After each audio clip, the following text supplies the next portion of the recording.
Good morning, everyone. I'd like to call this meeting to order.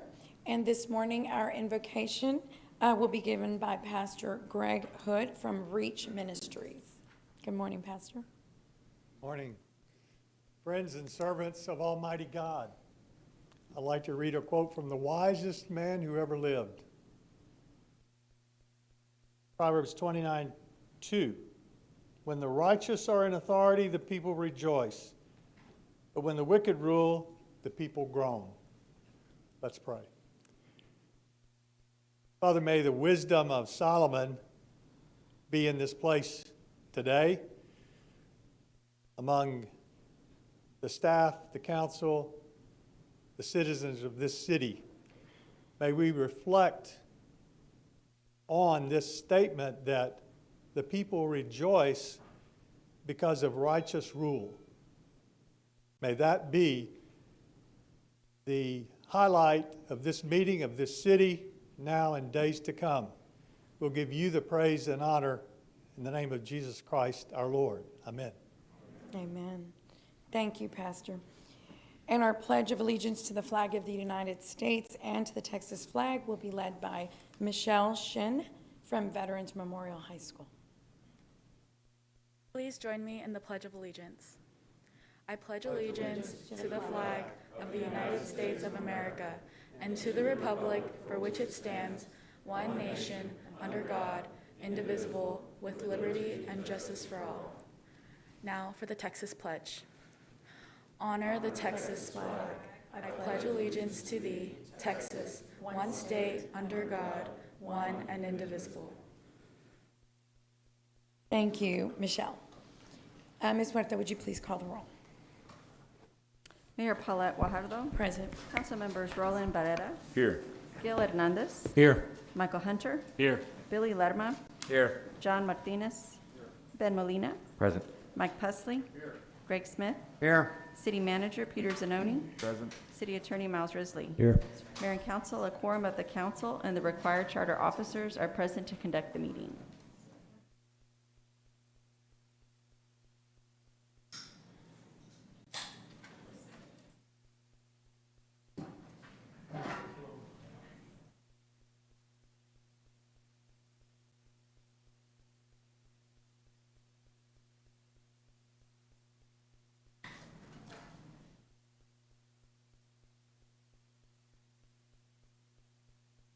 Good morning, everyone.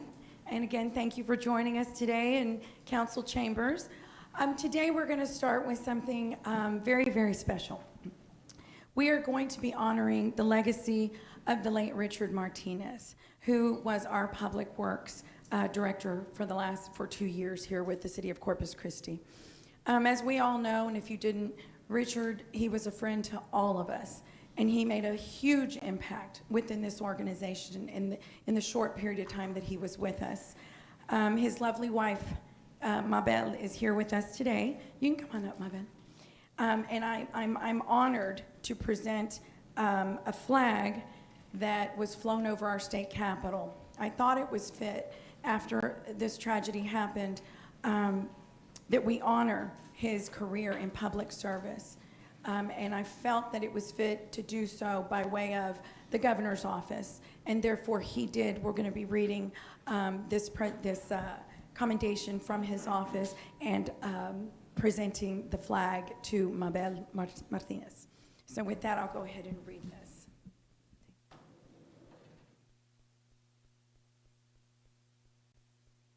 So to all whom these presents shall come, greetings. Know ye that the Texas flag herewith presented to the family of Richard Martinez was flown above the state capitol of the sovereign state of Texas in honor of his life and public service.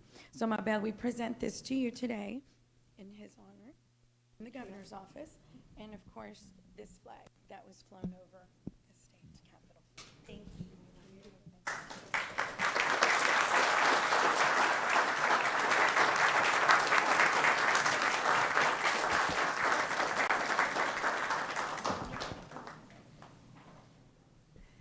I am deeply honored to be here today to say thank you on Richard's behalf. I would like to express my sincere gratitude to Governor Abbott, Mayor Guajardo, City Manager, and all leaders of Corpus Christi for this act of kindness to commemorate Richard's service. Thank you for bestowing this honor on Richard. Richard was dedicated his life to serving others. It was his passion to meet the needs of the residents of Corpus Christi and improve their quality of life. His guiding thought was always what is best for the community. Richard will be honored, proud, and humbled by this action. I will also like to add a thank you to Mayor Guajardo, City Council, City Manager, and all the friends who have been part of this team, and your tremendous love and support and concern during this difficult time. Your friendship has been a gift to me from the deepest part of my heart. Thank you to all.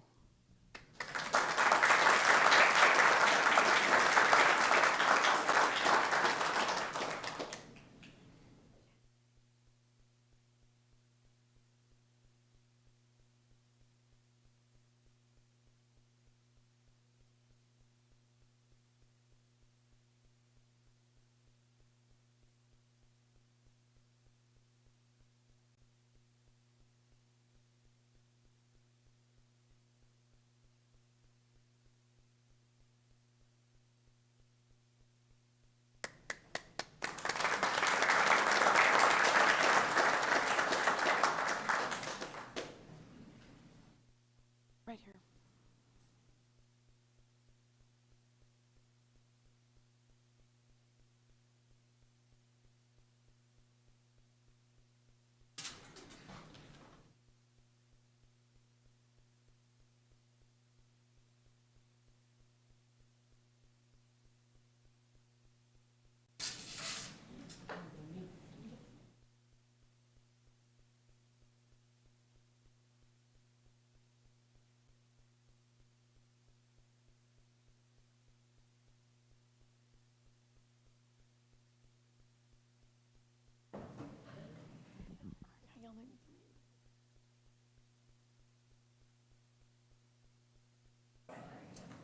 See you.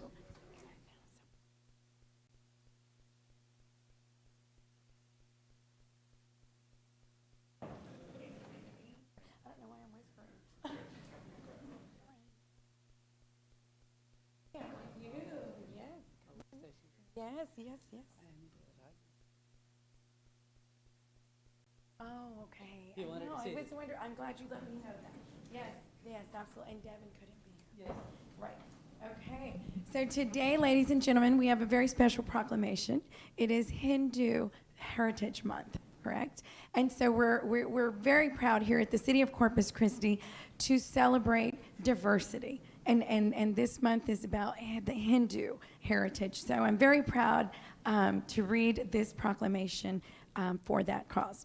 So whereas Corpus Christi is home to a vibrant Hindu community, and whereas Hindu Americans have made significant contributions across various fields, including science, education, medicine, culture, and much more. And whereas Hindu Americans share the entrepreneurial spirit of America and contribute to Corpus Christi's economic vitality, growth, and well-being, and whereas Corpus Christi Hindu temples, organizations, and individuals actively engage in Seva, okay, I'm sorry. In Seva, yes, a Sanskrit word for selfless service towards their fellow human beings through charity, public service, and the provision of free medical services. And whereas Deepavali, yes, also known as Festival of Lights, is celebrated between the months of October and November.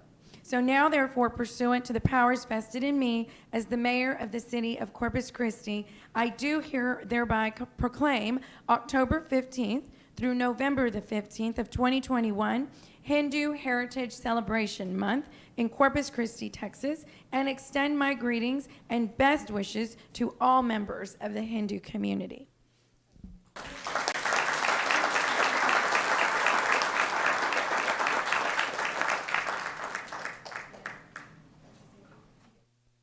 I'd like to thank Paulette Fajardo and the City Council for allowing us to proclaim that this is the Hindu Heritage Celebration Month. This is the celebration of Deepavali, where we celebrate the triumph of good over evil. And also, for our community, this is a great way to present our culture.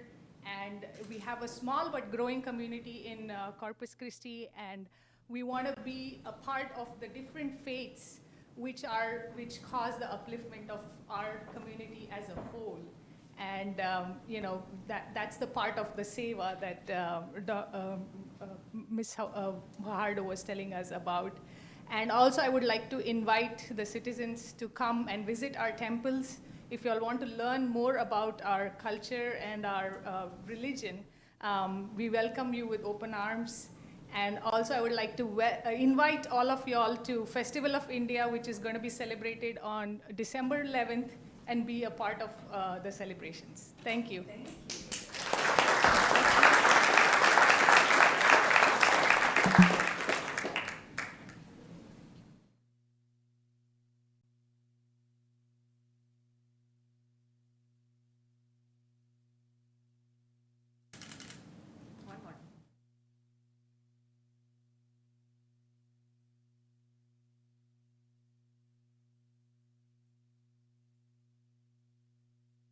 Thank you. I greatly appreciate it.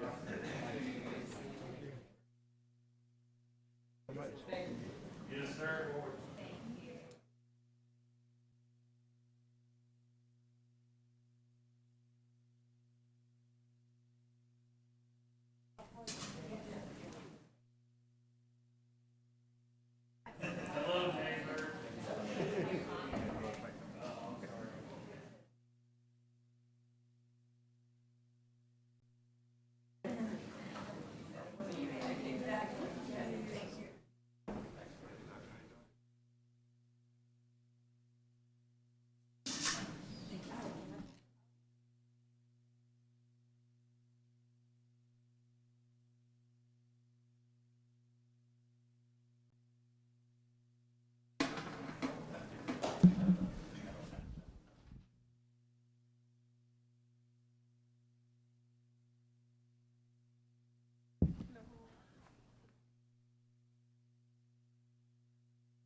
Thank y'all for being here. So this morning, and our last proclamation is for Suicide Prevention Month.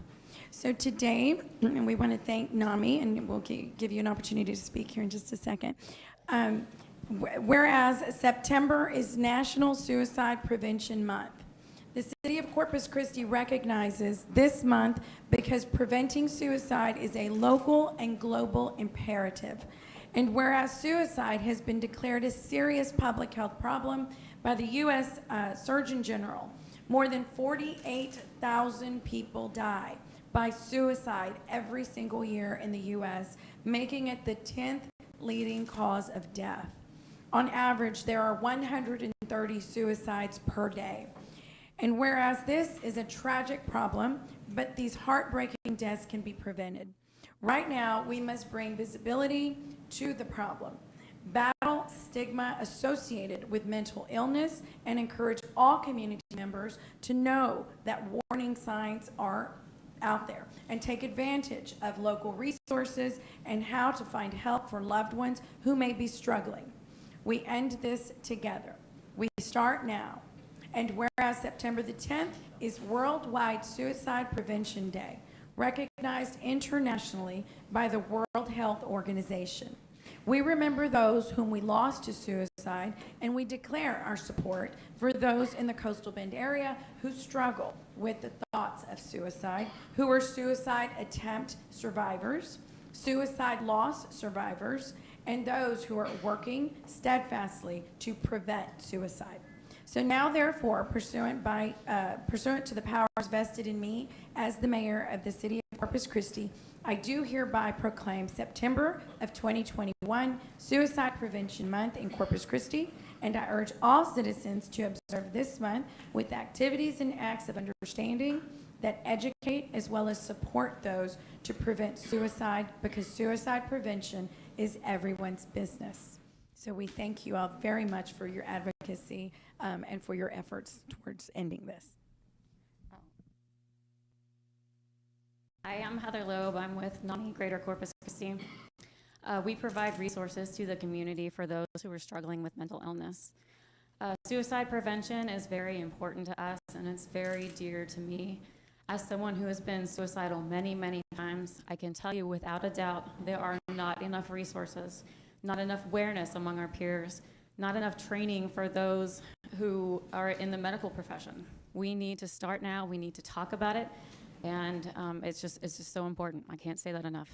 Thank you.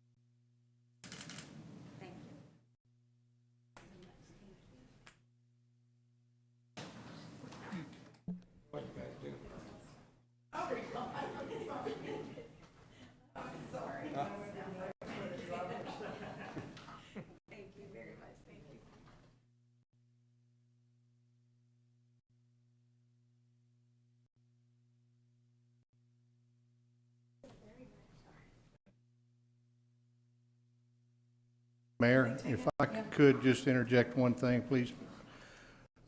This is an extremely serious issue, and of those 130 lives a day that are lost in our country to suicide, a great number of those are children, kids that commit suicide.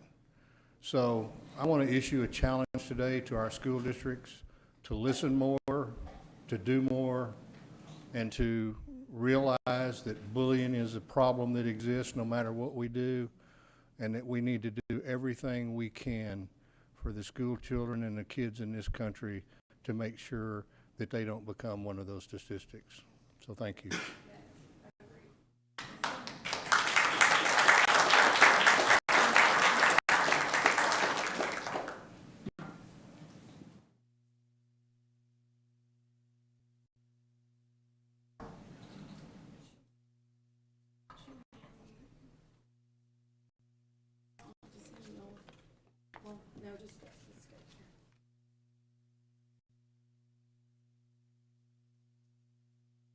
At this time, I would like to ask those individuals in the audience who are here to be sworn in for any board, commission, or committee to please, or corporation, to please come up front join me up front, please.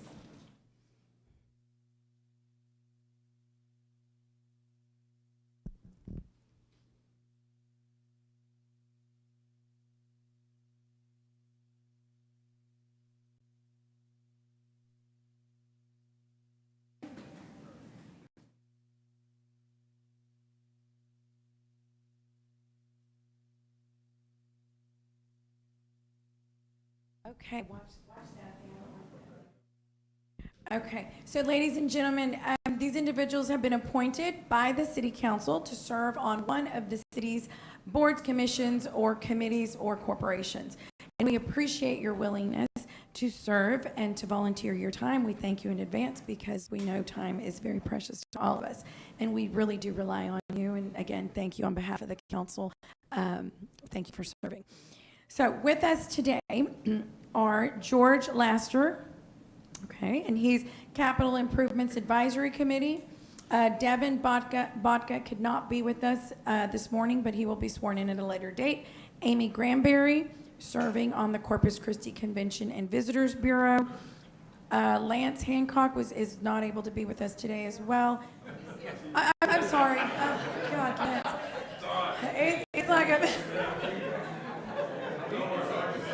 Lance, I'm sorry.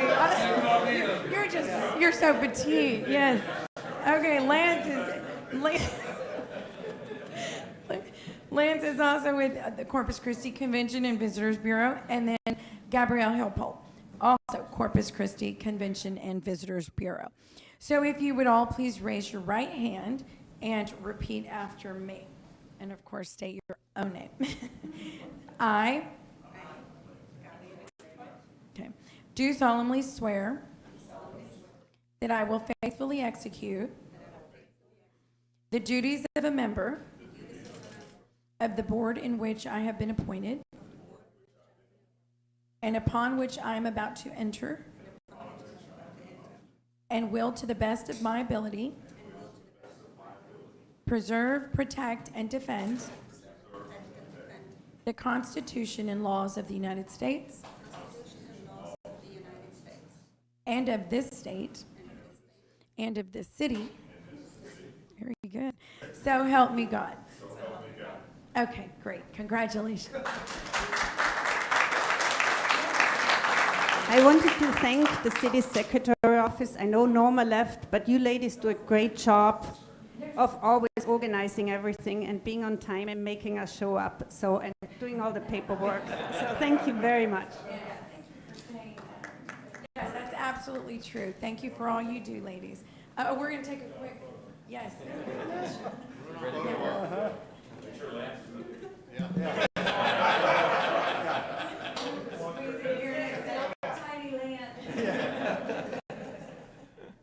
Actually, you can move a little bit.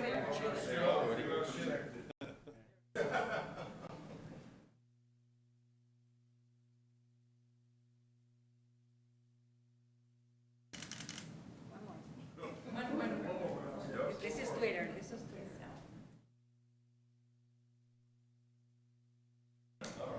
Good job.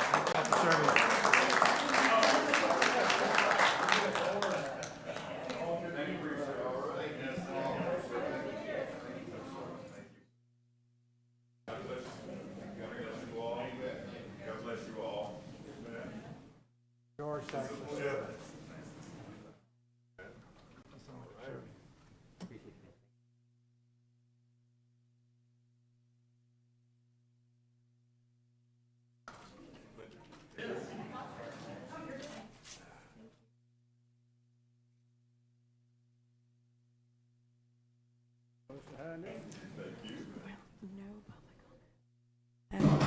Oops. No blue shirts. Right. Okay. So the next, our next section would be section F, which is public comment. And Ms. Huerta? Mayor, there are no public comments today. Nothing at all? No, ma'am. Yes. No written, no, nothing? Okay. No, ma'am. Okay. Okay, so we're going to skip right over, well, we're not skipping over it, but we don't have any public comment. Okay, so then we'll go ahead, Mr. Zanoni, and go to section G, city manager's comments and update on city operations. Okay, great. Thank you, Mayor and members of the council. We do have 6 items today. We've been off from our council meeting, so we're doing a little catching up today. We're going to talk about our recent fire graduates that graduated last Friday under the leadership of Chief Rocha. We have TxDOT here that is going to talk about the JFK Causeway project. You may have seen some information in the media about that. We want to make sure that you and the community get some good facts, so we're going to talk about that this morning as well. We're going to make a staff announcement. We know we celebrated Richard here a moment ago, but we have a new Public Works Director that we want to announce to the council and the community. And we also have another Connections to Assistance event, and we want to talk about that today. We are going to remind the community of a COVID-19 virtual town hall. And then Mike Murphy, our Chief Operating Officer of Water Utilities, will provide us a seawater desalination update. Okay, so let's talk about our 42nd Firefighter Academy graduation that took place this last Friday. Last Friday, the mayor, myself, and several council members attended the 42nd Firefighter Academy graduation at the American Bank Center. Under the leadership of Chief Rocha, the 42nd Academy became the city's largest graduating class in our history, with 38 cadets joining the fire department as firefighter paramedics. And so we pointed that out last week, that all of our firefighters graduate as paramedics, which is not the typical business model across the country. That means that we have a highly sophisticated, highly trained firefighter paramedic ready to serve our community. The event concluded with a special keynote speaker from an individual you all know, Chief Nim Kidd, who's the Chief of Texas Division of Emergency Management Lead. And so he gave a great history of him being a firefighter in his first day on the job. It was quite memorable. We want to congratulate all the firefighter paramedics, all 38 that went through what was an 18-month regimen of training. And we want to thank their family and friends for supporting them. Many of them were there.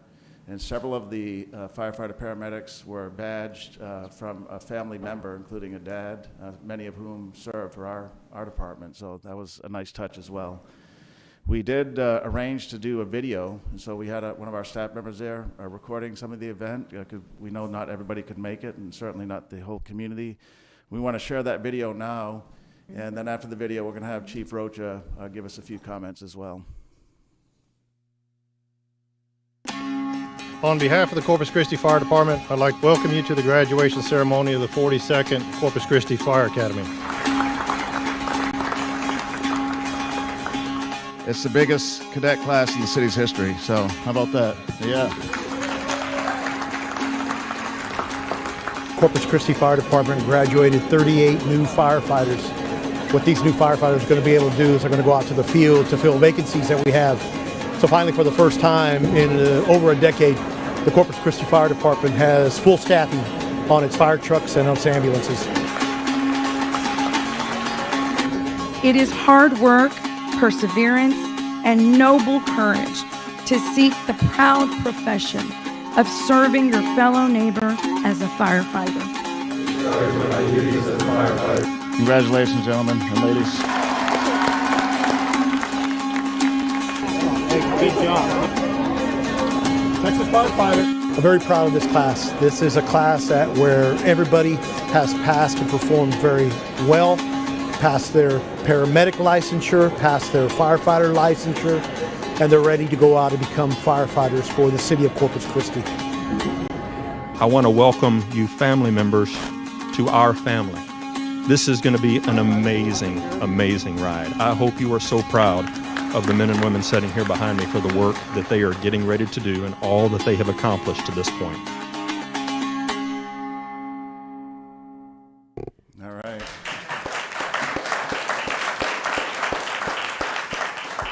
Hey, Chief, before you speak, that was a great video. We're going to make sure that's on our website. But one of the key things that the Chief highlighted in the video is for the first time in over a decade, all of our positions are filled in the fire department. And so up to this point, we've relied on overtime staffing, which is not an efficient use of our taxpayer dollars. Plus, it's stressful on the firefighter paramedic because they're working a lot of overtime. So this is a great accomplishment.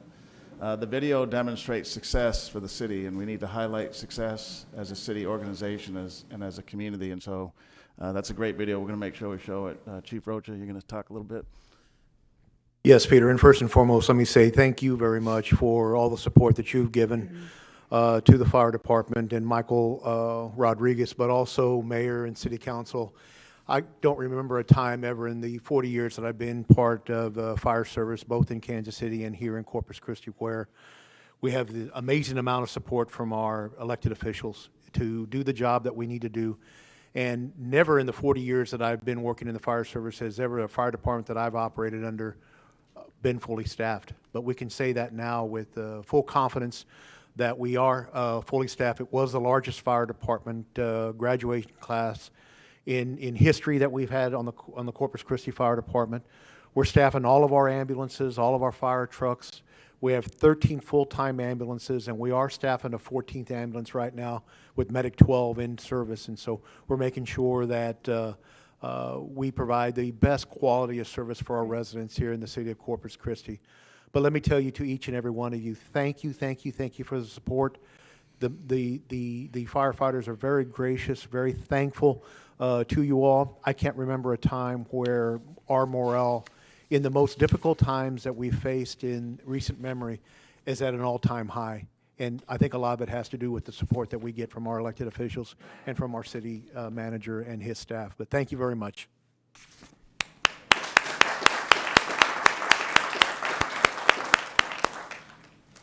Chief, thank you. Mayor, did you want to say anything? Could you Yeah. tell? I'm like, no, Chief, we're so proud, and I know I speak for the council.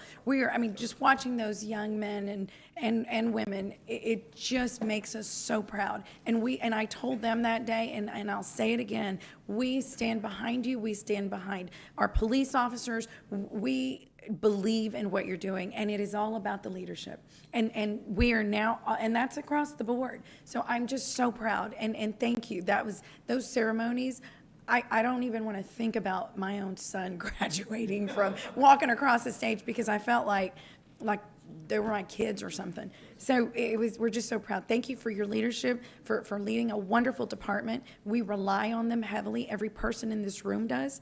And we will not take that for granted. So thank you very much. Yes, sir. Great, thank you, Mayor. And one of the comments I saw on social media was that each of those 38 individuals are dedicating themselves to public service, Yes. right? And truly that's a public service job. So we want to thank them and thank our 2 public service leaders that are in the front row today for dedicating their lives to public service and Yes. leading those teams. So thank you. And by the way, Chief Roach is looking great, isn't he? I know. Right, yeah. Okay, great. We know that public safety is a bedrock for the community and this city council, and another one also is our public works. We're regaining finally momentum there, and self-performing as an organization, street reconstruction and paving, which saves taxpayer dollars and allows us to do more with the resources we have. We recently interviewed for a new public works director, and after conducting a local and national recruitment search, I have appointed Rolando Mata as the new Director of Public Works. Yay.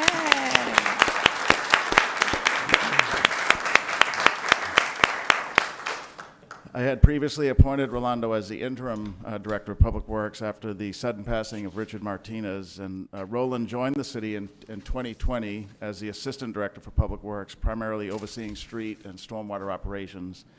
His leadership and expertise have been critical in our efforts to improve streets and the infrastructure citywide, and he was very instrumental in helping Public Works navigate the challenges brought on by various weather events as well over the past year and a half. Prior to joining the city of Corpus Christi, Rolando worked for the city of San Antonio for 28 years, both in stormwater and in streets. And so he came up through the ranks. He knows how to do public works, without a doubt. He holds a bachelor's in business management also from Texas A&M University in San Antonio. I am confident, very confident in Rolando's experience, and he will be greatly beneficial to continuing the momentum that Richard Martinez set out for our community. And I asked him to say a few words this morning, so we're going to turn it over to you, Rolando. First of all, I just want to thank God because he's given me this opportunity. I am so blessed with this, for this opportunity, and I know that I really am looking forward for helping every community member and this council with anything that has to do with public works. Secondly, I just want to thank Mayor Guajardo, the council, city manager, Peter Zanoni. And thirdly, I got to thank Richard. He was my mentor, he was my friend, he was a brother that I could never imagine in this industry. He taught me some of the greatest things, some of the things to be patient, some of the things to hold my lip, as some have said. But he's taught me to be at ease do everything with calm. Some of the times he referred me as being the bull in the china shop. But I really want to just thank my wife, Sonia. She's out here right here on the audience, and just thank my family, because without them, without my son, my daughter, and my parents, I don't think I've ever would have this opportunity, because they've seen me endure, they've seen me through my weakest spots, they've helped me out, they constantly pray for me. So that is one of the things that I have to honor them for that. But I'm here, I'm ready. Our team is ready. We have one of the greatest teams in traffic engineering and stormwater engineering, and as well as in streets. So we are dramatically increasing by the numbers. We have a challenge ahead of us, and we know that with the team and with everybody pulling together, we're going to meet those challenges, and sometimes we're going to exceed those challenges. But we're going to do our best for the community and to improve the quality of life that Richard has always set out, but as well as for this community. So thank you again.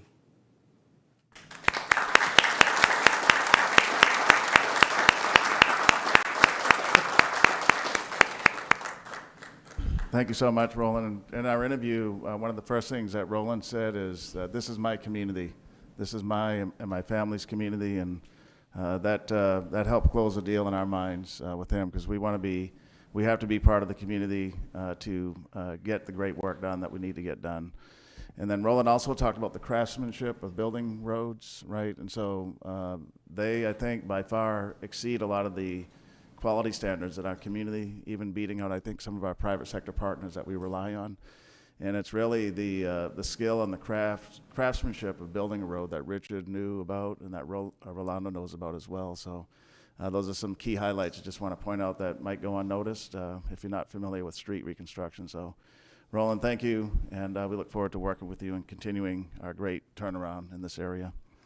So we're going to continue with roads. Our third item is to talk about the JFK Causeway. I know we have a few people that live on the island here, Councilman Smith and others, and there was some news articles recently that kind of got ahead of us, and today we asked TxDOT to come in and make sure this council and the community is aware. And so this is going to be about the JFK Causeway Bridge. The bridge was first constructed in 1973. Making the structure 48 years old. Major structures such as these require periodic maintenance to protect the safety and the use of the structure for travel. The first maintenance project of the bridge was in 1979, and concrete median barrier was added most recently in 2021. And so another maintenance project was completed to add pier protection to the structure. To maintain and prolong the life of the causeway, TxDOT has commissioned a bridge rehabilitation project. So this is a rehabilitation project that will provide for structural repairs and bridge preservation. The project is estimated to be just under $9 million, $8.7 million is the budget, and it will involve detailed traffic control plan to mitigate any traffic issues during high traffic seasons. TxDOT and the city will be working together to ensure traffic impacts will be minor, and that the community will be aware of any type of lane closures. Because we're in a hurricane-prone area, TxDOT knows, and the contractor has a schedule to where all lanes will be open during hurricane season to make sure that safety exists there. So with us today is TxDOT's area engineer, Ernest Longoria, who spent some time with us recently in a WebEx. Thank you, Ernest, for that. And also Ricky Daly, who's sitting in the front in the green shirt. He's the public information officer for this project. So Ernest is going to go over a presentation that he went over with us on the project, highlighting some of the lane closures and also how we're going to mitigate that, especially during hurricane and then tourism season as well. So thank you, Ernest. Yeah, good afternoon. Ernest Longoria, the area engineer with the Corpus Christi area office with TxDOT. First off, thank you to council members for having me here, scheduling me here to go over some details on our project, and also Mr. Zanoni for taking the time to meet with us. We'll go ahead and get started. Mr. Zanoni really covered quite a bit already. The bridge is 48 years old, and just to reiterate, it's gone quite a lifespan without really needing a major maintenance plan really initiated here. So really, the $9 million is going to cover quite a bit of work, and so that'll kind of lead into the reasons for the traffic impacts we'll be seeing for it. But really, it's an old bridge and really just needs to be maintained here. So the current ADT, and that's just kind of some traffic statistics, about a little over 29,000 vehicles travel over it every day. And then, of course, TxDOT understands this is a major gateway into the city, both into Flower Bluff from Padre Island and also into Corpus Christi proper. So, and then really not shown here is this is a major hurricane evac route. If a hurricane ever came through, that's going to be the main point of entry out of the island. So for residents living on the island, working on the island. So a little bit about the project itself, the maintenance itself. We're looking at really a little over a half a mile worth of work. We're just going to be focusing on the bridge itself. So the bridge over JFK, you know, it's really over the Gulf Coast intercoastal waterways. So it consists of various repairs, but really the meat of the work here is going to be repairing concrete damage that the bridge has sustained over the years, replacing certain components that will require some bridge closures and some lane closures. And then really to top off things at the end is a concrete deck overlay, and that's more for preservation of the top of the structure itself. So you'll be seeing work going on, or you might not be seeing work that goes on under the bridge. That's work that the traveling public won't really get to see. But there's a lot of work going on under the bridge, and really the only times where we're impacting traffic is when we're performing the work at the top of the bridge. So there's a mixture of both. And when we say 19 months, that 19 months covers the whole duration of the project. So that includes anything under, anything on top, and then anything incidental that's part of that work. So it sounds kind of like a big time frame, but it really just depends on what component of the bridge you're talking about. So, but yes, the main traffic impacts to motorists are going to be lane reductions on one lane, and I'll jump into a little bit more of a graphical view here in a bit, but it's going to be for the most part a single lane reduction on the eastbound and a single lane reduction on the westbound. So that's going to be the main traffic impact there.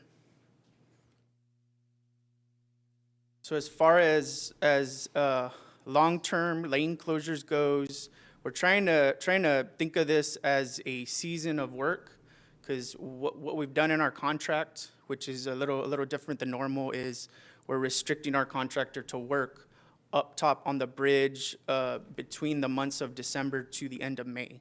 So what that does is it prioritizes the top work that's going to impact traffic to those months before we get into hurricane season in June, because we really don't want to be bottlenecking people between June to the end of December. That's our hurricane season, so we don't want to bottleneck people. So by the time we get to June, whether contractor's done with work or not, we're going to have them open up the long-term lane closures, and they'll have to keep it open long-term for motorists for those months. So let me see. Okay, so also Memorial Day, Labor Day, single lane closures won't be allowed at all. So we do know that during those timeframes we get tourists that head to the island frequently, and we don't want any lane closures during those months either. We also have restrictions during the Beach to Bay Marathon, which actually falls in pretty good because this year it falls towards the end of May, so that's right before hurricane season starts. So we'll coordinate with our contractor to make sure the Beach to Bay event can happen with the full lanes open. So those are the long-term lane closure restrictions that we're really mandating our contractor work around, whether they're complete with their work or not. And Ernest, can you keep it right there? This is an important slide that didn't make the headline in the paper, right? So the closures are only through the winter months, October through May. There won't be any major closures for the summer season, hurricane season, the tourist season, where we have 30,000 people in just one day that go over the bridge, right? Right. Also, several of the major sport functions that take place are being accommodated here. So Beach to Bay and then Conquer the Coast, all lanes will be open. So if the contractor, as Ernest told us, doesn't get their work done by that May timeframe, then they'll have to restart next year and finish it next year. So there is an impact, but TxDOT's done a good job to mitigate it, to do it during the non-tourism season, non-hurricane season, as you can see in this slide. We're going to make sure that this is available, Councilman Smith and others, for the community, especially the island community, so they know. Thank you, Ernest.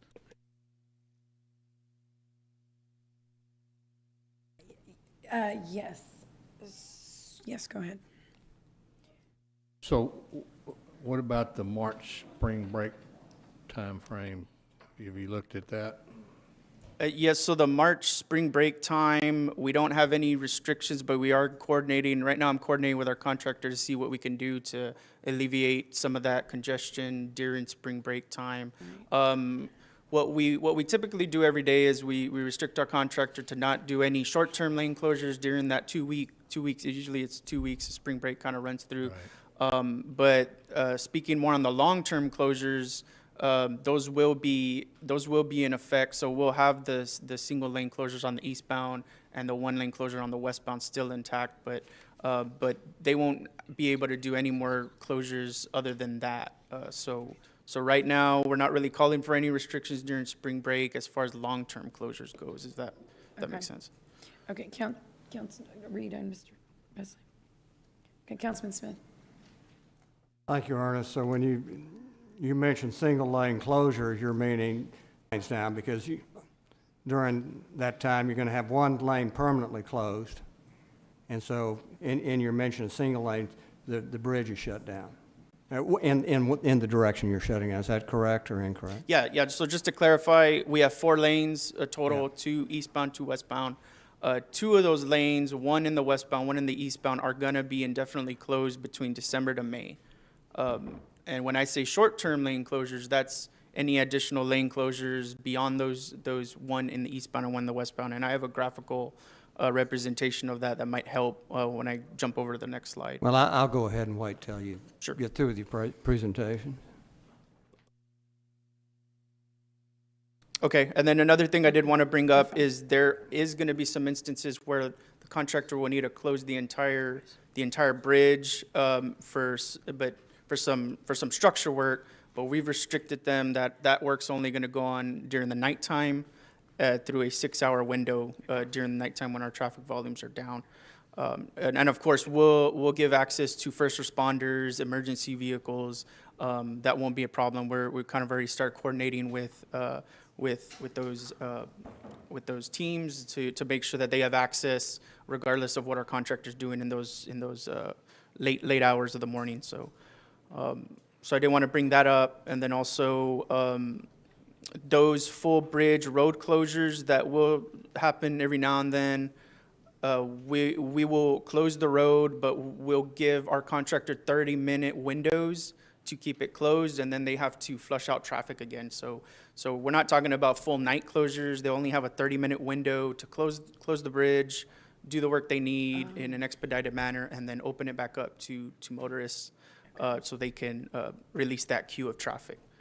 And again, that's only going on between 10 p.m. to 4 a.m. So those are real late night on Mondays through Thursday nights. Okay, we have Councilman Hernandez, do you have a question? Yeah, I want to go back to what Councilman Pusley had said about the March timeframe. Do we have traffic counts in terms of what that looks like and what that would be, what kind of backups we would have for those, I guess, 2 weeks periods that you're discussing? Just to clarify, you're saying if we have any studies on what that would mean if we reduce to one lane in eastbound, one lane in westbound during spring break? Right. I mean, you did mention the particular holidays where we have, even with all the lanes open, it gets backed up. Councilman Smith, I'm sure, gets plenty of calls on that. But, I mean, you're going to have certain times where people are traveling in and out, and I just want to know if you had any kind of study on traffic counts and how that's going to affect during that time frame. I mean, spring break is spring break. Right? Yeah, sure. No, that's a reasonable question. I'll look into it and see if we have something like that. Well, can I interrupt, Ernest? So the city for the first time is tracking traffic counts over the JFK. Last year was the first time we had a full season of all major events tracked. I don't have the numbers, nor does Public Works here with us this morning, but spring break generally is not as, there's not as much traffic as there is for the other major holidays like Memorial Day, 4th of July, Labor Day, and some of those heavy summer weekends. So it's probably, I hate to guess at this point, but it's not as many as the peak, which like Memorial or July, 4th of July, it's 30,000 vehicles in a 24-hour period heading over the bridge. One way, exactly. Yeah, right. One way over a 24-hour period. But The spring break is less traffic, and it's more intermittent, meaning for Memorial Day, they start coming in guaranteed Thursday, Friday, Saturday of the peak seasons, but the spring break is such a long time period that it's more dispersed. So I think that'll help, but we'll get the council the counts Right. from an affirmative number. Well, Just don't have it you today. know, for our educational system, they kind of stagger it to where high schools are off on a certain week, colleges are off on a different week, but then you also have people from out of state, Oklahoma, you know, that would also come down as well. It's just, you know, there's going to be certain times. I just want to make sure that we're looking at that, because if you're it's still going to be elevated traffic compared to normal. Maybe not as high as some of our holidays that are specific to one weekend, but I just want to make sure that we're prepared and have some idea of what that's going to look like. Okay? Thank Sure, you. Ed. Yeah, no, that's a reasonable comment, and you know, we'll keep in mind, notice to the public is major importance to us, so I'll make sure to work with our PIO, Ricky Daly, to make sure the public's understanding what, you know, our traffic impacts are going to be with our contractor working out there during spring break or any other holiday, so. Okay, I'm going to move on to, so this is, what I have up here is just a graphical representation of what the existing configuration looks like as far as traffic configuration goes. So yeah, we're showing four lanes with 2 lanes going eastbound, 2 lanes going westbound. So that's what I'm going to reference when I'm talking about the next phase, what the 3 phases are going to be of this impact to traffic. So. And just to clarify, this is just for the work that's going on at the top of the bridge. So it's going to be a much smaller duration than what you're seeing on 19 months. We're waiting on a contractor schedule, but what we estimated in the design stage was about 3 months max for each of these 3 phases. So this thing's going to be broken up into 3 phases. And the general concept here is to allow our contractor to work on the middle of the bridge. That's going to be the first phase. They're going to work in the middle of the bridge, the full length of the bridge, but in the middle to make the maintenance repairs. And then the second phase, they're going to jump to the north side of the bridge to work on the north third of that bridge.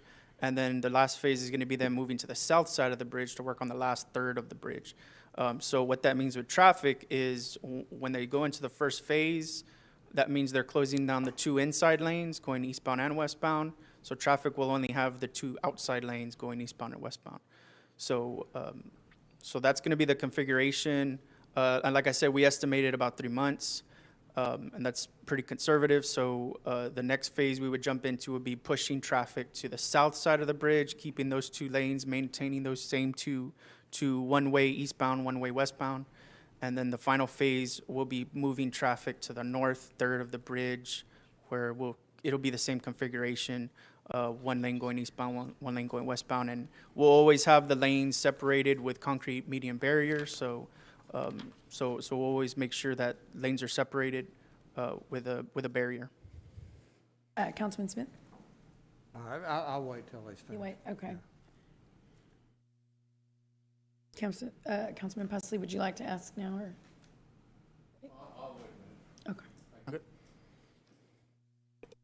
And then this is kind of just a description of kind of what I just hit on right now is pushing traffic they're going to either be pushed to the outsides or pushed to the south side of the bridge or the north side of the bridge. So it's really broken up into 3 phases. It's pretty straightforward. They all perform the same maintenance. There's nothing really changing in each phase. It's just really kind of completing the 3 pieces of the puzzle here. So. But the main purpose of the maintenance on top of the bridge is to replace bridge joints, which there's a good 20 of them up there that need to be replaced. So it's take a while to replace all those joints. They're also going to do the concrete overlay up there, and this is going to happen in the middle of the bridge and then on the approaches and departures of the bridge. So those are the 3 main items that they need to close down those lanes to perform. That's long-term work that really takes days and weeks to complete, and is why we're going to need to shut the lanes down for long term. And then just as an overview on the project team, the project's being managed here by TxDOT. That's going to be the Corpus Christi area office. Our contractor is Gibson and Associates. Their headquarters are in Balch Springs, Texas, and they'll have a local field office here, here about a couple minutes down the road from the project. The dates we're looking at barricades to be set here at the last week of November, a little after Thanksgiving, and then the work start will be really the 1st of December. And they've told us that that's when they're going to do their first major traffic switch there in December. So that's what it's looking like. And then just some project context here. Like I said, I'm Ernest Longoria, the area engineer with TxDOT, and then Rick Daly is our PIO, handling any media inquiries, and then Gibson and Associates. The local project superintendent is going to be Steve Baker. I believe that's the last slide. So any questions? Councilman Smith? Thank you, and thank you for the presentation, Ernest. So, as the other council members talked about spring break, and we see traffic peaks about double what you said the average is. And one thing about the island, unlike most traffic studies, you have these weekend peaks. And we'll see on a Friday, it's going to be eastbound, and then you get Sunday and Monday. So it's a very different traffic pattern than what TxDOT is used to. But I've seen 361 from Port Aransas to Padre Island completely backed up both directions in spring break. And, you know, we know of one way you can handle about 900,000 cars per hour, and we get into these weekend peaks there. I think, you know, you're not adding any service to the ferry, right? No, I cannot make any comment on that right now. Yeah, because 75% of Port Aransas' traffic, you know, they're limited to about 700 cars per hour with it. So about 75% of Port Aransas' traffic also comes through that side with it. I think we're going to have some serious issues come spring break with my experience, and I see there the 1979, I was a contractor on that medium buried job. I know that bridge pretty intimately in Port Aransas. And then the second point, May. We really start picking up our traffic in May. So you get the traffic details on there. That's when we're looking at 60, 70,000 cars on a weekend going across that bridge. And we'll see in those time periods that it's backing up into town, into the bluff with no restrictions. So we'll become a parking lot to Cal Allen maybe with this. So I hope you look very hard at that May time frame, and particularly Memorial Day. Memorial Day and the tourism side on there, that's when everybody's coming, they're not there. So the condos, those kind of things, you're getting your 4th of July, you actually have a little less traffic because people are already here with it. So the entire May time frame is a very high traffic. We've got the numbers speak for themselves. And I've heard a lot of concern already on the island with this. So I think spring break, the May time frame, and we're talking about storm season. We always know how important storm season is, but if we look at our historical record, November, there's never been a strike in this area ever on there. It's a lower traffic time at that point in time, but here we're going in and we're taking May, which is really when summer is now starting on there, and Memorial Day. If it's closed down Memorial Day, I mean, that I don't know when Memorial Day lands in the coming year, but it's going to be an absolute gridlock if we close it Memorial Day. So I hope you take that in consideration with it on there. So thank you. Yeah, I just want to make a comment too. You know, we're also working with our contractor to find ways to expedite these impacts. You know, we're doing that internally, but we're looking for ways and brainstorming with them on ways that you know, maybe we estimated 3 months to be in one of these phases, but maybe there's some means that we could neck it down to 2 months. So I think doing that internally and coordinating that with them is a big piece of this puzzle. And then also the other piece is just communicating and educating the public on other routes to and from the island. I mean, you know, there's both. Yeah, I know other routes. So that's, I mean, those are the tools we got, so,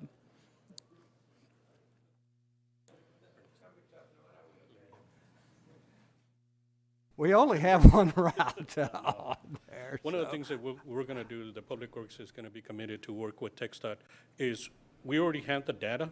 We're going to share that data with them and then try to see what we can come up with and then put a plan together that we can present back to the Yeah. council. So at least you guys are aware of what changes can be done to improve that process. So we'll be coming back. with that. And please do, because what we saw this year, when I looked at those traffic counts on there, my jaws just dropped at how much they've increased. And you've got old data on there. TxDOT used to have a collection there on top of the bridge, so you can overlay it with our recent data and just see how much traffic is going. You know, that bridge has more traffic than Harbor Bridge does in those peak times with it. So it's We'll work with them. yeah. Okay. Councilman Pusley? Yeah, I won't belittle the point. I know you have to do the project, and we're glad you're doing the project. It's you know, very worthwhile and needed, obviously. But I think Councilman Smith's estimates are a little short. We could end up with traffic backed up to San Antonio if we're not careful.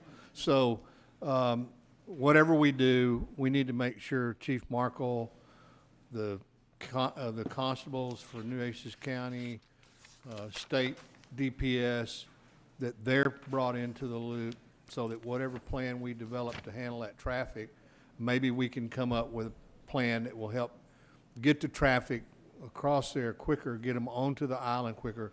But as Councilman Smith says, a great deal of that traffic is traffic going to Port Aransas.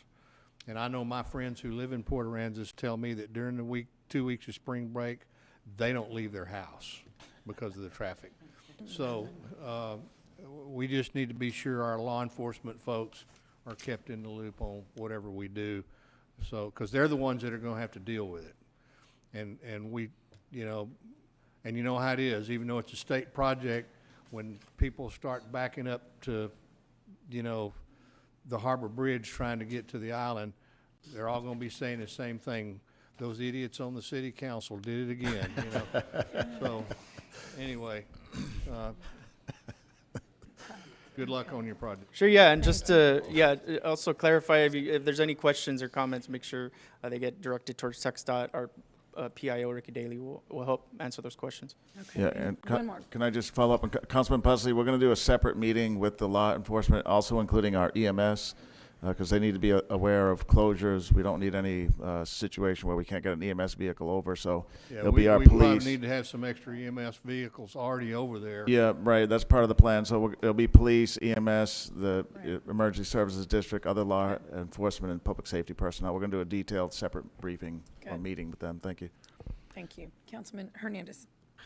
And thank you for your work on this, but probably now is the time to talk about the regional parkway and getting that started.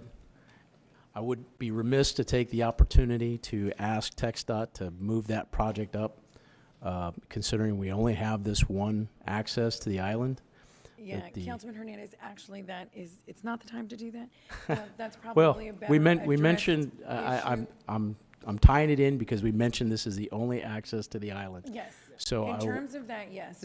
So I don't know how much. it's tied in that aspect. So regional parkway, just, you know, every time TxDOT's coming here, I'm going to mention it. So be prepared. Okay, it's All been right? noted, but yeah, I cannot comment on that right Yeah. now. All right. Thank you. Thank you very much. And Councilman Pusley, do you have another question? No. Councilman Hunter? Thank you, Mayor. Well, I'm glad Councilman Hernandez got in trouble before I said the same thing. Yes. But, hey, this does give us an opportunity to look at another route over to the island sooner, so. May not be on y'all's front page, but I think we should start looking at it. If there's anything we can do to help in the MPO. Thank you.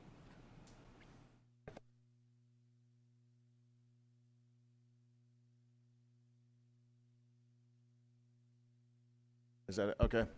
Ernest, I think that's it for the questions. So we want to thank Ernest and his colleagues for spending time with us. I appreciate it. We're trying to change the partnership and relationship that we have with TxDOT, and they're doing a great job in communicating with us on projects like this. The other one was the I-37 bridge over there by Labonte Park. So we appreciate TxDOT's partnership. They're key in their perception of what people think of Corpus Christi because they travel on TxDOT roads to get to the island and to come into our great city. So we appreciate them and professionalism and information.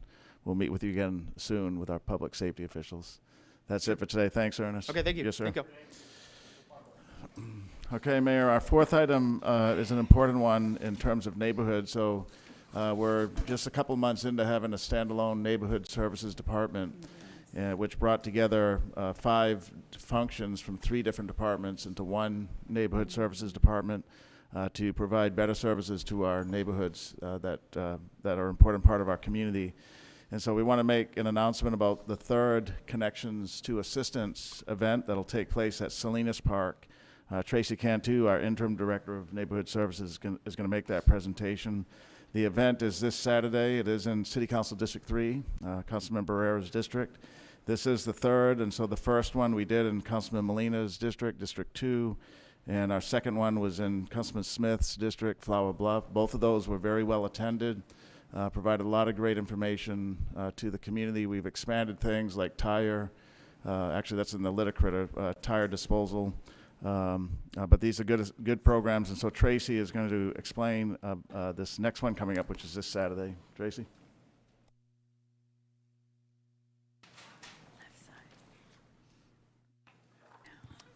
All right, good afternoon. Again, as the city manager said, that Neighborhood Services will be hosting our 3rd Connections to Assistance event this Saturday, October 23rd, from 9 a.m. to 12 p.m. at the Salinas Park Pavilion at 1354 Airport Road. So just a little bit about the mission of the Connections to Assistance. So this is a signature program for Neighborhood Services Department with our mission to work collaboratively to engage with residents, neighborhood groups, government agencies, businesses, and nonprofit organizations. We do this to share information, administer assistance programs, and serve as a liaison to connect citizens to the services, opportunities, and tools that encourage long-term change and promote community improvement. The Connections to Assistance event is designed to assist working or recently out-of-work families to gain immediate access to services and resources that support housing stability. On this slide, you can see a number of the city programs and departments and partner agencies that will be assisting with this event. They've also been part of the last 2 events. And as the city manager said, we've had great attendance, and I'll speak to that a little bit more in just a moment. But as you can see, some of our community departments and community partners will be providing services such as information on rental assistance for residents experiencing housing instability due to COVID-19 pandemic, housing repair programs, down payment assistance, fair housing resources, affordable housing services, free microchipping for household pets, recycling and property maintenance tips, stormwater fee information, parks and recreation departments, programs, city employment postings and information, job training, education and employment resources, and information on veteran services. Here's a map of Salinas Park that shows the location of the pavilion, which is located near the playground, I believe the splash pad, and there's also some restroom facilities, and parking is just adjacent to that. So this is a great opportunity for us to utilize this fabulous outdoor venue. It's got a great cover over the pavilion, so we'll get to enjoy the fall weather that we've started getting. So it'll be a great time to have this outdoor event. The event is located near the Molina and Chula Vista neighborhoods, and there is also RTA bus stops near the intersection of Airport and Horn Road to make this convenient.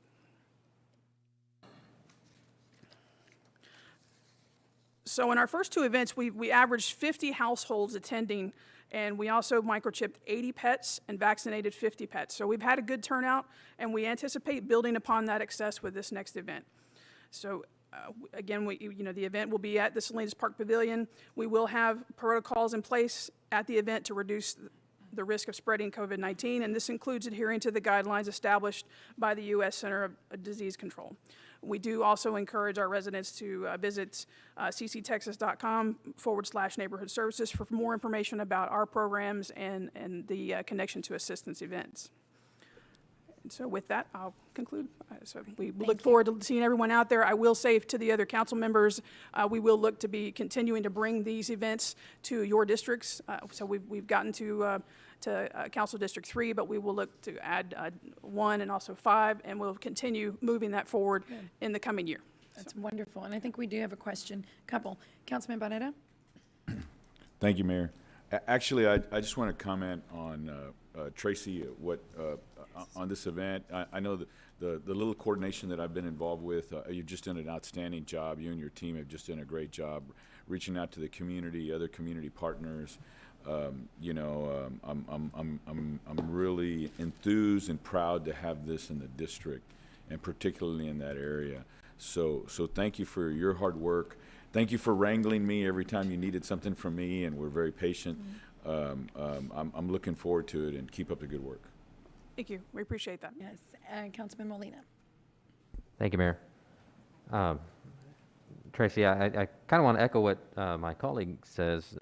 These meetings are a great opportunity for the public to find information, and the one that we did in District 2, when I joined, I saw that the staff was motivated and engaged and enthusiastic. They did a really good job of representing the city, and I hope that we can continue these in the future. Peter, one of the things that we used to do back when several of us had first joined City Council was we had City Hall at the Mall events. Have you considered doing that again? Yes, we have, Councilman. We're still evaluating it based on the COVID pandemic, but it's in our discussions to possibly bring it back. We had kind of taken a break because of the COVID pandemic primarily, but we'll see. We're looking into that. Yeah, it is very successful, and the community enjoyed it. So more details will be coming on that. Yeah. Again, for the public, when we have these meetings, we have several different departments represented, and it's a great opportunity for the public to get information on solid waste, on animal control, any other department where they might have an issue or a question. And even see council members out there. We all want to be engaged, I'm sure. And so we really appreciate your efforts. Thank you. Thank you. Appreciate that. Okay, thank you, Tracy. Thank you very much. Thank you all. And just to add, I know we've had great success with City Hall and the Mall. These events give us the opportunity to achieve one of our department's objectives is bringing the services to the neighborhood level, bringing the services and making it convenient near where our residents live. And so, again, just making it convenient for them to come out and get information about the services, get their pets microchipped, and speak with city staff. So that's, what's good about these smaller events. It gives us that unique ability to go to the neighborhoods. And we love it. I think the people really appreciate it, especially the animal part of it. Yes. Thank you. All of it, really. All right. Well, thank you very much. Thank you. Thank you, Tracy. Mayor and Council, just two more quick items. One is a reminder of the virtual town hall for COVID-19. That'll take place this Thursday at 7 p.m. And the purpose of the town hall, as we announced last week, is to help educate the community and resolve any unanswered questions that there might be related to COVID-19. We know that case levels are down, but we're expecting another spike over the winter months, maybe not as severe as what we just saw. So it's important for the community to make sure they fully understand the pandemic and what they can do to be safe. The virtual town hall will have a host of panel local health care experts to include from our own health district, the Corpus Christi Health System, Corpus Christi Spawn Health System, Driscoll's Children's Hospital, and Corpus Christi Medical Center. So those four institutions will have representatives of a pretty big panel. I think it's up to almost about 10 people or so. They will be ready to answer questions about the COVID-19 vaccines. I know there's new information out on that third or booster shot. That'll be provided. They'll be talking about CDC guidelines for vaccinations, safety on the vaccines, talk about boosters versus additional doses, vaccine hesitancy, maybe mitigate some of those fears in the community. And then there'll be a question and answer segment from the community as well. So the goal of the town hall is to engage and expand the, the conversation with the community on COVID-19. The virtual town hall provides the city with the opportunity to reach a very large segment of the community within the safety of their own homes. They won't have to travel anywhere. They can do it virtually. Registration for the virtual town hall is required for participation, but it's pretty simple. I did it myself last week. It just took, I think, less than a minute. It'll allow the public to call in and submit their questions. Registration began last Friday, and it will end an hour prior to this Thursday's event at 6. So people can register all the way up to 5 o'clock this Thursday. And again, that registration is pretty quick. Like I said, I did it myself amongst doing other things simultaneously. And the event will be available for viewing on Facebook at CityGov and then at YouTube at CCTV Corpus Christi. Interested parties that do want to register, we're going to show, here it is, it's on the screen here. You go to Ask the Experts Town Hall, Vekeo.com. You can pretty much Vekeo.com is where you'll register at, Vekeo.com, and then you'll see our town hall, and just click on that button. Okay, so we look for a big participation from the community as another way to help answer their questions on COVID-19. And then the final update will be a short one here. This is a briefing from Michael Murphy, our Chief Operating Officer of our water utilities. He's going to provide an update on our seawater desalination efforts. And I did want to remind council that we are providing information pretty consistently, probably almost weekly, several times a week to the council via email or in one-on-one briefings. So we're going to change the format of these weekly briefings to be more once a month going forward. Some of the information is repetitive in nature, so we think that based on council input, once a month will be sufficient. So just to let the community know, we'll hear from Mike today, and then in another month he'll be back. So with that, Michael, let's hear our update on the seawater desalination. Thank you, Peter. Yes, sir. Good afternoon, council members, mayor. I'd like to first introduce Shelby Coppridge. She is, as you all know, Amber has taken on a new role in her life and is working in another career. And we're happy for her. We're sad to see her go. She was a big part of our desal team, but Shelby is going to be very good at this job, very capable young lady, and so we're excited to have her here. So, updates. As the desal effort continues to move forward, TCEQ has announced their public meeting date, and it is an official date. We sent out a memo to council this past Friday. If you haven't received that, the meeting is scheduled for November the 16th at 7 p.m. It's going to be a virtual meeting. You can get all the information on that meeting at our website, which is desal.cctexas.com. All the information on how to sign up to be a speaker, to get your comments in front of TCEQ, and to discuss that. But the meeting is going to be about the La Quinta site, and it's for water right and water use permit. That's the part, that is the next phase in this. And as council remembers, back in March 18th of 2021, we went through this exact same process on the Inner Harbor site. So the TCEQ meeting is going to be set up into two different, I guess, phases or sections. The first one is an informal discussion period in which public comments can be made and are not to be considered as part of the agency's decision-making process. During this period, questions posed by the public are answered by TCEQ staff and representatives from the city of Corpus Christi. And our representatives are going to be Kevin Norton. You all know Kevin is our Director of Water Utilities, and he was the participant on the Inner Harbor site, so we thought the consistency of keeping him in that role for this meeting will be really good. And then also Jeremy Rice with Friesen Nichols is going to be our speaking as our engineering expert, and he is the person who has drafted the permit application.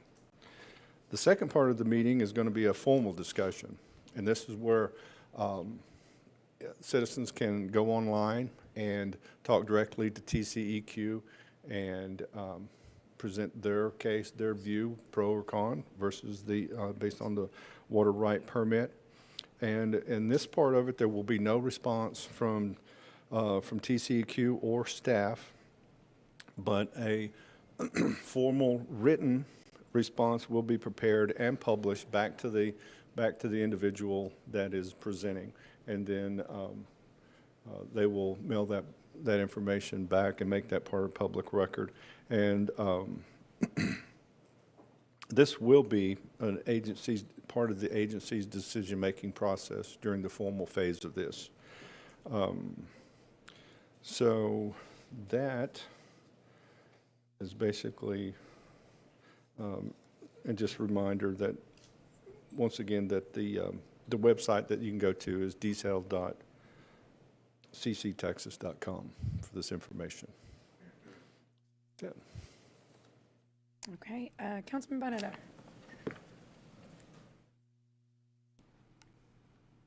Thank you, Mayor. Mike, when is the plan to move forward with land acquisition? That's up to. Well, I think staff has presented all the information that council has requested. And so that is really up to the council as to when they want to set that date to have that decision. We, if there's anything else that we've missed or we haven't presented to council, we would be glad to do that. So. Okay. Peter, where are we on this town hall? We're working on developing it. Right now we're focused on this TxDOT public hearing, and simultaneously though we're looking at options to include the design of it, the number, the format. Is it going to be in person? Will it be a WebEx type event? So we're working on it, working with the mayor, and we'll have more details for the council soon. Okay, so that leads into my next question. So when do we move forward with the land acquisition? That is something the mayor and council needs to decide. So the council direction is to move forward with community engagement first, and that's what we're working on. That includes the town hall that we'll have with the community, and then TCEQ's public hearing. And so I think once those two are accomplished, we'll be ready to talk to the council about next steps to include land acquisition. And if I may, Councilman, there were some questions that were posed to our, I'm sorry, the name escapes, the engineering. Friesen Nichols. Friesen Nichols, yes. And they're getting back with those answers, 9 questions to be exact. So I'm waiting on that follow-up as well. But the answer to the question is it's up to us. Yeah. Would you mind sending me those questions? Could I be made privy of those questions Sure. that were sent out? So, yeah, if you don't mind. Absolutely. I'm just curious. I just thought we'd already decided this long ago. I understand that we want the community there's some confidence that we're trying to ensure that the community has of where we're moving. And I know that we're trying to fulfill that, but I just kind of feel like we made this decision a year ago. So I guess we can talk about it. Well, yes. I think the decision towards the direction in which we're going, but the decision itself, no, has not. Because as long as there's any question unanswered, then we can't move forward. And so there has to be an end to that. I understand that. And so for me, it's these questions coming back answered, and that way if somebody else comes forward and says, you know what, hey, I got one more question, then that will be answered as well. But I do understand your point. We can't continue, month after month. I totally understand your point, and we will be moving this forward. I don't think there's anyone who doesn't want to. I think it's just a matter of making sure that every box is checked, and that's where we are right now. Councilman Martinez. Thank you, Mayor. I don't want to push things back and I don't want to delay things, but a couple of weeks ago we were presented with that idea from CC Polymers about getting water from their plant. for me, I think that's certainly something that we should explore, whether or not it's feasible economically, whether there's any benefit to it, whether it's possible, in light of the costs associated with building a desal plant, what we're going to get from it, the need to upgrade and expand later. How much have we done to look into that, if anything, and what are our plans in analyzing that? I'll call it an idea because it wasn't even a proposal. Yes, sir. So we did visit with CC Polymer. We, Councilman Pusley, myself, and Maria Corona, we visited their plant. It is my opinion that I don't think this would be a good opportunity for the city because they're relying on the water line that we are currently designing and getting ready to build underneath the harbor to get their water back into the city. And what we would have to do is blend that water with our public drinking water. And I'm not even sure if that's possible from TCEQ perspective, whether you can blend two different types of water into one system like that. But the other thing was they're currently limited on the amount of water that they can deliver. And what they had told us at that time was that they could, once the plant is ready to operate, it's a small plant. It's like a 8 million gallon to 9 million gallon per day plant, of which they're planning on using the majority of that once they get their full plant back on site or in service. They plan on using the majority of that water for their plant. So they would still have to go back in and reconstruct a larger plant, like if we're thinking about a 10 million gallon per day plant as the initial starting point, they would have to go back in and increase that size. Now their environmental, their detail to environmental is not the same level as what we presented to council. They do not have the diffusion system to discharge water into the harbor like what we are proposing. So that would have to be a modification that I would think that we would require that they make. I'm not sure that they would be willing to do that. I think they've expressed that they would be willing, but I think you got to have that discussion. When we build a desal plant, we don't mix the water.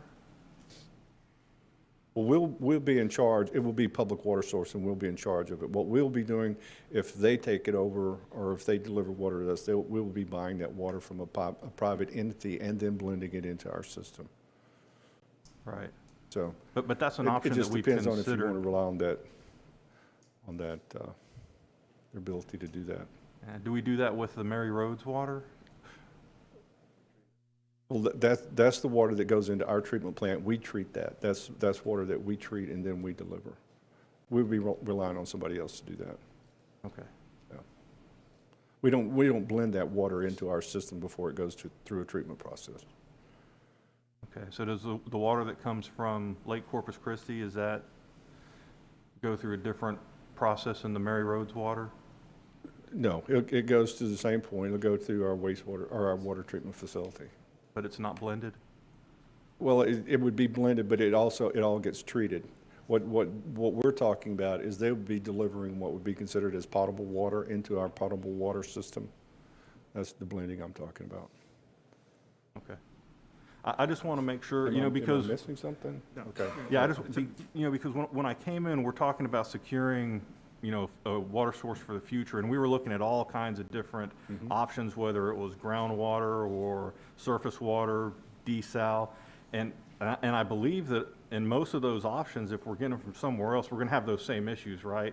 If we go the groundwater from Evangeline or wherever it is, you're going to have the issues that we're talking about here, right? And is that something that takes it off the table, or is it something that, well, if you look at what we're getting in the cost, there's value there as opposed to building a $200 million desal plant? I mean, I just want to be sure that we're considering all of the options and looking at it in the big picture. I know that everybody's real eager to get going on the desal plant, and I think eventually it's going to have to be done, but I want to be sure that we look at all the options and that it's the best option for now. Yeah.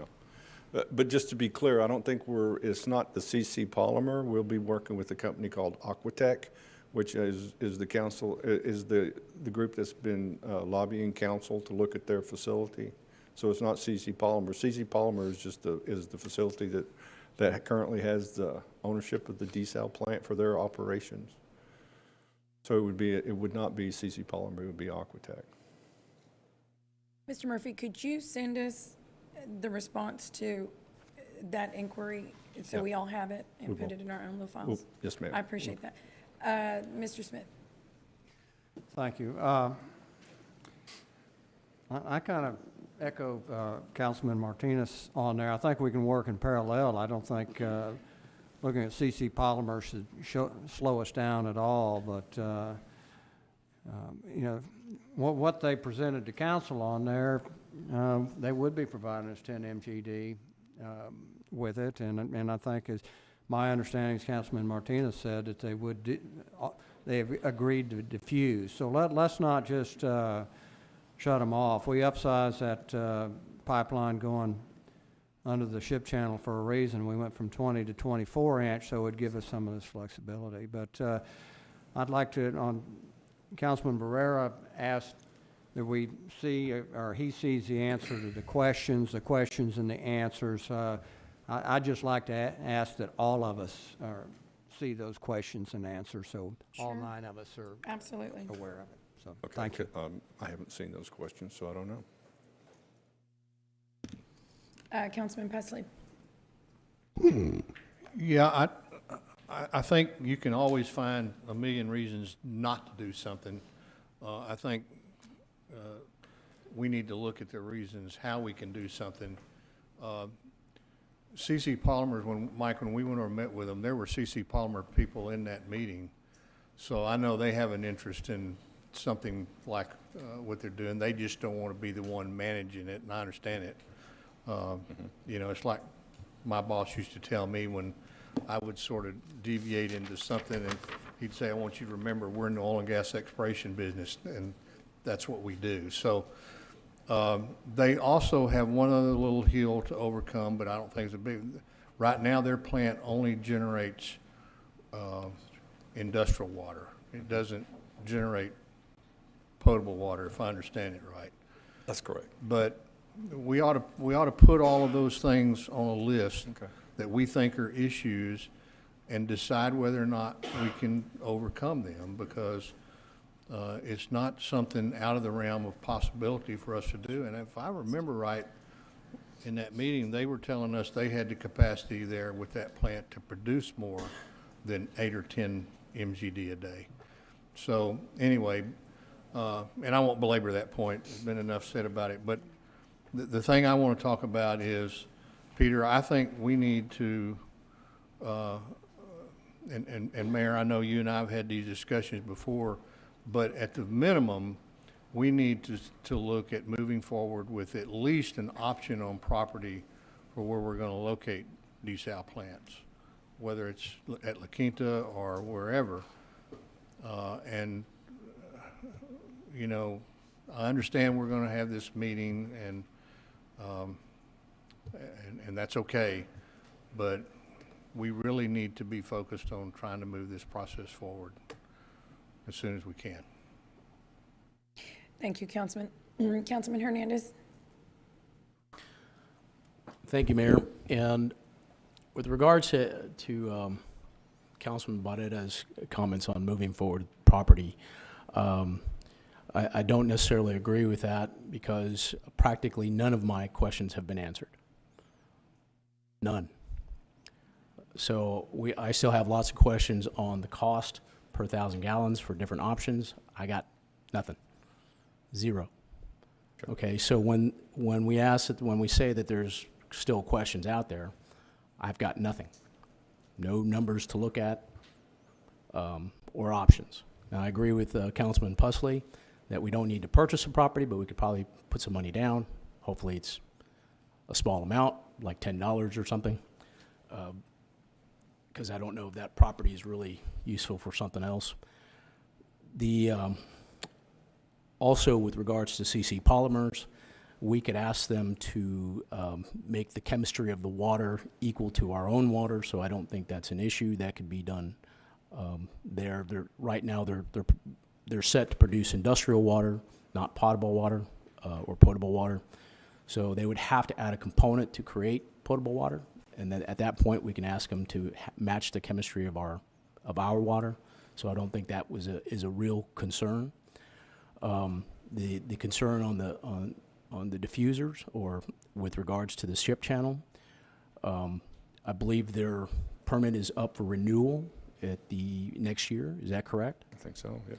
So I believe that might be a point to when that can be addressed.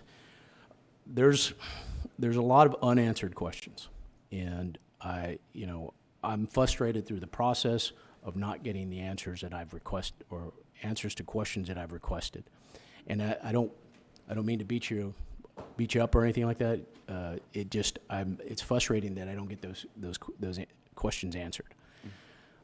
Again, to me, I think it's a financial issue, and if we're truly only looking at the inner harbor, if we really haven't done that much work on La Quinta or any other site, you're only boxing us into one option. We got to have the other information for other true options, with detailed information about cost, viability. If it's an issue with pipeline, how much would that cost? We talked to, and I don't think Sam Patricio is really going to play ball with us. My interaction with Brian Williams has been somewhat negative, every interaction I have with him. So I want to say that, there's still a lot of information that needs to be provided, and until we get that information, it's hard to vote or to spend $200 million on a project if you only have one option. So I'll leave it at that. Thank you. Councilman Hunter. Thank you, Mayor. It's always a pleasure to go last because there's not much left to say. But I just want to say thank you. I've been here just over 6 years, and I really appreciate all the efforts y'all's department's been doing for a long time. But specifically, since you and your team, before you were here, had gotten things rolling, nothing had moved so fast. And I appreciate you moving forward and trying to find a solution. I apologize. So thank you for everything you do. Really appreciate it. Keep up the tough work. I will be patient for another few months, ready to pull the trigger on either location. So thank you. Okay. Thank you, Mr. Murphy. Okay, you're welcome. Okay. Yeah, Mayor, that concludes today's city manager's report. Okay, great. So we're going to move on to section J, which is our consent agenda items 2 through 13. Do we have any requests from council members to pull any individual item? Yes, Mayor, I'd like to pull number 11. Number 11. Anyone else? 13. Number 13. Anything else? Okay, I'll entertain a motion to approve consent agenda with the exception of items number 11 and 13. Second. Okay. All in favor say aye. Aye. Aye. Any opposed say no. The motion carries. So item number 11 we'll hear first, and that is a motion authorizing the approval of an additional services request with Pape Dawson Engineers for a comprehensive stormwater master plan. Mr. Raymond. Can I answer your questions, or would you like me to go through the presentation? No. Okay. Yeah. I want to say thank you for meeting with me individually, but something happened at the county yesterday. They recently, I guess, approved a deal with Half Engineering and Ardura to do hydrology in the county. They, I believe, and I'm surprised I didn't remember it when we had the conversation, that the county judge had mentioned that she had gotten a $2.6 million grant from the state with doing this hydrology work. And I just want to make sure that we're not duplicating what's being done at the county. And I'm glad Commissioner Gonzalez is here. Maybe he could probably shed some light on what they approved. We talk about that too, right? But I mean, if we're spending the money to do the same work, I want to make sure that we're at least communicating and finding out if we can save some money or Understood. something there, right?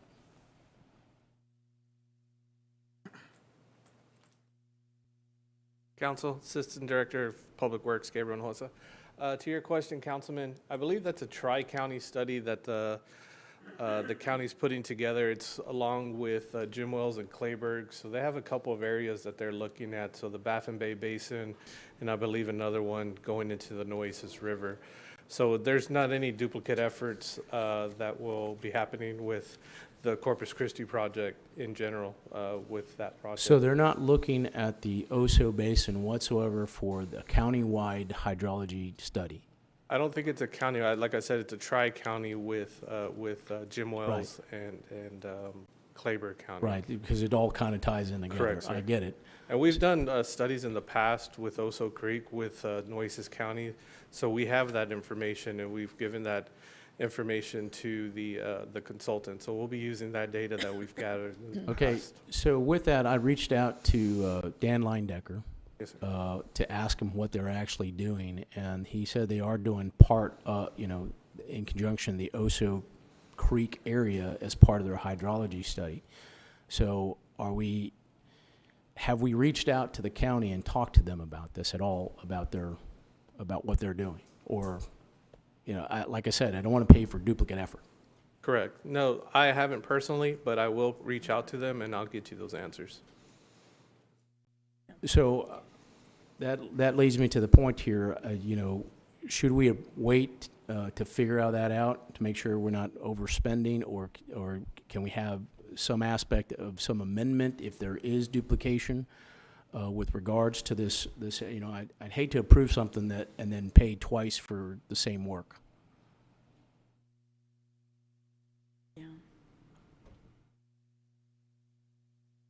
We're open to amending it, sir, if there's duplication in effort.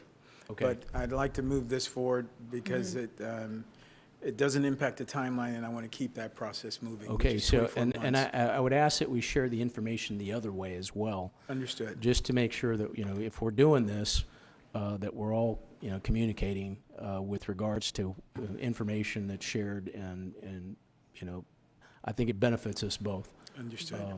So if that's the case, if there's if there's an option, so we don't Duplicate effort. duplicate and effort, cost. please come back with the amendment, or if you can do that in-house. But I don't want to stop this from going. I just want to make sure that we're, Thank you very much. Thank Okay. you, Councilman. thank you. Councilman And Smith. Thank you. Thank you, Mayor. Mhm. Mr. Raymond, we've talked about local content here exhaustively up there. What kind of presence does Pape Dawson have in Corpus Christi? Great question. They don't have an office here, but I have a representative from Pape Dawson who can speak to that directly. Kara?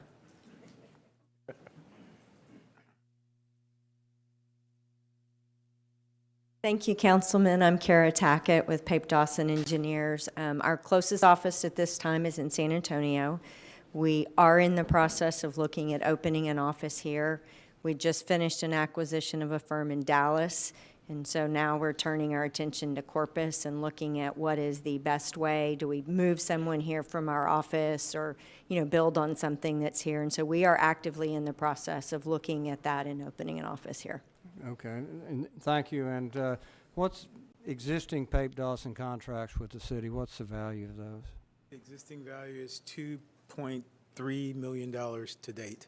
And we awarded, what, about a year ago, a little less than You a year? awarded it on February 9th of this year. Okay, with it.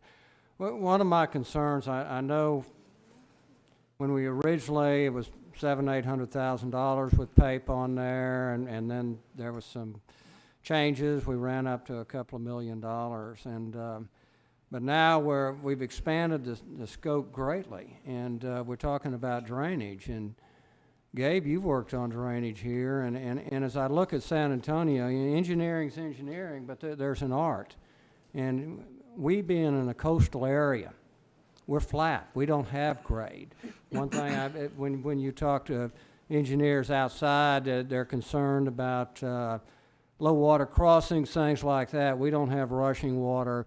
We've got things like tailwater coming in from our coastal environment. So I think the importance Well, when I look at all the work that's been done locally on drainage, I mean, we've investigated and tested and everything else. I hope you do engage some of our local expertise. You don't try to reinvent the wheel. And you look at this from a coastal perspective, what we are here, a flat community, a coastal community. We're not San Antonio, we're not the hill country. So when we do drainage design, there's a different flavor to it on there. So, you know, Manning's coefficient of friction is much more important because we're flat, we have no grade. So if we're looking at that, you know, these kind of things, just that local knowledge on there. So I didn't have any issue before coming in when we were doing the consolidation, the plans and stuff, but now where we have so much local knowledge in this area, I do hope Pape Dawson reaches out to our community and acquires some of that. You got some sitting in the purple pinky shirt, but don't try to get him. But yeah, Understood, Councilman. And just to put a period in that, this was competitively opened up to all of professional requests for qualifications, and only 2 firms submitted qualifications. Pape Dawson does have a local firm working on the team as well, so we'll certainly take that under advisement. Thank you. Councilman Pusley. Yes, thank you, Mayor. Al, I wanted to just mention this. I mentioned this before when we first voted on this issue, and that is when I first came to the Commissioners Court in 2009, there had just been a county-wide drainage study completed by Naismith Engineers that we received as a grant from Congressman Ortiz to pay for it. And have we looked at that data to see if any of that is usable or not? We gave, the city gave all of the data that we've had. We reached out to our consultants like Naismith, who is now, I think, Hanson, right? Right. And all of our consultants, we gave that data to Pape Dawson. And of all of the data that they've collected over the last several months, the only data that is not usable is the stormwater data. Go figure, right? From the 2009 partially adopted stormwater master plan, that data is outdated. It's not really useful. Some of it doesn't even exist because they didn't model all the areas of the city. That's why the number is so large, and that's why I met with each of you to try to kind of absorb the shock of and explain to you exactly what has to happen. They have to start with an existing conditions map, and that's basically starting from scratch, right? So we tried to make sure we coordinate with the county, and we will continue to do that. But this is something we started and we need to complete to get those 4 comprehensive master plans, which will springboard the impact fee study, if you will. Okay. Okay.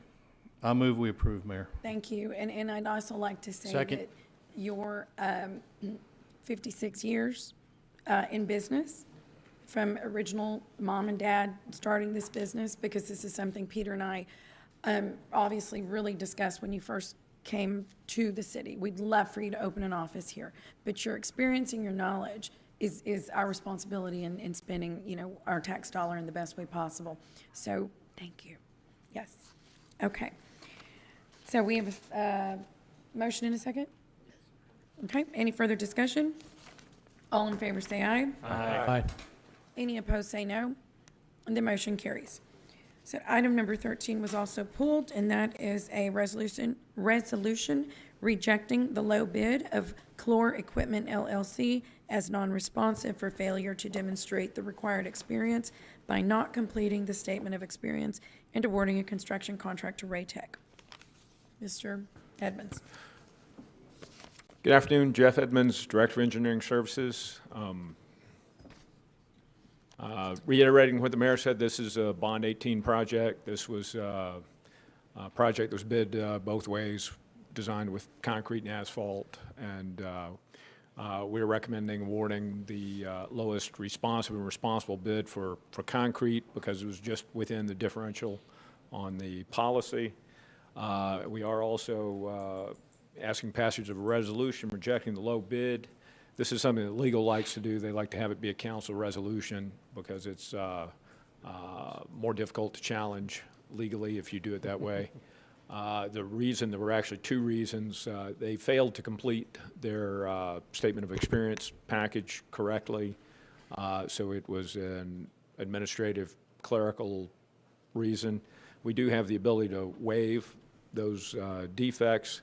We're electing not to waive those defects because we also have some questions about the relevance of their experience. So we're recommending that the low bid declared non-responsive, and we award to the lowest responsible bid from Raytech Construction. Okay. Councilman Pusley, did you pull this? Okay. So, Jeff, my comment is, you know, and Councilman Smith just brought it up on the previous item. We've been trying to, and we're maybe before we're still, or while we're still young, we'll get some sort of policy passed by this council that gives some deference to local industry. And we have a local contractor who bid $3,500 higher than Raytech, and they're local. And I just think that when you get in that close, you know, this is a company that lives here, their people live here, they pay their taxes here, and when you're this close, I think there should be some deference given to the fact that they're a local contractor. Is there any reason why Mako couldn't do this job? No, but I don't see any reason that Raytech couldn't either. And then I'm not sure how we're going to define that local, but I think Raytech has been in continuous operation here for way before I got on with the city. So I'm going to say maybe 10 years they have had continuous presence in the city of Corpus Christi doing mostly road bond projects. Okay. And in that 10 years, they've never opened an office here? Well, I'm going to say that, I mean, they've got folks here. I'm not sure whether they're always housed in site trailers or if they're in permanent offices. They've also had another subsidiary company that was in the construction materials business. It was called Benchmark Materials. So I think they would probably check that box, or it'd be very difficult to define that in a way that they wouldn't check the box. Okay. Well, that's just something I feel very strongly about and have always felt very strongly about. And I know when I was with the county and we tried to do that as often as we could. And so anyway, that was my point for pulling this. Thank you. Councilman Barrera. Thank you, Mayor. I just want to echo Councilman Pusley's. I think the fact that you say I don't know, and I'm not trying to give you a hard time, that means that we have to review a policy of which to see that if it would make a difference. Now, I know when it's a request for bid, it's a lot different than when we're issuing professional services or something of that nature when we were talking about engineering before. But I know I've been vocal about it that, I mean, Peter, at what point are we, I know we're going through a process to determine how strong our procurement policy, or amending our procurement policy. So where are we? Right, yes, sir. So we have two steps. One, we have an outside firm that's reviewing our procurement policies, and they presented draft findings to me 2 weeks ago and another meeting this week. Step two in that contract is to develop a local preference ordinance that Councilman Pusley talked about. It's a policy issue of the council, and it's been talked about. So they'll be drafting, with our help, a local preference ordinance that'll be brought to the council in December. And it'll be a policy decision of the council if you want to use one of those here in the city of Corpus Christi. So the December timeframe, November timeframe for the report on our purchasing policies and procedures for council, and then the local preference ordinance in December. Yes, sir. Thank you. I'd like to follow up on that as well. There is a current ordinance on procurement of public works contracts, and that's basically the roadmap that we follow on bidding out these projects. Okay, thank you very much. So I'll entertain a motion to approve. Motion to approve. Second. Any further discussion? All in favor say aye. Aye. Any opposed say no. The motion carries. Thank you, Mr. Edmonds. And let's see here, before we break for lunch, I know we have our County Commissioner Gonzalez here, so I'd like to pull a first reading ordinance, item number 18, so we can do that in respect of your time, sir. And item number 18 is an ordinance authorizing an interlocal agreement with Nueces County for park improvements, including a splash pad water feature at West Haven Park, located near the intersection of Cliff Moss Drive at Rockford Drive. Rebecca, would you please change my vote to no on that last item, please? On 13, is that okay with the council if I reflect that? Thank you.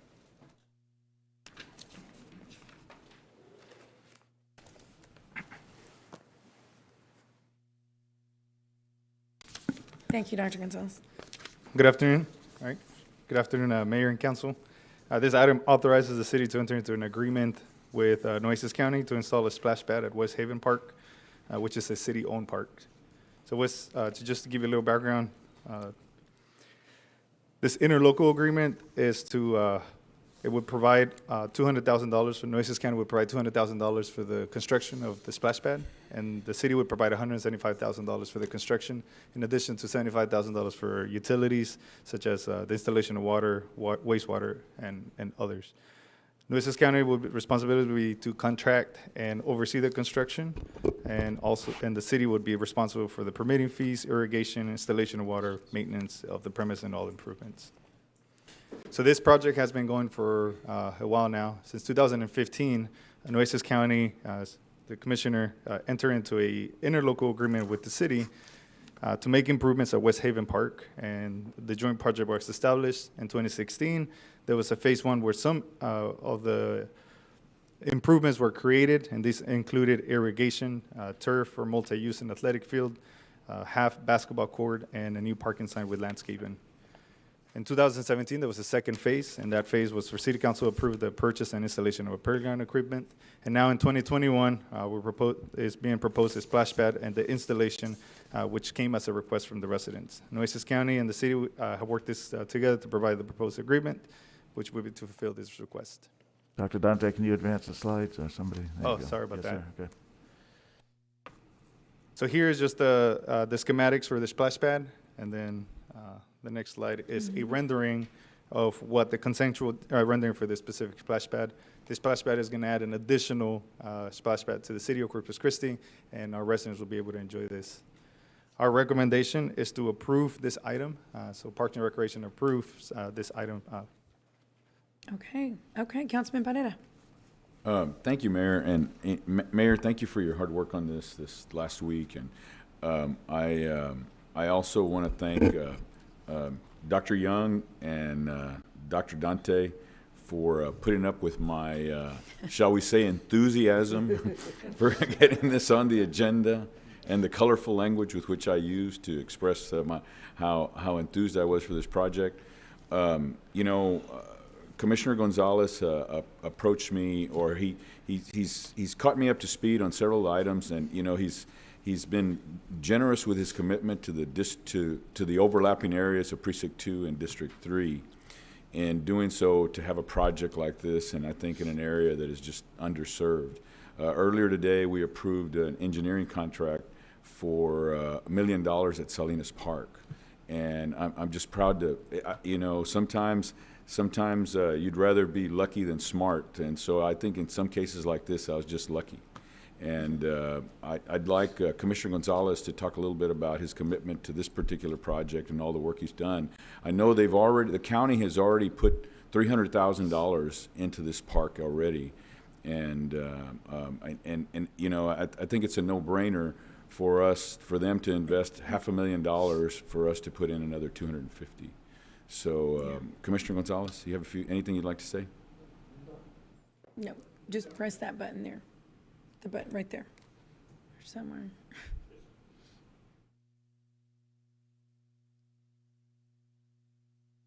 Yeah, it's right in front. That one. Oh, okay. There you go. All right, you want to thank Commissioner Barrera and Mayor, Councilman. And every time you say aye, I wanted to say aye myself. I was back there trying to say aye and nay and whatever. So Commissioner, keep your family in my prayers. So I just want to say again, thank you for working with us on this joint effort. And I know I've probably been a thorn on Commissioner Barrera's side, calling him day and night, and, you know, we don't stop until, you know, he learned that I don't stop until I hear the word, let's do it, you know. So, but I want to thank Dr. Dante for also taking over the reins and coming over when he did, and I appreciate the work he's doing. But, you know, this park is not really just a park. You know, when we first started back in 2015, I asked West Oso, what do you want? I think, Commissioner, you were in the Commissioner's Court. He said, what do y'all want from us? I mean, what can I do for you? And they said, we want that park to be developed. Because nothing was there, and just grass. And so we want somewhere our kids can play after school, when, you know, they can get together, they can have, you know, picnic and, you know. So we developed that park, which is $380,000 that we spent on developing that park. The walking trail is about a mile walking trail, you know, and it's got exercise equipment for handicap, and it's all ADA exercise equipment. You go into wheelchairs and you can use the exercise equipment. So this is how the basketball courts, we asked the students there, what do you want? Oh, basketball courts, so we fixed the basketball courts. You know, we have a pavilion. We also did a pavilion. It's not listed here, but we did a pavilion, you know, to have, you know, picnics, whatever the people wanted to have. A sidewalk that connects the pavilion to all the exercise equipment. The lights there at the field is an official soccer, football field. You can play soccer, you can play football, and it's an official. The lights are LED lights, thanks to AAP. So we've done a lot of work there on that park. And every day if you go by there to 4 o'clock, you can see people walking around that park. And then even the superintendent called me and said, man, I said, these people are using it every single day. So I think that the money very well spent in something like this. And it's an area of the county that sometimes we forget that it's there. You know, this is why my passion was to make sure we had something for West Oso, Molina, and all that in that area. So, and I want to thank Councilman Barrera for seeing that vision, you know, and saying, well, you know, I think you're right, we can do it. So I just want to hear, I'm just trying to thank you. It's finally on the table, you know, so I can sleep at night now. So, but I won't sleep until I get the final knock on the table, right? But I just want to thank everybody. City Manager, I think, Sononi, I think you and I talked about this several times. And so, I mean, I touched everybody that I could to try to make sure this thing went through. So I just want to thank you on behalf of the families there, on behalf of the kids. In fact, West Oso has, the only thing about the agreement to this park, it's a three-year agreement. West Oso has the priority to use the field, you know, for the band, whenever they need it. If they don't use it, then the city has the second priority to control the field, you know, and then that's the way it goes. West Oso agreed to mow the field, you know, so they take turns on mowing the field. So all this agreement came about, you know, during the time that we were doing this. Right. Now with the splash pads coming up, and I think it's something that's really needed in that area. I'm working on 3 splash pads, and I think this is one that really, really needs it the most. Yeah. So thank you very much, Mayor. Thank you, Thank you. Councilman. Appreciate it. Commissioner, thank you. And this is a perfect example of what partnership can do. Oh, definitely. And so we're I know I speak for me, of course, the councilman who's been working on it since he's been on council. This is a big day. It's another big win. And we've had so many that we spoke about earlier, but this is just a beautiful partnership. So congratulations to you for not allowing it to just, you know, go away. No. This is done because of the partnership, really between the two of you and making it happen. So we appreciate you very much. And I'll get to some of our other comments. Councilman Martinez. Thank you, Commissioner Gonzalez. The Commissioner's Court, you know, like the mayor said, this shows the awesome things that we can accomplish when we all work together. Not just the city and the county, but we also have West Oso involved. Mm-hmm. And, you know, without any one of them participating, this would not happen. Sure. So thank you very much for staying on this, for bringing this project. And hopefully we can have other projects just like this, because it truly is an example of the great things that we can do working together. So thank you. Mm-hmm. Well, Commissioner Barrera and I are working on another project. They're Believe it or not, believe it or not. Councilman, don't start any rumors. I know. I live in your sorry, district. Councilman. I live in your precinct. I'm trying Commissioner. to promote you, man. Commissioner. Councilman Smith. I want to echo those comments. What a great project, and Commissioner, thanks so much for your leadership and this partnership. And I would be remiss to say that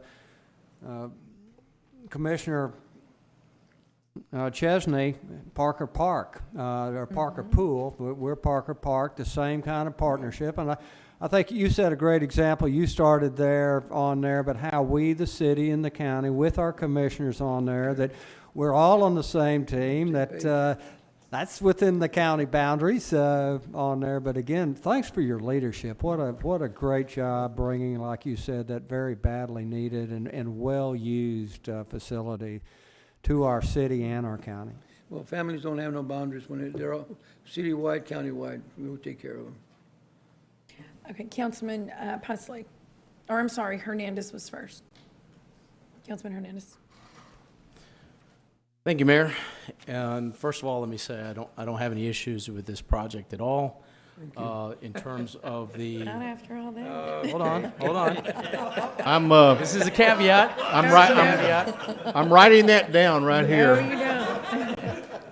I am too. However, I am tremendously disappointed in our city manager and park staff for raiding the Community Enrichment Fund when it's currently under audit and is probably not appropriate for spending in this location. Now, like I said, I don't have an issue with the project, and I think that funding should be allocated to it, just not from the Community Enrichment Fund. That should be utilized for development because we took money from developers, and I see Bart Brazelton there in the audience, and I think John Tamez back there. We take this money in lieu of dedicating land to provide the parks and facilities for those developments. I look at where this park is located at, and I don't think there's development, the type of development around it that would necessitate utilizing community enrichment funds. So let me state this for what I'm saying here. I believe the project is a good project, and I'm not discounting it, and I would like to see this splash pad at this park. I'm just disappointed in how we're paying for this. You know, we all have the accounts that we need to you know, what I'm saying is that if we're going to go through the audit, we're going to determine that this funding is probably misappropriated, and we're going to ask for that money back into the community enrichment funds. And we'll have to somewhere bring that money from somewhere else. And it's just an accounting thing, right? This money, we should spend money on this park, and we should have a splash pad here. But it's just the wrong funding source. So I'd like to ask our city staff as to why they decided to use this particular funding. Councilman, so we took a really hard look at the different accounts that have been created with the community enrichment funds. And the accounts that you see in there under the financial impact, they're actually within 5 miles. Okay, wait, let me stop you. No, wait, hold on, Okay. I'll answer that, but go ahead. It's probably not an answer, but I would like, you finish your statement, and then we will go back. And if you have another question, then we can go that route. So these accounts that you see under the financial impact, they're actually accounts that were within the 5 mile radius. They were specifically chosen because they met that criteria. So, Dr. Dante, those are developments in the 5 mile radius? Correct, within the 5 mile radius. Thank you. Okay. And I can read directly from the Uniform Development Code that it's specific to the closest neighborhood or community or regional park closest to the development, no more than 5 miles from the development. The 5 miles is not the standard, it is no more than. The standard is the closest to those developments. So when you use this 5 mile radius, it's a fallacy. It's not, it is not the standard. The standard is the closest to the development.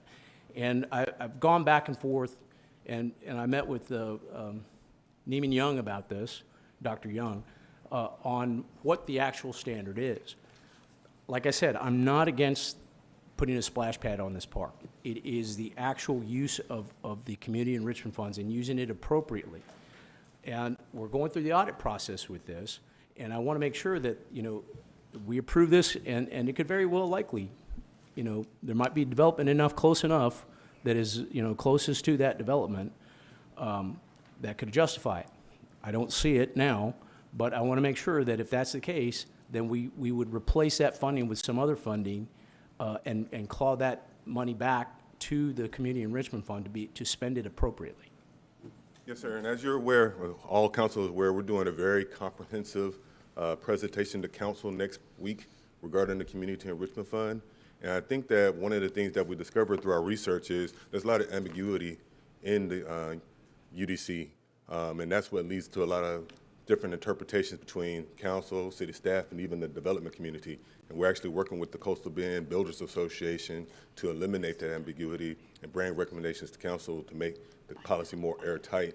Because specifically that language that you stated in the UDC, I'm not reading it as the closest park to the development. It states that it's a park within 5 miles that is likely to service the residents of that neighborhood. And there's interpretation in there. Okay, I will read it again. If the city accepts the fee in lieu of land, the fee shall be placed in the city's Community Enrichment Fund and shall be used for the acquisition or improvement of neighborhood, community, or regional parks most likely to serve the residents of the subdivision. Okay? The park most likely to serve the subdivision shall be in no case located more than 5 miles from the subdivision. Yes, sir. Okay, so, it's not the 5 miles, it's the closest to the development, right? No more than 5 miles away. Yes, sir. And I believe that 5 miles was to capture the regional parks, because regional parks tend to be farther away from neighborhoods and communities. This, and I'd be remiss that, this should be, if we're going to have something in place, we should follow the policy that we put in place and not make it up as we go along. I want to make sure that we understand that okay, we're going to pay this fund. Obviously, from the comments before, I'm assuming this is going to pass, and I don't have an issue with that. But, and I'll say that again, I don't have an issue with that with the project, and I hope, and I want to see this splash pad there. I just want to make sure that we have a mechanism to claw back that funding and utilize different funding if that's the case. Councilman, did you look at me when you said that? Bear Lane and Navigation, it's a brand-new subdivision. Oh, absolutely. So it's less than 5 miles, so. It's and we're looking at policies, going forward. And, but, I just want to make sure that we're not misappropriating funding. Right. And I feel like I was back at the county. But anyway, go ahead. No. Okay, Peter, go ahead. Gil Hernandez, Did you County have a Judge. comment? No, but we I don't mean understand. I don't mean to be, and I'm not disagreeable here. I like the project. Yeah, I think we it's a got good that project, part. and I We appreciate got that part. I appreciate your hard work on this. Okay, Council, I'm sorry, Peter's. Yeah, I just want to restate that the funding recommended is consistent with the policy that City Exactly. Council approved. Okay. And just another point is that the city staff cannot appropriate money, only the City Council can. Right. So we're not appropriating the dollars. So with this action, when council, if they do approve it, you'll be approving it and approving the appropriation. Right. So I'm not sure coming back for a clawback would be required by the council, but because you're Right. approving the appropriation, not the Right. city staff. Just want to put that on the record. Yeah. Understood. Thank you. Councilman Pusley. Okay, well, Commissioner, I can remember when we had the ribbon cutting for this park, and I thought then, and I think now, it was a great project. You worked really hard to put it together, and people ask me all the time, what's the big difference from being on the Commissioner's Court and on the City Council? And I always tell them the same thing. It's nice to be on the side of the street where they have some money. Because at the Commissioner's Court, we had no money, as you well know.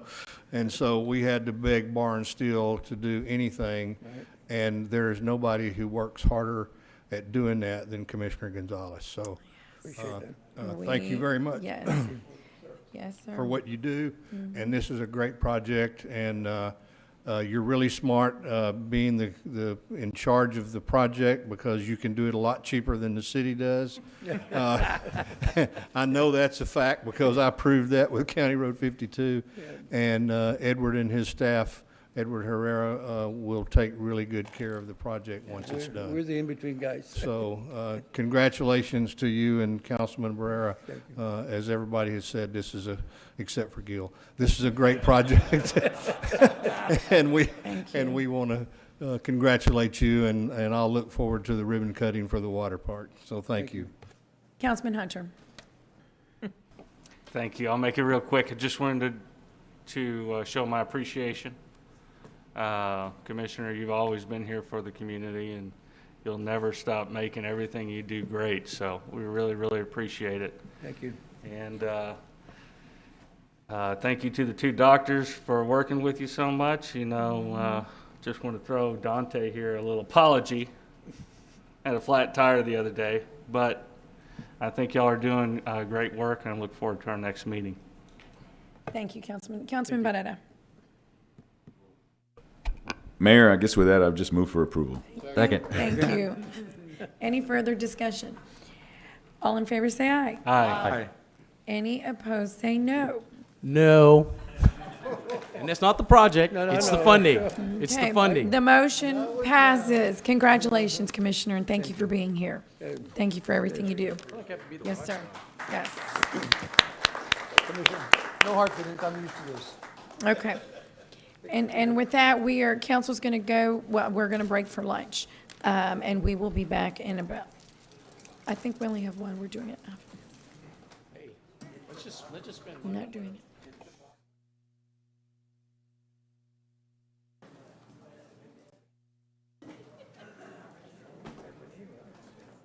You're like Jimmy the Cricket.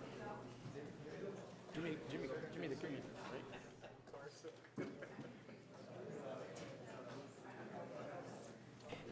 All right, so we'll recess for lunch for about 30 minutes and be back.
Y'all do what you think's right. I'm not. Johnny, stop.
Okay, I'll call the meeting back to order, and we will continue on with section L, which is public hearings, items number 14 through 16. So item number 14 is zoning case number 0621-07, John C. Tamez, District 3, ordinance rezoning property at or near 2302 County Road 43 from the FR Farm Rural District to the RS 4.5, single family 4.5 district. Your mayor, that's District 5, by the way. Yes, It it says Oh, District 3, but it's I'm District 5. sorry, it says 3. So that was District 5, thank you. Thank you. Good afternoon, Mayor and Council. The case before you is to rezone the property located at 2302 County Road 43 from FR Farm Rural District to RS 4.5 Single Family 4.5 District. The purpose to allow for the construction of a residential subdivision. The applicant is John C. Temez. The property is located along the east side of County Road 43, west of Yorktown Boulevard, and south of Farm to Market Road 43. The property has approximately 1,323 feet of frontage along County Road 43, which is designated as an A2 secondary arterial. The property totals 104.9 acres in size, and it is not platted. To the north is a recently annexed and zoned property. To the south and west are properties outside the city limits and consist of vacant, undeveloped land. And to the east is Oso Creek. The applicant proposes single-family residential lots with lot sizes ranging from 6,400 to 9,100 square feet. There are no proposed CIP and bond projects that we are aware of for County Road 43 at this time. The proposed rezoning is consistent with the adopted comprehensive plan, compatible with the adjoining properties, and does not have a negative impact on the surrounding area. A wastewater lift station is currently under construction to provide service to both of these single-family subdivisions. The plats will only move forward once adequate water, wastewater, and roadway access is available. One notice was mailed out within a 200-foot notification area. 0 were returned in opposition, 0 were returned in favor. Planning Commission and staff recommend approval of RS 4.5, Single Family 4.5 District, and I stand by for any questions. Councilman Smith. Thank you. Mr. Raymond, how much of this property is in the floodplains? It's in the 500-year floodplain, not the 100-year floodplain. Okay, so you have on one of the slides showing that. I'm sorry? In one of the slides in the packet, I think you showed the, Yes. it's that hash green. Yes.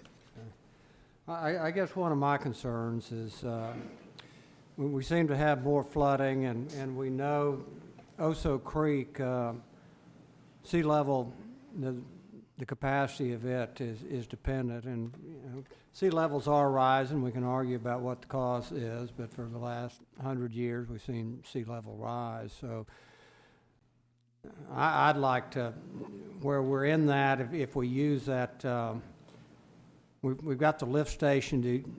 One of these slides shows where the lift station is located. That's kind of the boundary of that 100-year floodplain, and I don't know if we've got the applicant here, if rather than that high-density 4.5, that we go, say, an R6 in there. So for future generations, I'm not talking about in the next 5 or 10 years, but 50 years out, and a lot of us live in 50-year houses, and I'd like to propose we use that as a boundary and go R6 if that's something that could be designed in there. Well, and you can certainly pose that to the applicant during the public hearing process, right? Thank you. I just want to make you all aware, and I've talked to Councilman Hernandez, the applicant came and requested RS 4.5. That's what was served up to the Planning Commission and approved by Planning Commission, and we're bringing it forward to this body. So that is that is what we're presenting today, okay. 4.5. And thank you. And in those conversations was the floodplains, was that ever part of the conversation? No, and keep in mind, I'm not sure it was in the conversation for the development to the north that was also 4.5, that ultimately was changed to RS6 as well. Okay, thank you. Mm-hmm. Councilman Hernandez? This, the property that came up previously, one of the issues was that we were concerned about capacity in terms of the wastewater lift station. It was basically the first one of 600 homes. I think it was only 600 rooftops that you could That's actually correct. provide. Yeah, and so, and then talking with Councilman Smith, there was an issue. I guess 25% of it is in a floodplain. Is that correct?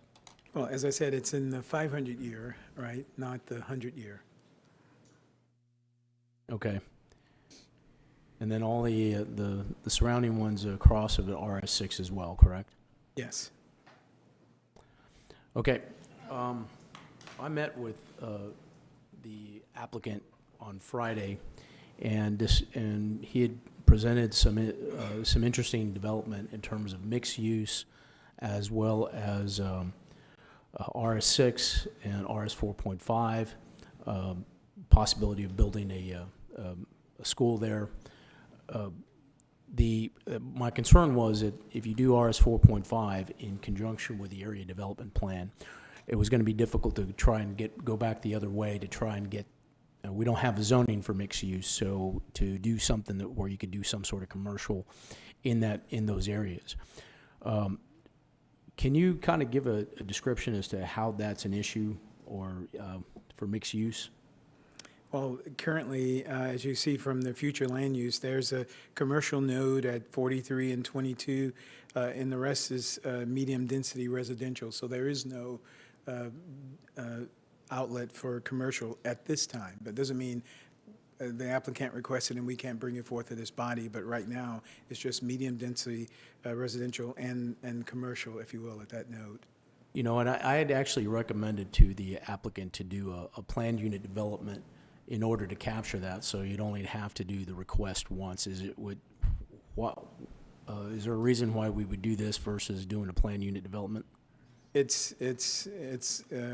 are following the lead of the applicant, and when this was presented So to us, did it was just, the applicant not ask you about a planned unit development? no, not at this time. It's just, he just wanted to do residential development, and this is the route we've taken so far. Okay, I'll ask that question when we talk to the developer. Yes, sir. Councilman Presley.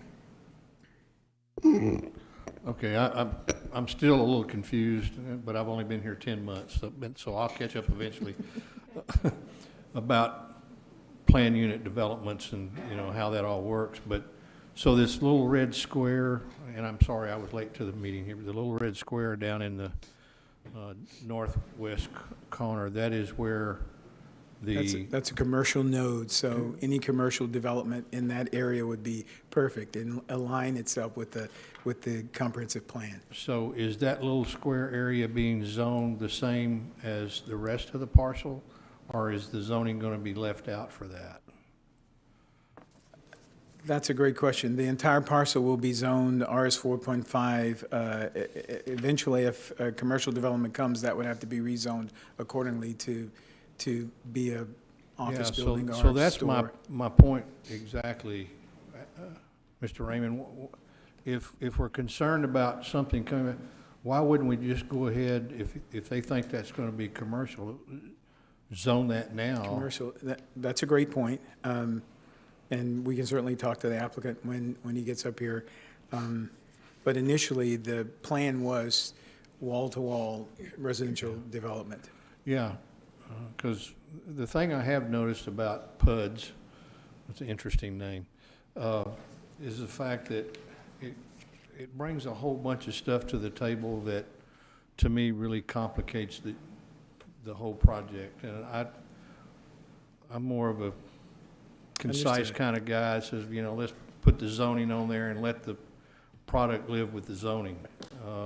And let's not go make 27 different rules that 10 years from now we go back and somebody says, well, what was the rule for that deal and why is it different? So I just think we can hear what the applicant says, but I think if you're going to do this, and the other option is to just do it and then they can come back and rezone it later. Exactly. So, okay, thank you. Okay, I think those are all the questions, Mr. Raymond. So I will go ahead and open public hearing. If if there's anyone in the audience that would like to comment on this item. I think the applicant's here, Mayor. Right. Thank you. Good afternoon, Mayor, City Council, City Manager, and City staff.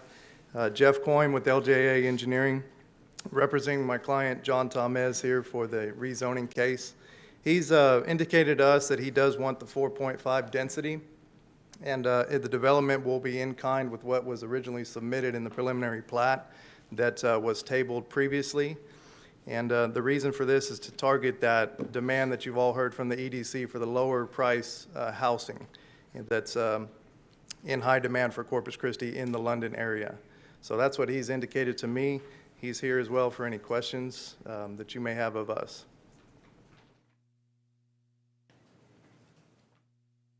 Okay. Do we have any questions for Mr. Coyne? Councilman Hernandez. Okay, you were at this meeting on Friday, right? Yes, sir. And we talked about a mixed-use development that had various different types of construction to it. And we discussed about doing a plan unit development to accommodate all that. Are you willing to spend more money to come back and rezone it as opposed to do that planned unit development? Councilman, that'd be a question for the client and the owner, but as far as what I've known now, he's trying to move forward with the residential side of this. And I think he's more serious about that particular development than the one that was presented to you. So, I mean, I don't want to put words in his mouth, but. Okay. Well, the problem we have is that we asked for the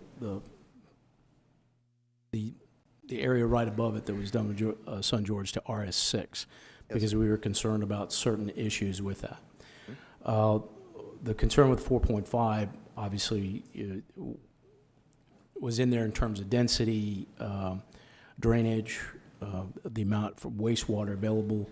We also had some complaints from people on the other side in terms of drainage as well. Can you address those? I'd like to refer that question to Mr. Raymond. We do know that those will be worked out during the platting process, so.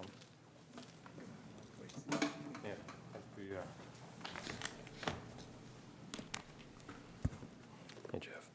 Good afternoon, Kevin Norton, Director of Water Utilities. So yes, sir, we did go and look because there was an overflow there on Yorktown Boulevard. We've done pretty extensive investigation, and we've been working with Mr. Coyne.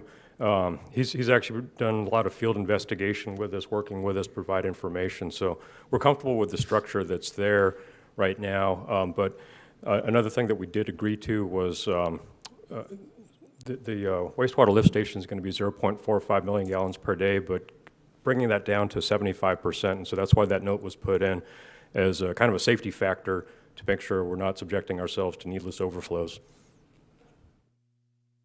And that's in regards to wastewater? Yes, sir.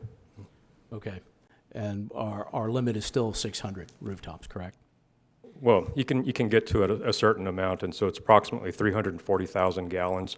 There's going to be a flow meter in there, and that's going to be monitored. And so however many homes you get, So where did the 600 number come from? That was just an estimate.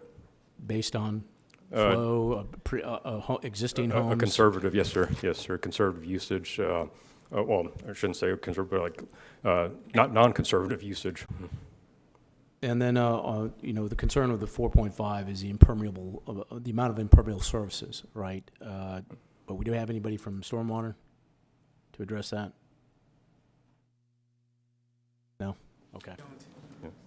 That's fine.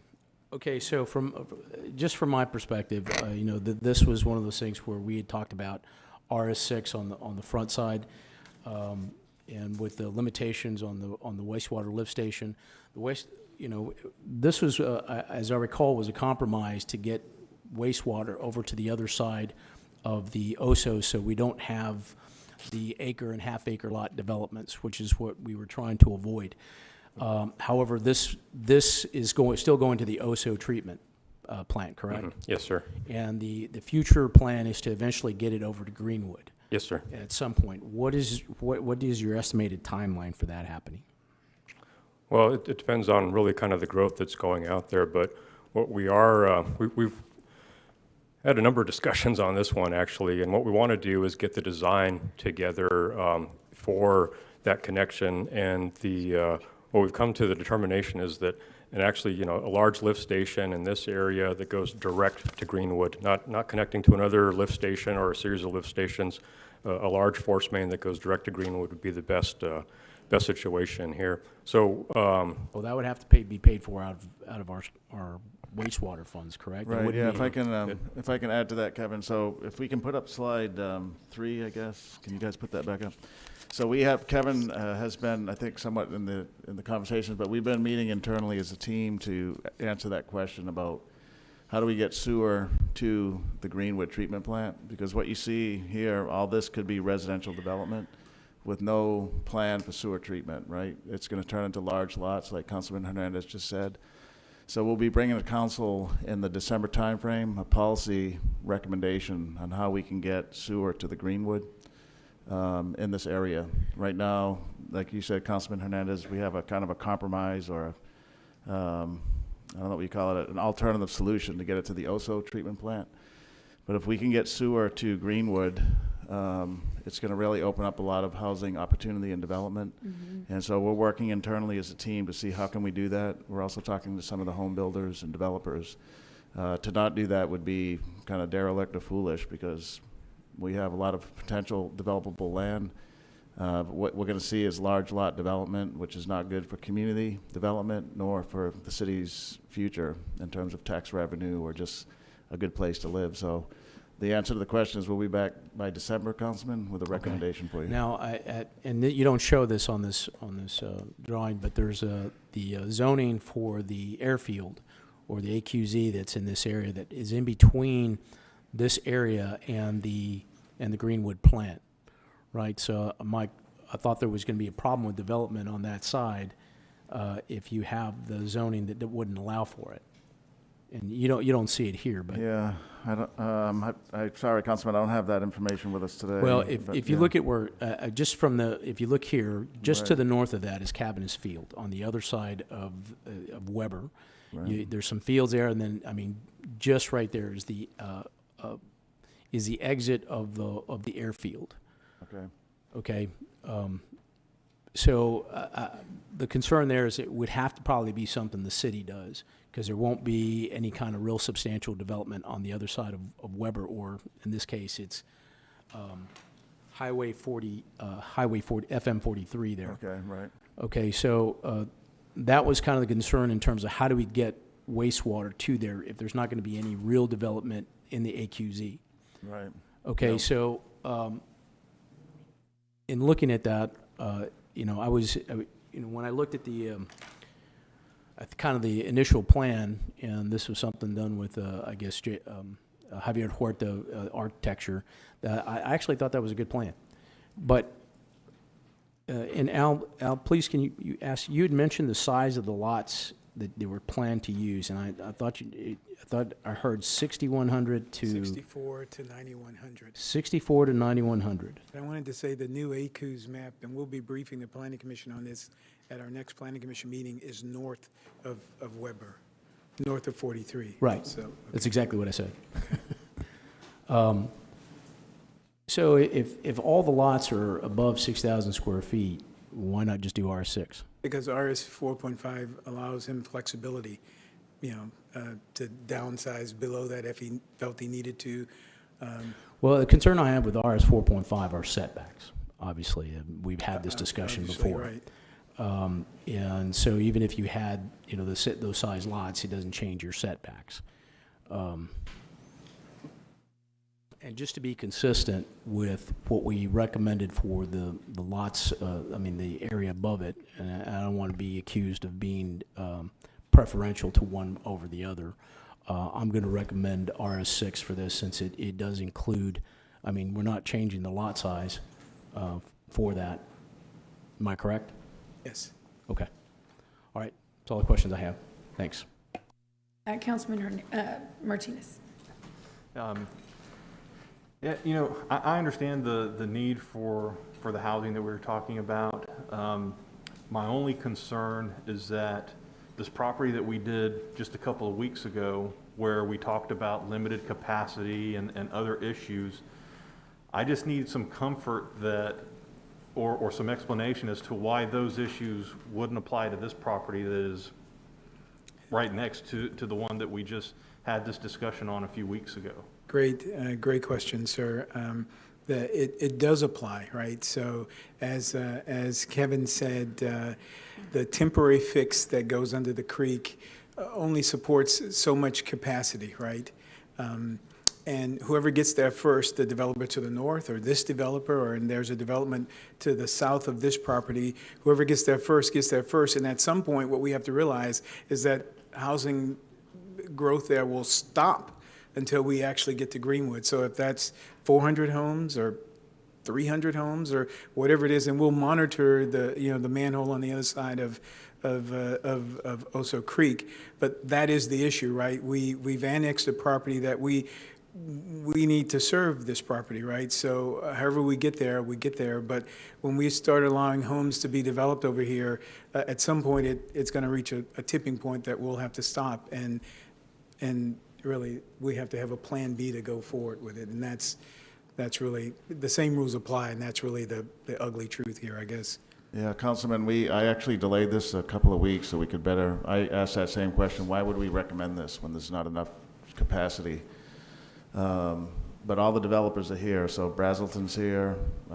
Temez is here. Moses is listening in somewhere. So they all know. They know that after we reach the capacity, then that's it. You can't build any more homes. We won't approve any more plats. And we knew that when we approved the lift station, because it was a temporary fix. Right. And a temporary fix could last for 3 years, 4 years, Right, whatever, until we make the connection to Greenwood. So everybody knows that, but it would be, I can't think of the word, it wouldn't be fair if we zone one person's property but not the others. And so we said, okay, this is probably a fairness issue. If we did it for one person, knowing that there's not enough capacity, why won't we do it for the other developer, Tamez, who's been talking with us for a couple of years. So we're recommending it and supporting it. So we went to the bigger question, which is, with all that land that you see in that slide, we know people want to live here. We know we have developers that would right now be developing this if we had sewer services up to Greenwood.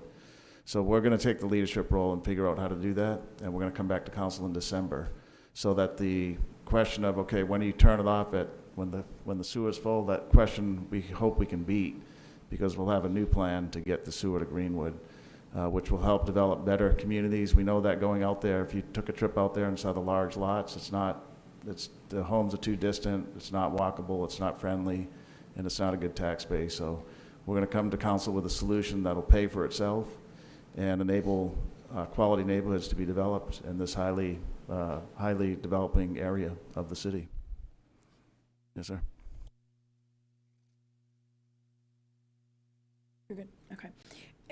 And I know the applicant is here. Would you like, Mr. Tamez, would you like to come up? I know we're not done with questions, but I think I was supposed to have called you up first. Okay. In terms of comments, so I'm going to circle back to you, and I think probably our questions or comments are more for yourself. My name is John Tamez, 823 Kenny, and thank you, Mayor and City Council and our City Manager. This has been a long project. I've owned the property for over 20 years. I've been working on the lift station for about 3 years. It's been kind of difficult because we've been going back and forth on what capacity is. And, you try to relate it to rooftops, which is great. But what it is capacity. I mean, that's the bottom line. That's the science. We can't pass that. So as soon as we reach that, we quit building homes. And for example, our preliminary plat, which was required for me to do for the trust fund, we laid out 1,000 lots. Even though we knew, I'm sorry. Oh, okay. There you go. We laid out 1,000 lots, which even at $300,000 per home, which is pretty reasonable, would be $300 million worth of tax revenue for the city. And the quickest way, we realized and are anxious to get the permanent sewage to the Greenwood. The quickest way to get there is through rooftops. We need the rooftops. That's going to prove economically, that's how the city can get there with the $10 million. If we're bringing in that revenue with our 600 homes, if that's what it is, that's a big push for getting the project going. We already know there's a lot of activity out there. I think it's going to happen first.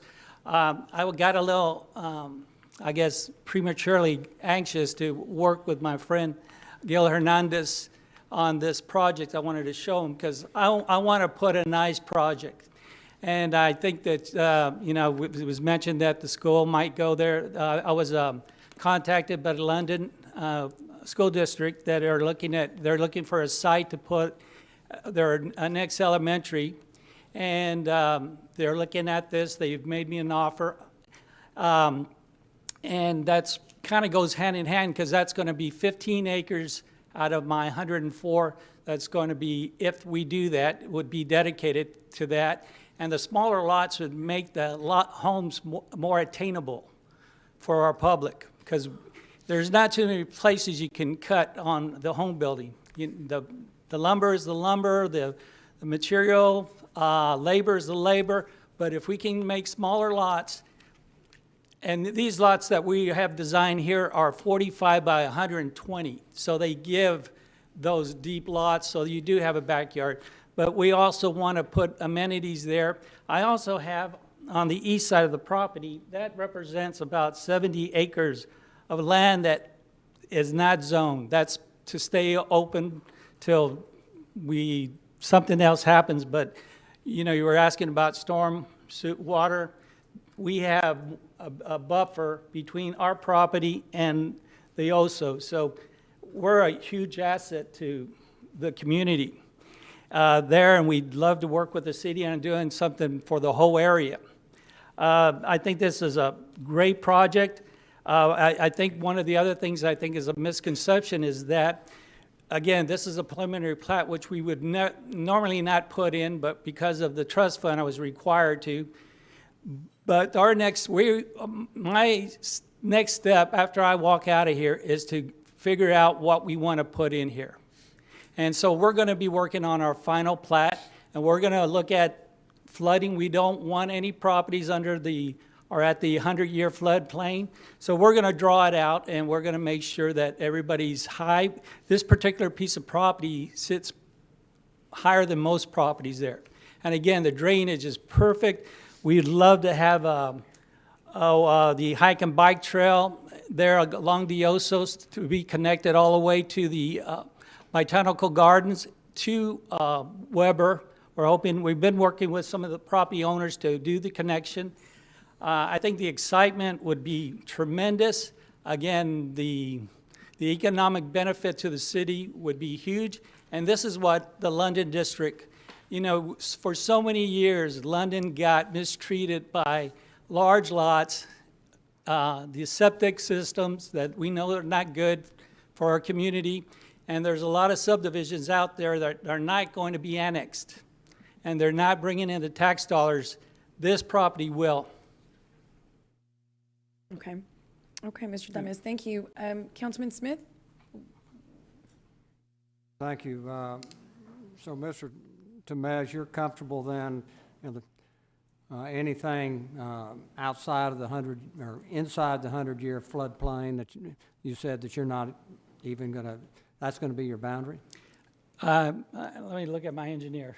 Yeah. I sit here. Councilman, everything. Yeah. Push that button right there. You go. Okay. Everything on the site plans that have been presented is outside of the 100-year floodplain. Well, and I'm comfortable then, you know, the 500-year, I hope we build it up when you do your cut and fills on there because you do have that, but there's a big difference. But in Harvey, the 500-year floodplain flooded on Mustang Island. So just as, like I say, when you do your cut and fills, if you can get that +1 or +2, and I think for the rest of the council, this is something to keep in mind. FEMA is changing. FEMA is the new TWIA. And they've got, it's called 2.0.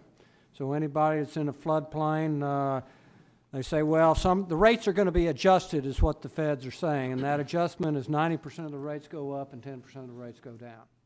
And that takes effect next year. So as we're making these decisions, and one thing they will honor is elevation in this. So the higher you are above your BFE, you get reductions besides community rating points on there. You know, I keep talking about floodplain because I've seen the flooding with it, and as we're developing along there, if we're smart, we build to the elevations even when we're inside the plains, and that way the property owners will not, when they get that shock from their insurance, particularly when FEMA's talking about doubling the rates over, they're saying we'll only raise it 18% max per year. Well, you compound that 18% a year, and in 4 years you've doubled your flood insurance. So this is something that's going to be, we're going to be seeing this more and more. So our caution in floodplains is. I totally understand. And Jeff, how does that translate into feet above sea level? I think most of this is what? The base flood elevation for 100 years is about 17 here. While we're still in the planning phases of this, we intend to create a detention pond along that line. There's still some elevation that was left from where we show lots to the floodplain. Mm-hmm. So our intention is to create a detention pond there to capture the difference between pre and post development.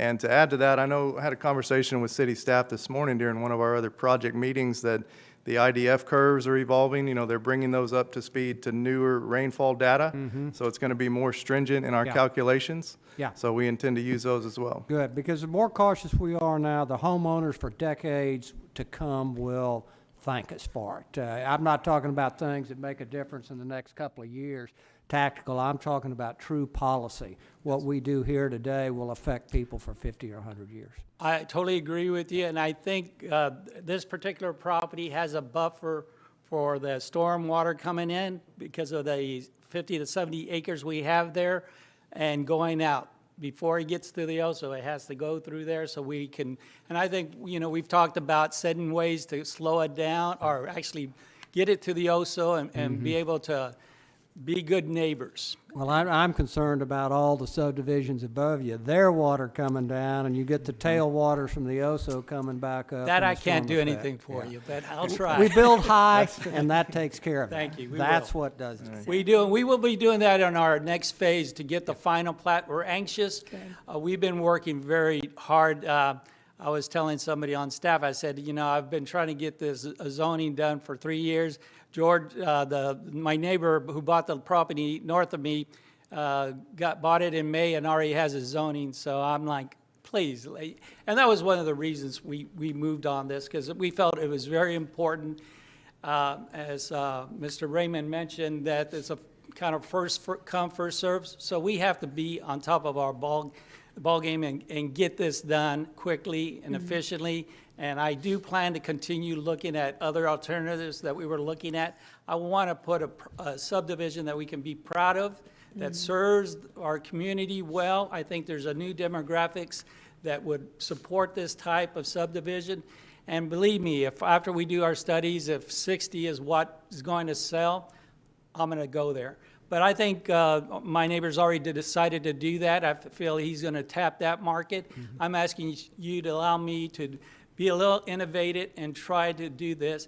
And by the way, that school stuff is not for public comment. I know this.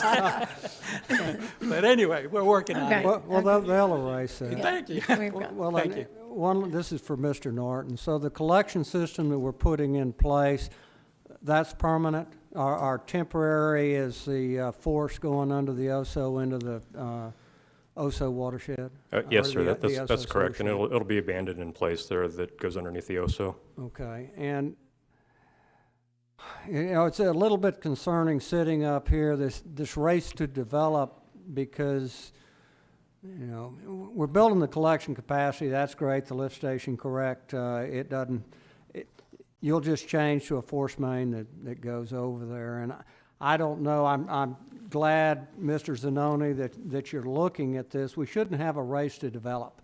We should have our planning in place that we're ahead of the game, or okay, if we hit this threshold that we've got the 600 or whatever that calculation may be, that we're ready to go with that other force. We have the right-of-ways in place and things like that. So we're not subjecting our community to a race to develop. Mhm. Okay, thank you. Councilman Pusley.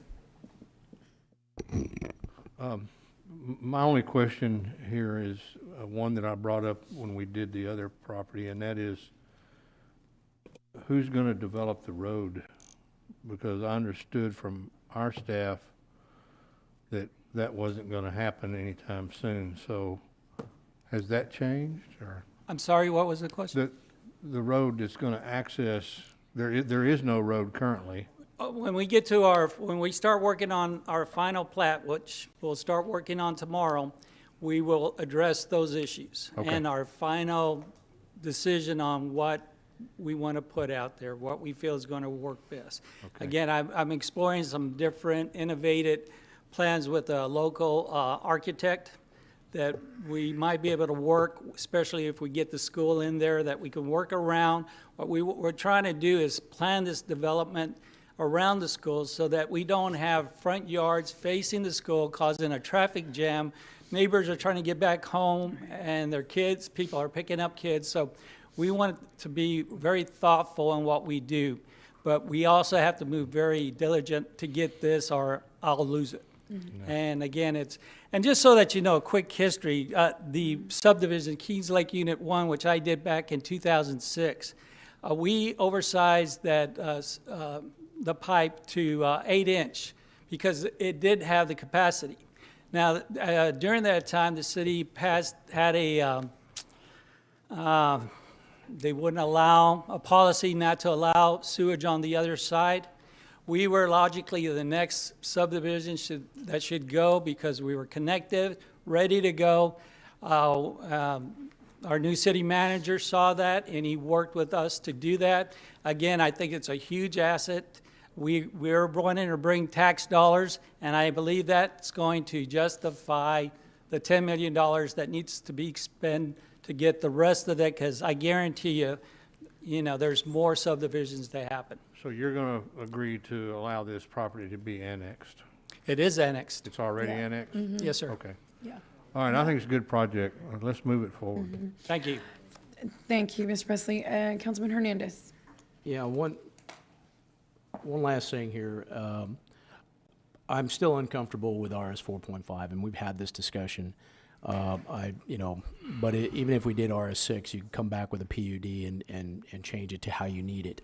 So I'm not so much concerned about that, but I am a little concerned about timelines. And this is new information that the city manager has brought to us in terms of a line, but there's lots of questions to be posed there, right?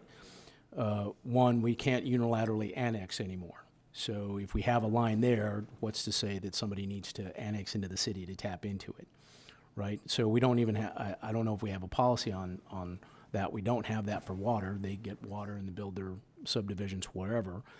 There's still a lot of questions to be asked. The road issue that connects, because it's not connected. It's a county road between this development and Most Agassi's development in between there that we haven't even discussed. In terms of just what you're asking for, like I said, I'm more comfortable with RS6. If you wanted to do some changes like we discussed during our meeting on Friday, then you would still have to come back to do a plan unit development, right? Yes, but with all due respect, if I may ask this of you, I need when you're saying that you're not comfortable with RS 4.5, are you talking about your whole district, that you're not going to allow any more RS 4.5s? No. Okay, just no, mine. No, that's not what I'm saying. What I'm saying is for this particular area, the questions that we posed up in the last discussion under the George Most Agassi's property, or son George, where the same things that we brought up in this situation. You're right. And so that was the concern, and now we asked him to go RS6. Well, with all due respect, he brought in a plat that showed that, and you we didn't see his plat. Well, we didn't see it his was plat. obvious because you had mentioned, well, if he's designing it as for RS6, let's just give him that. And his engineer, Johnny Perales, was here. He got on the phone with them, called him, and said, yeah, he was fine with that. Right, and it was basically the same information that we got from Al Raymond in terms of the size of the lots. Well, again, the size of the lots or the rooftops are just what you need to focus on to be precise is the capacity, because we cannot go past that capacity. Right. No matter what the rooftops. If it's 100, it's 100. You know, once we reach that, we've reached it. When I do the school, I'm going to give capacity some to the school, but there's 15 acres of land that's not going to get developed.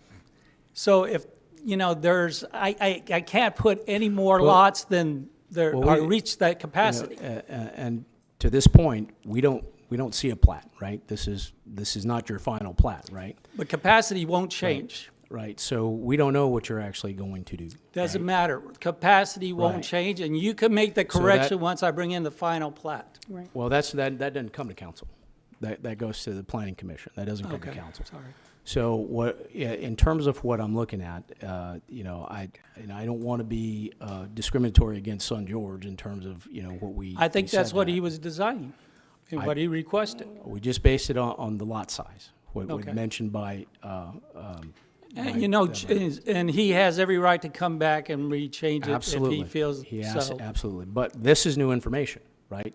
Correct. This was not something we had discussed with during the previous discussion. It really isn't. Again, we got confused with starting to tie this into rooftops. And it's capacity. If we look at capacity, that's never changed, and that's what we have to live by. We just did as City Manager Peter Zanoni just mentioned, he pulled the plat from going forward so that he could confirm that. It was confirmed by all the engineers. It's there, it's solid, those numbers haven't changed, and we cannot go past that. Okay, Okay, Mr. Mendes. that's, All right. I mean, Right. that's it. Okay, so I'm going to go ahead and close public comment. Thank you. And I'm going to entertain a motion to approve item number 14. Move to Mayor, approve. I make a motion. Sorry. I'm sorry? I make a motion to disapprove RS 4.5 and approve RS 6. Okay, Ms. Huerta, all right, well, let's, Mr. Hunter had also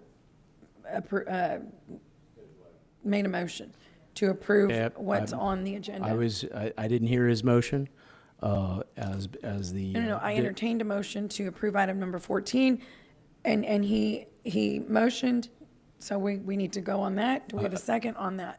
I second it. Okay. Is there a further discussion? Yes, yes. His sir. is the original. The original. Okay, what is your comment? I'd like to amend the motion. Well, no, we're going to vote on the motion. We have a motion and a second. No, You I can amend. it. And so we move on. I'm sorry. Yeah, he can amend it if he wants to do, if he's requesting the RS6. Okay, it's fine, go ahead.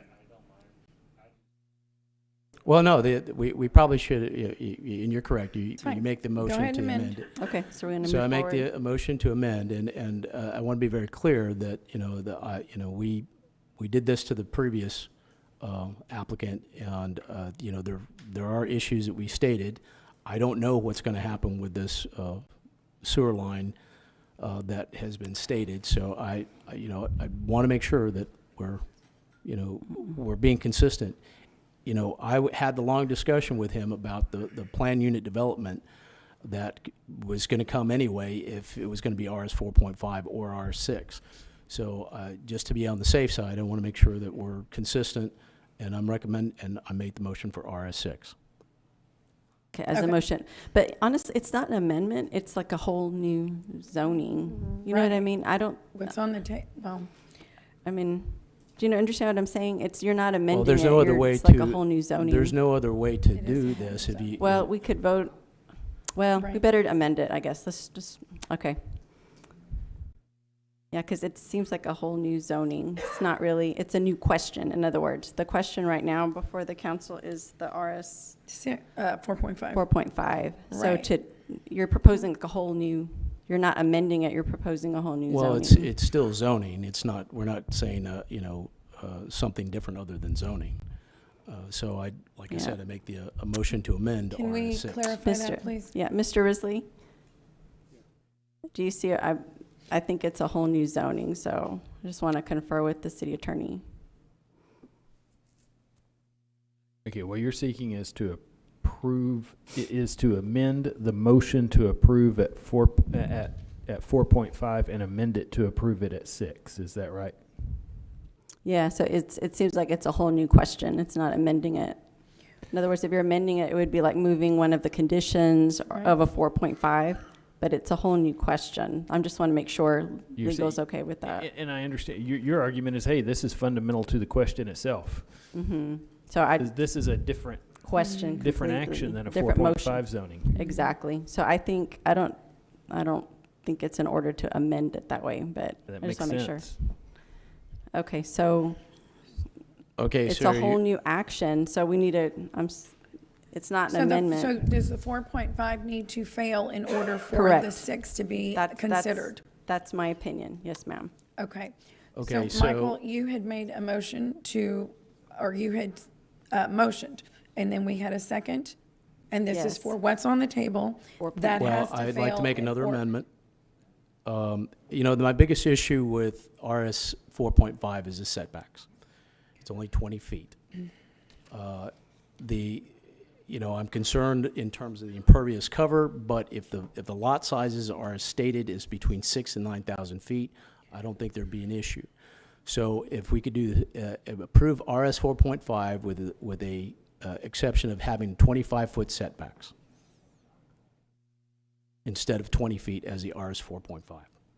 Is that germane to the actual zoning?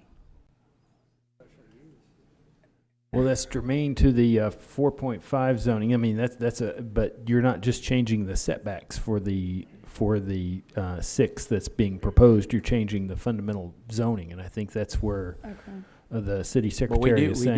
We do this on a regular basis to where we make exceptions to the zoning, and if it's the same lot sizes, then the issue is a setback, and that would be it. I think Mr. Raymond Right. wants to add something to that. Yeah, I think that's done on special use permits. Yeah, it's done on special And we're not permits. doing You're that. correct, right. Those things we do, whether conditions or whatever, those are special permits. This is the base zoning, right? And you can't change one item on the base zoning itself, right? So I think and no one asked for my opinion, but I think you should vote on the 4.5, and if that fails, then you Right. can make the Yes. amendment. So that's for special use. Okay. Okay. We have a motion and a second. Yes, ma'am. All in favor, say aye. Aye. Was it more discussion? Yes, go ahead. Okay, go ahead. Okay, so Councilman Hernandez, I'm really trying to understand this. Is your major concern between the 4.5 and the 6 with respect to the fact that our lift station won't handle that? It's a combination of things, right? It is the overall capacity, impervious cover, stormwater. I've always had issues with the RS 4.5 in terms of the setbacks, but in terms of looking at the size here, I want to also be consistent with what we did with the previous developer. In terms of, I don't want to be accused of showing favoritism for one over the other. Now, I probably won't be accused of that now, but but to be consistent in terms of zoning, I want it to be that. But if I already if mentioned. we approve the 4.5 and he gets into plating and the number of lots won't fit the drainage, then the 4.5 is going to fail anyway, correct? And I see all the development guys shaking their No, head. Yeah. once you have the zoning, you could do whatever you want. Right. This plat that you have here Yeah, means but nothing. he can't build Exactly. 4.5 because it won't work. I think that's what it's not so much that the 4.5 won't work, it's the number of rooftops getting to capacity. So Yeah. it doesn't matter if you're RS6, if you're 4.5, if it's 100 homes that bust the manhole on the other side, or 200 homes that floods the manhole, whatever that number is, whether it's 4.5 or 6, it's going to be rooftops, whatever the zoning is. And I think that addresses one of your concerns. Well, that had to do with when we first initially brought this up the last time we had this zoning discussion. Like, we had under the understanding that we were going to have a certain amount of rooftops based on that, and that we understood it was going to be RS6. That was how it was initially put to us. That also goes to stormwater in terms of impervious cover. Obviously, if you have a more dense area, you have more impervious cover for stormwater. But I want to assure you that those issues, even the road, and I don't remember which one of you brought up the road, all of that it will be addressed in the plating stage. And then- This just setting land use. But we don't see the plating, right? But the people plating you've doesn't chosen come. are intelligent. I assume you trust them, right? Planning Commission? Right, right, okay. Well, that's what I'm saying, We is have that a you're motion. asking me the questions, I'm telling you what it Okay, is. we have a motion, we have a second. All in favor, say aye. Aye. Any opposed, say no. No. Okay. Mr. Martinez and Mr. Hernandez, the motion passes. All right, moving on. Can everyone turn their lights off, please? Yeah, thank you. Mr. Hernandez. Moving on, I can't tell if item it's on or number. not. Well, I know, it's just a friendly, oh, is it? No.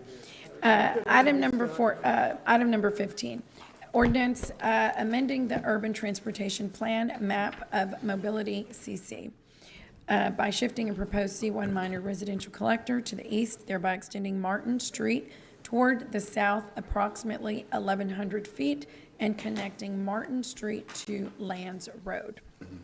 Good afternoon, Daniel McGinn, Planning Director. This next item is an amendment to the transportation plan shifting Martin Street, a collector road, to the east. Here's a look at the subject area. The property in question is this red here in the middle of the screen. It's bordered Holly Road to the north, Greenwood to the west, Crosstown Highway to your east, and then Saratoga here to the south. And then the ball fields are here just at the southeast intersection of Greenwood, Saratoga, and then our Greenwood wastewater plant is approximately right there. And then this map also highlights the transportation plan and how the subject tract is kind of in the middle of that arterial grid system, and then it has collectors that kind of go through there to create that connectivity between the arterials. Some background here. The applicant is MVR Construction Company, and they have plans to build a 33-acre single-family development. They're working with Urban Engineering along with Brazelton Development. The current UTP does propose a collector street that kind of bisects the current subject property, and they're requesting a realignment. So they're not requesting a removal. A lot of times we get these from developers, and they're asking to remove a road from the property. They're simply asking to shift it to the east side of the tract. And here's a closer look at that. You can see the X's identify the portion of the collector that they're requesting to be removed, and this black and yellow line is the addition. So with that addition and that realignment, you still have the connectivity in the network still remains. You have the collector system that comes across, one comes here, and so forth to kind of navigate this part of the community.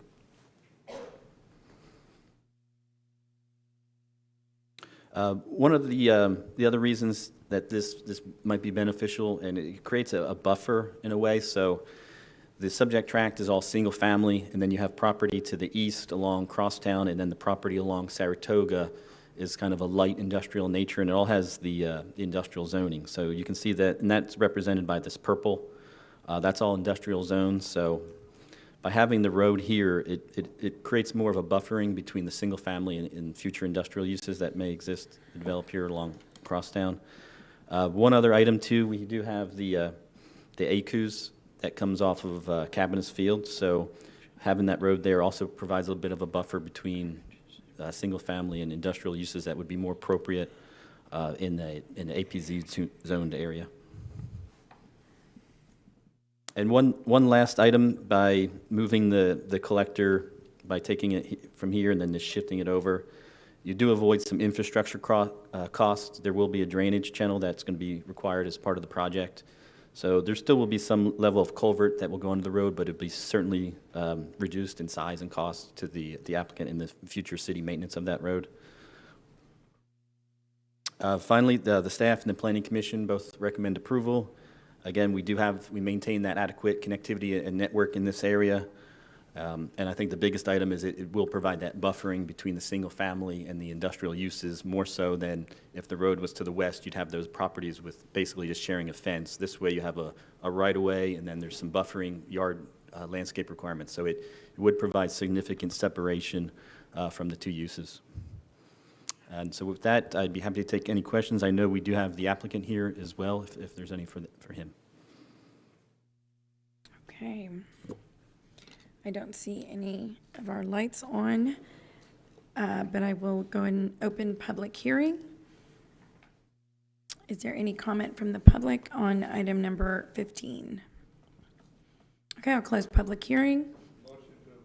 Second. Right. All in favor say aye. Aye. Any opposed say no. The motion carries. Item number 16. Thank you, Mr. McGinn.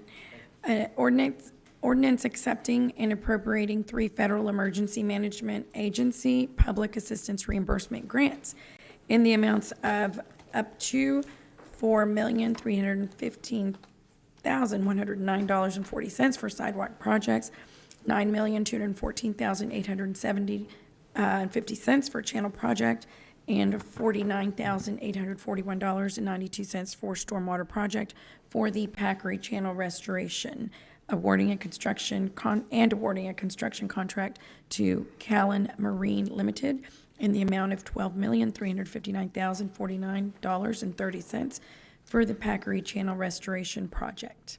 A very good news item, I might add. Thank you, Mayor, council members. Jeff Edmonds, Director of Engineering Services. This is a good news item. Unfortunately, it's kind of a mouthful, and I apologize for the complexity on that. And the reason that it's so complicated is that the FEMA funds came in 3 different buckets, and so we've got to track that somewhat separately. But if it were all in one bucket, that would have made the item a whole lot more brief. But basically, this is awarding the construction contract. We had anticipated we were going to move this project forward regardless whether the FEMA funds came through or not, so we advertised for bid back in July. That's why we're able to be poised to award this right after getting the good news from FEMA last month. But I stand ready if there's any questions. Yes, well, we'll give the floor to Mr. Smith. Thank you. I disagree with it being a good news project. It's a great news I project. was going to say, good God, Greg. Yeah. Oh, my God. On it, and I'd sure like to thank staff and everybody that worked on this along with our federal partners. But Jeff, can you give us a little, so we're awarding the contract, we got another reading on this, what the timeline's out so not only we know, but the public knows. This is a long-awaited 4 years in the waiting, so what's our construction schedule, and just a brief couple of sentences on the scope. Well, the scope is to restore the damage that was done by Hurricane Harvey, and it's going to replace the articulated block revetment system with stone riprap that's going to go all the way down to a few feet below the channel bottom. So we're hoping that that's going to help prevent this from happening again, that it should be able to withstand at least something as significant as Hurricane Harvey. It's also going to restore the sidewalks that were undermined, and the bollards, the cables, and there was some other associated damage, storm drains that were damaged, and we're going to do some other work that's probably not going to be covered by FEMA, resetting some of the stones that have been displaced, and that sort of thing. But we'll have to track any of the work that's not covered under the grant separately. But this will put it back better than it was before. And when you say restoring the sidewalk, now this, is not what we usually think of a sidewalk. This is a 20-foot wide sidewalk. It's more like a street. Yes, sir. Yeah, so it's, it's, yeah, a sidewalk on steroids. And how about our construction progress, the timelines on it? So Well, the timeline on it, it's going to be over a year of construction, but we're planning on them mobilizing on late December, early January is what they told us, their preliminary schedule. So we're actually trying to plan an event for that timeline to coincide when they actually mobilize to the project. So, yeah, we're projecting completion March 2023. Okay. Well, thank you, Jeff. Motion to approve. Yes. Actually, we have a comment, quick comment. Mr. Hernandez.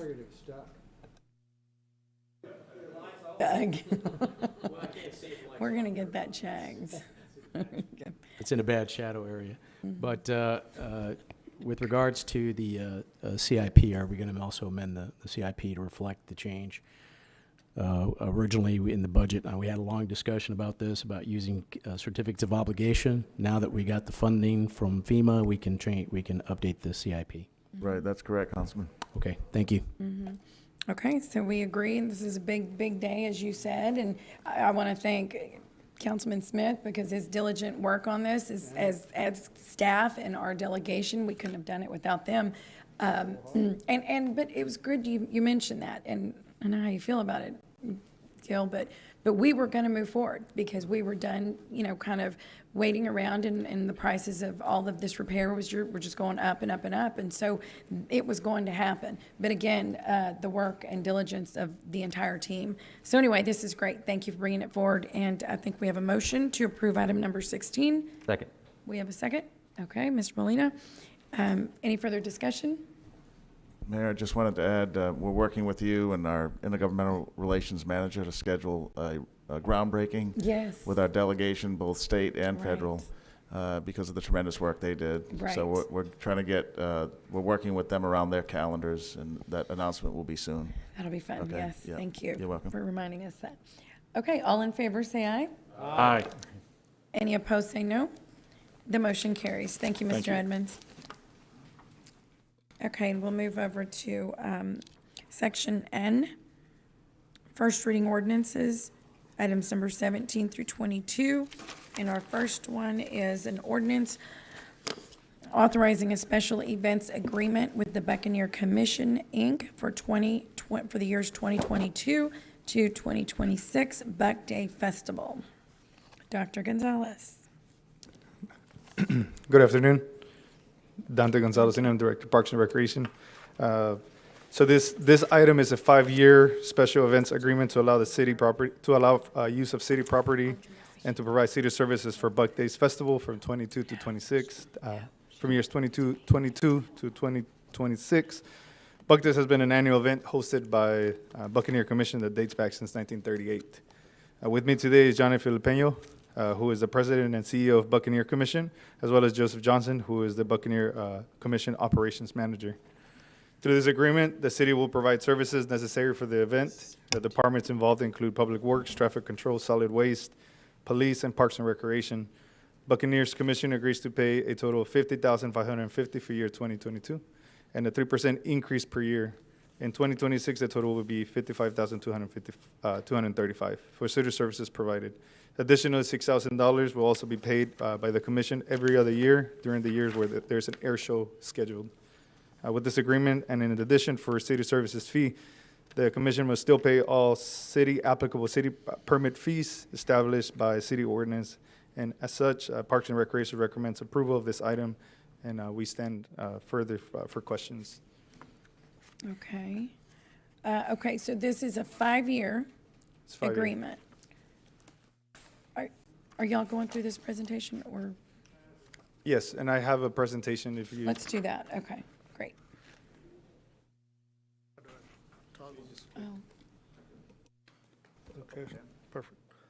Good afternoon, Mayor and Council. Thank you for having us today, and certainly look forward to continuing our partnership on all things Buck Days. Wanted to give you a quick recap of our previous year's event and talk about what we're planning for the future here. As most of you know, we were unable to have Buck Days in 2020 due to COVID, and the first time in really since World War II that we were able to do that, or not able to do that.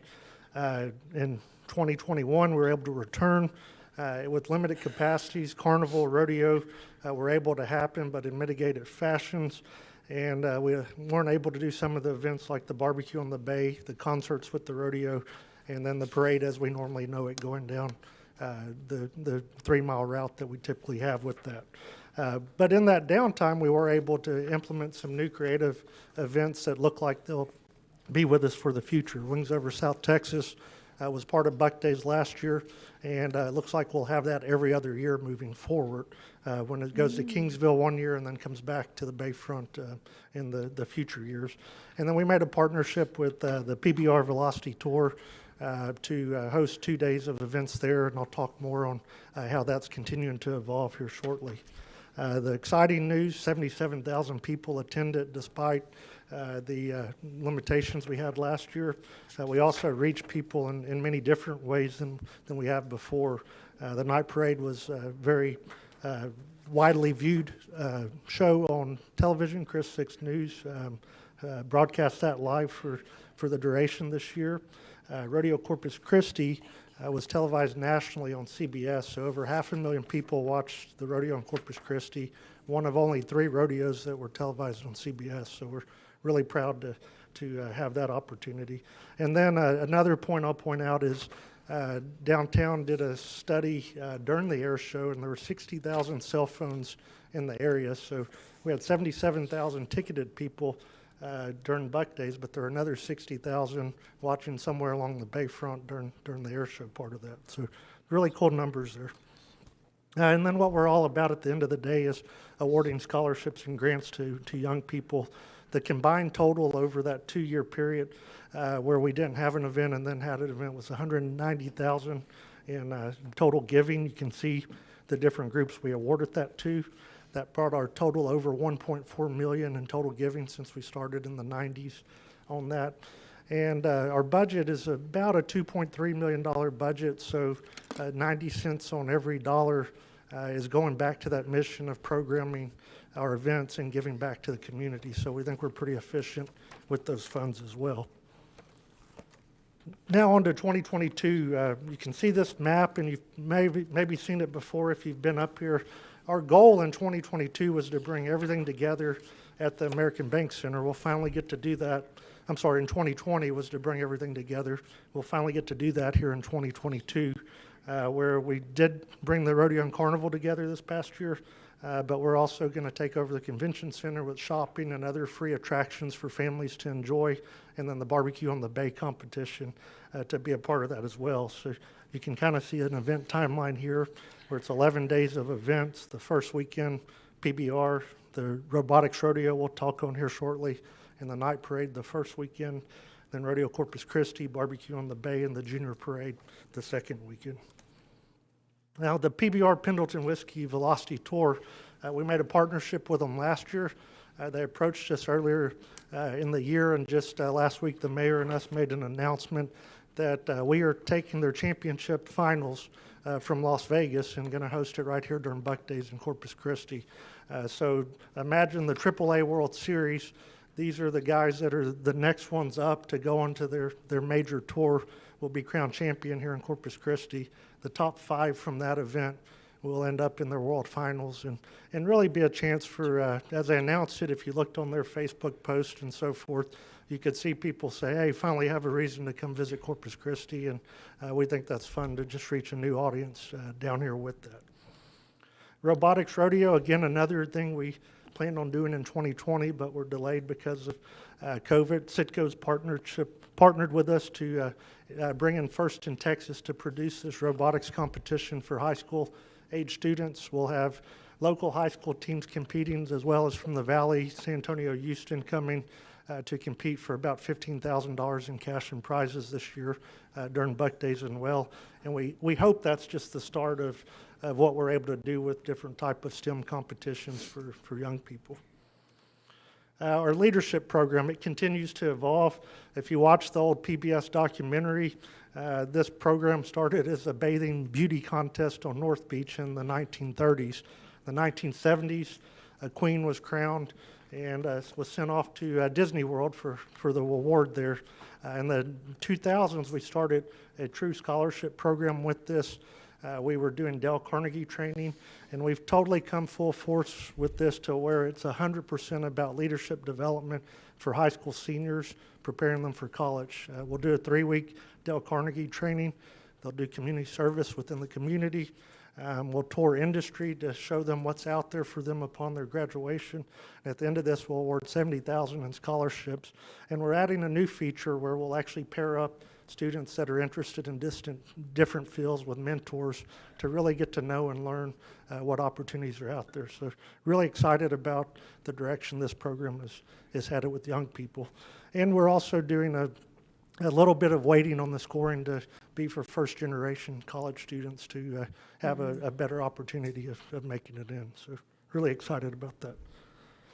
And then last but not least, we're an 83-year-strong organization. We haven't had a home ourselves. We purchased a property right there on Chaparral. That was the formerly Freddie Records building years and years ago.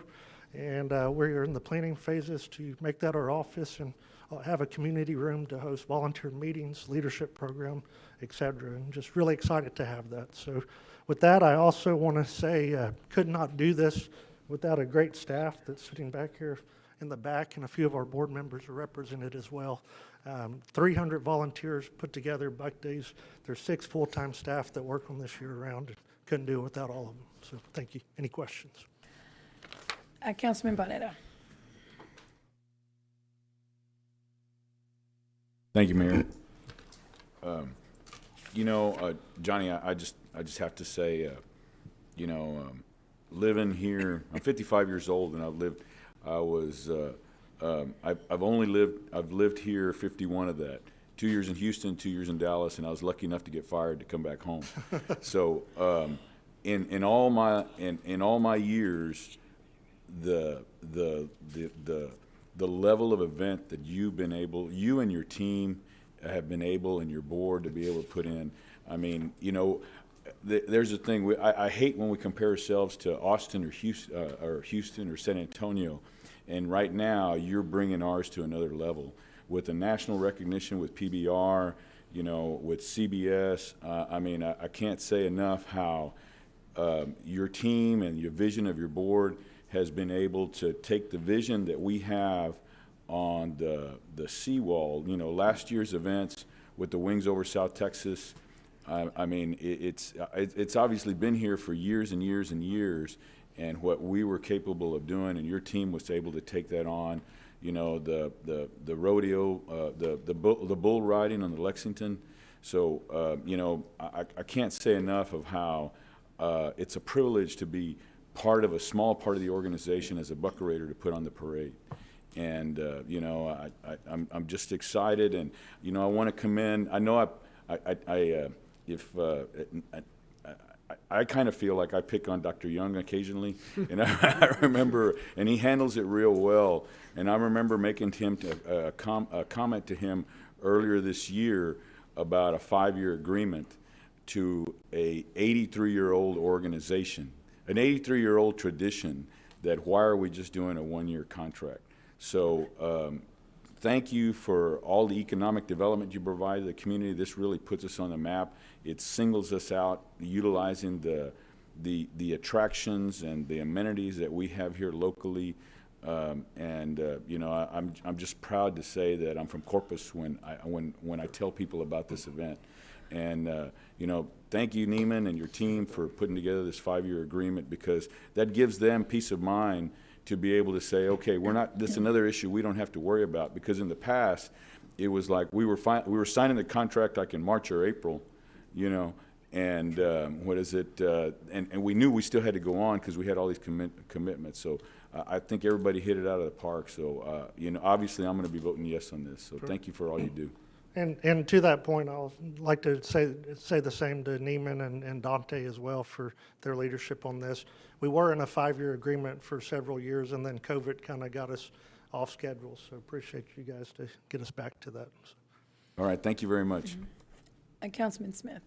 Thank you, and thanks for the great presentation. So you're just looking at your financials, your biggest expense is programming. And so how much of that goes to the city's American Bank Center? Or is that free rent, or what is the rodeo paying the American Bank Center, and where do you see that going? So the arena, we do 6 events there. It's about $65,000, $70,000 in rent for that. And then we're finalizing an agreement now for the festival that's about $40,000 or $50,000 for the convention center and parking lots. Okay, so you, not only the 50,000 here, but you have another 100,000 that'll flow through to the ABC? Yes, sir. Okay, thank you. Councilman Pusley. Yeah, I agree. I think this is a great ideal, and 5-year plan is what we need to do. Johnny, I was just going to mention, you're within the downtown TERS area, so have you had conversations with our staff on getting some help with your building? You bet. We've actually been in touch with Alyssa, and there may be an opportunity to make it on y'all's agenda for this month, but we've got some really cool concepts we'll share with y'all as a committee as that as well, that I think can really make a big difference for downtown. We're, 2 things, the Freddie Records history that's in that building. There's some pretty amazing stars that have recorded there. We want to honor that history, but we also want to honor the history of Buck Days as well, and it'll be an exciting time for that. So. Sure. Yeah, can I add, Councilman Pusley, the TERS agenda for next Tuesday has this item on it. It is, okay. Yes, good. sir. Well, good. Congratulations and best of luck. And so I've got a couple questions for you. The wings over South Texas. So when they're here, will we continue on the seawall? And I think that was You bet. I guess, questionable, right, last time, but it was such a success as well. Yeah, so we, at least for the next event in 2023, we have received word from the Navy that they will allow us to host it on the seawall, and provided this contract's approved, obviously. But that's the plan, and they seem comfortable with doing that going forward. I know one of the things brought up in the phone call we had with some of the Navy is our goal is to bring more static displays down to the bayfront, so it feels like it is more like those things that happen on the base. We just, with COVID, we're trying to put on an event without mass gatherings of people all over the place. Right. And so our hope is to do that in the future with it as well. But everything moving forward, the next one, everything will be on. That's right? correct. I mean, that's the plan anyway. Yes. Okay, good. And then can you tell us just a little bit about the mentorship program? You bet. So we have a leadership committee that works with these students throughout the year. We have about 85 commissioners and another 300 volunteers that are part of the commission. And with that, we are truly trying to, we'll go through the selection process this fall. We'll identify 10 young men, 10 young women to be part of this program. In their selection process, they're identifying what do they think they want to be after their higher education? And then our goal is to pair them with either somebody in the organization or somebody that's maybe a sponsor and outside the organization that could give them that leadership and kind of pointers along the way of what is that helped you get through and prepare for college, or oh no, what is this after college that I wish I would have known now that I didn't know. Right. And then there'll be a project at the end that they do a PowerPoint presentation to the entire group to kind of complete their fulfillment as well. So. No, it's great. I think it's great, and it's exciting, and I think all the leadership aspects that look like they're being added, right, is really improving the overall mission. So applications are about to open up on Monday, so if you know high school seniors, spread the word. We really want to get a good class in there. And where do they go to apply? Buckdays.com. Okay. So, yeah. Okay. Wonderful. Thank you. You bet. Let's see here. Okay. Do we have any public comment? Anyone in our audience that would like to make comment on item number 17? Okay. I'll entertain a motion then to approve item number 17. Second. Okay. Any further discussion? All in favor say aye. Aye. Any opposed say no. The motion carries. Thank you. We'll move on to item number, we already did item number 18, so we'll go to item number 19, and that is an ordinance approving the first amended and restated addendum, number 1, to lease agreement with Foresight Corpus Christi Golf LLC, which provides for $500,000 from the Corpus Christi B Corporation for the addition of lighting improvements at the practice range and executive 9-hole course at the Gabe Lozano Golf Course. Dr. Gonzalez. Good afternoon, Mayor and Council. Dante Gonzalez, Interim Director of Parks and Recreation. This item that is being brought to you is to authorize an amendment to the 2-year service agreement with Foresight Corpus Christi Golf. The amendment will add an additional funding in the amount of $500,000 for lighting improvements at the practicing range and executive 9-hole course at the Gabe Lozano Golf Course. This funding is for $500,000 and they come from Type B funds. Okay, do we have any questions? Well, I've got to go slow down. Public comment. Do we have any public comment on item number 19? Okay, I will entertain a motion to approve item number 19. Any further discussion? All in favor say aye. Aye. Any opposed say no. The motion carries. Item number 20. And thank you, Dr. Gonzalez.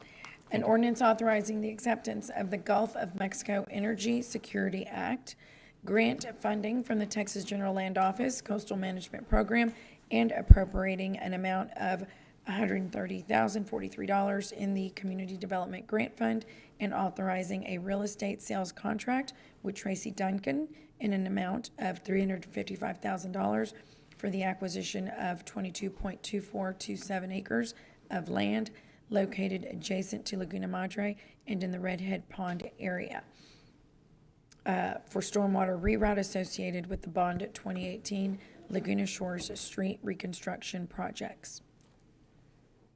Mr. Edmonds. Good afternoon. Jeff Edmonds, Director of Engineering Services. This is an item that's related to our Section 404 wetlands mitigation that was required as part of the Laguna Shores project. And we've found a way to leverage some external funding to help us meet those obligations. So this is a good news item or a great news item. And this item does two things. It appropriates the funds, the additional funds that we received from that Go Mesa grant because the appraisal exceeded the CCAD tax valuation. And then it also authorizes the purchase agreement on the real estate. I stand ready for any questions. Councilman Smith. Well, thank you. Like I said, this is another good one today, and I'd like to hear from one of our consultants on this. This is great news for our environment. It's great news for the redhead ducks, which we're 90% of that. So it's not only our two-legged creatures, but our two-winged creatures on there. And I'd like Mr. Gardner to explain what exactly we've done and how we're protecting our waterfowl and as a city, how we're looking past just our normal on there. We're looking at all creatures in this city, so if that's okay. Well, I'm glad he was still here, so. Yeah. Yeah, no, that's fine. Great. Thanks. Hi, everybody. Oh, yeah, got to push the button. There we go. Yes, this is the story of Redhead Pond, and don't worry, it's a short story. I won't take up too much of your time, so stay with me here. But this is a great story. As Jeff mentioned, we were able to get creative with our mitigation for the Laguna Shores mitigation. We didn't have to buy any land. We saved a lot of money. We were able to talk to resource agencies into doing on-site, out-of-kind mitigation for this. We actually also solved another problem. There was some flooding going on in the Oakdale neighborhood, and by rerouting the stormwater that was missing Redhead Pond, we stopped those houses from flooding. So we actually did pretty good. All that water coming off the junior high was going right through the neighborhood and missing Redhead. So we rerouted it, and we used that. So that was a good win-win right there, but we went even farther. And we used that money, the mitigation construction money, as a match for a CMP grant that we could use to purchase the Duncan pieces, which will actually connect Redhead Pond, which is Texas Parks and Wildlife, with the Beasley Pond. This gets us to the Beasley Pond, and that will connect it with the pond that's on the north side of Hustle and Hornet, which is the Flower Bluff Education Center too. So there's a lot of opportunity there. But as Greg said, due to that stormwater reroute back in the day and saltwater intrusion, sea level rise is real, that we were able to hydrologically restore that and put that back into the future. And I just got a note from Dr. Vega that he did see some of the first ducks back in the pond. So that's a success story. So, this is a really good story. The Friends of Redhead Pond, the Flower Bluff Citizen Council, and the city Parks Department will be able to move forward with additional educational opportunities. And so this is it's a really good project that everybody should be happy with, and even Gil should be able to be happy with this one. I'm just picking on Gil. No, Gil probably have something to say. Don't test me. I know. I'm just messing with Gil. Well, and I apologize, I didn't really appropriately introduce him. So Jay is the environmental guy with LJA, who's the engineer of record for the 3 segments of Laguna Shores that are currently under construction. And should be finished by December, January? That's what they're telling us. That's what they're telling us. Yeah. That's what everybody says, so.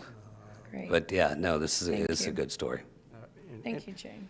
And Willis, one last thing to add on this, how the Flower Bluff community, they've got grant money, they've raised it to help out Redhead Pond, to clean out the Brazilian peppers, and a collateral project is tying this in with the Oso Nature Preserve. And just last night that Corpus Christi Medical, the Bay Area Hospital, just committed doing the investigative work on getting that tie-in. And I want to just give a huge shout out. This is the community coming together, not the city driving this, but the community, Flower Bluff Citizens Council, raising private money to be able to tie in this Redhead Pond structure with others. So thank you very much, Bay Area and Corpus Christi Medical Center, for bringing all this together, and the Flower Bluff Citizens Council for going out there and hustling these non-tax dollars. Friends of Redhead Pond, and working with the city. So Dante just did on October the 6th a $200,000 grant in conjunction with the community council for this consolidation of this. So I want to thank everybody there. And we have to thank you, Commissioner Smith, because we checked in with you every step of the way, and you gave us support every step of the way. You said, go, go, go, get it done. One little bit, it's the others. And he's a councilman, not a commissioner. Yeah. Oh, sorry. I'll take their pay, but not their job. He belongs to the city. Yeah, right. Exactly. Motion to approve. Okay, great. Let me invite anyone else to make public comment before we go there. Okay, we have a motion. Do we have a second? Second. Okay, any further discussion? All in favor say aye. Aye. Any opposed say no. The motion carries. Thanks, Jay. Thank you, Jay.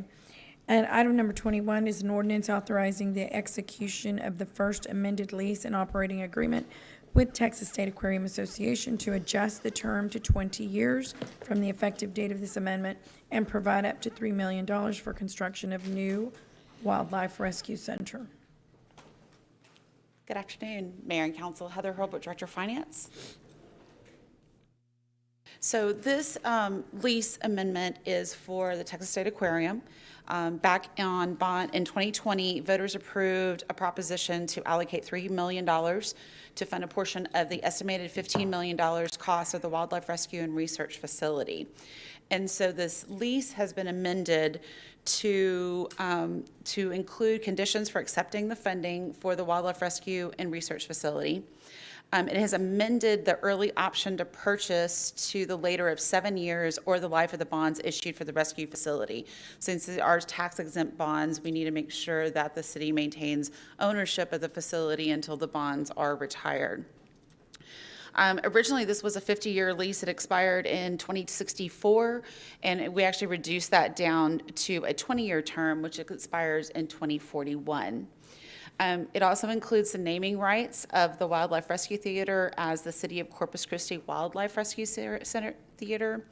And then there's other minor language and contract clarifications and cleanup within the body of the contract. And so the next steps will be that per city charter, the award of any lease exceeding 5 years requires at least 2 readings no less than 28 days apart. The notice must be published within 5 days after each reading, and then the lease becomes effective on the 61st day after the second reading. So today we have our first reading. The second reading will be on November the 16th, and then the amended lease will become effective as of January the 16th, 2022. So that does conclude my presentation. I'm available for any questions. Sorry, Councilman Smith. Thank you. And this is concerning the $3 million that we're giving the aquarium coming out of the 2020 bonds. Over the past, since the aquarium started, Heather, how much has the city of Corpus Christi, contributed to the aquarium?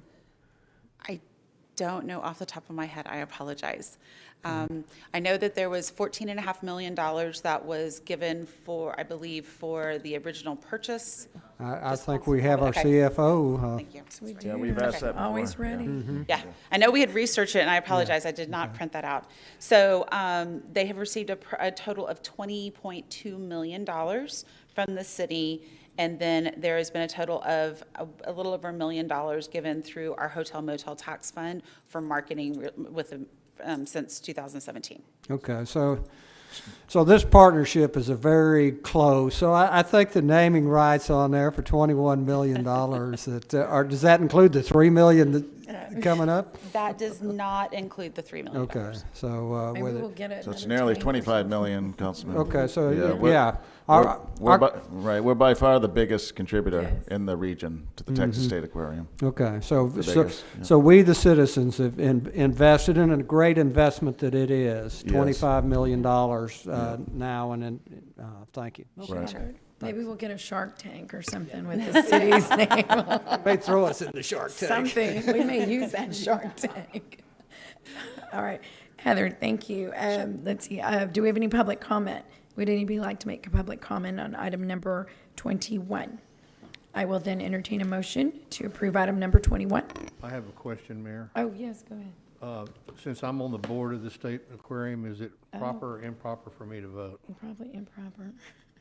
Pardon? I would think improper, but I'll let him make the call. Usually when I get these questions, I kind of say, if you have to ask, it's probably wise to not vote. When you're on the board, you have a theoretical fiduciary duty to both entities, so it's wise to avoid the vote to avoid potentially violating that fiduciary duty to one of the entities. Then I will abstain. Okay, so for the record, Councilman Pusley's abstaining on item number 21. Did we have a Move to approve. motion? Okay, Second. Okay, any further discussion? All in favor say aye. Aye. Any opposed say no. Motion carries. Item number 22, an ordinance authorizing execution of all documents necessary to accept, amend, and appropriate a grant contract between the Department of State Health Services and the Corpus Christi Nueces County Public Health District in the amount of $1,550,000 for the period of August 18, 2021 through June the 30th, 2023 for activities to establish, expand, train, and sustain public health workforce in support of coronavirus 2019 response. Annette. Thank you so much. Good afternoon, Annette Rodriguez, Health Director. So, yes, like you mentioned, this grant is to establish, expand, and train and sustain the health district force, but it's also to provide additional positions to help us with our COVID-19 response. Next slide, please. So the majority, there's the budget, the $1.55 million that the mayor mentioned. The majority of it goes into personnel, the $916,000 for 4 full-time positions for 2 years only. And then some of the funds is also for retention and sustainment payments for a 2-year period as well. There's the fringe benefit amount, and then there's $1,000 plus for supplies, and then there's an indirect rate that we applied for and were approved that goes to the city in the amount of $216,000. So this is money that comes from CDC to DSHS locally. I stand by with any questions. Thank you. Okay, I don't think we have any questions, Annette. I will ask if there's anyone in the public who'd like to ask any questions regarding item number 22. Okay, I will then entertain a motion to approve item number 22. Second. Any further discussion? All in favor say aye. Aye. Any opposed say no. The motion carries. And that will take us to, let's see, section O, which is recess for corporation meeting, item number 23. Okay, so I'm going to go ahead and recess our council meeting then.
I would like to entertain a motion to approve the minutes from the October 27th, 2020 board meeting. I move for approval. Second.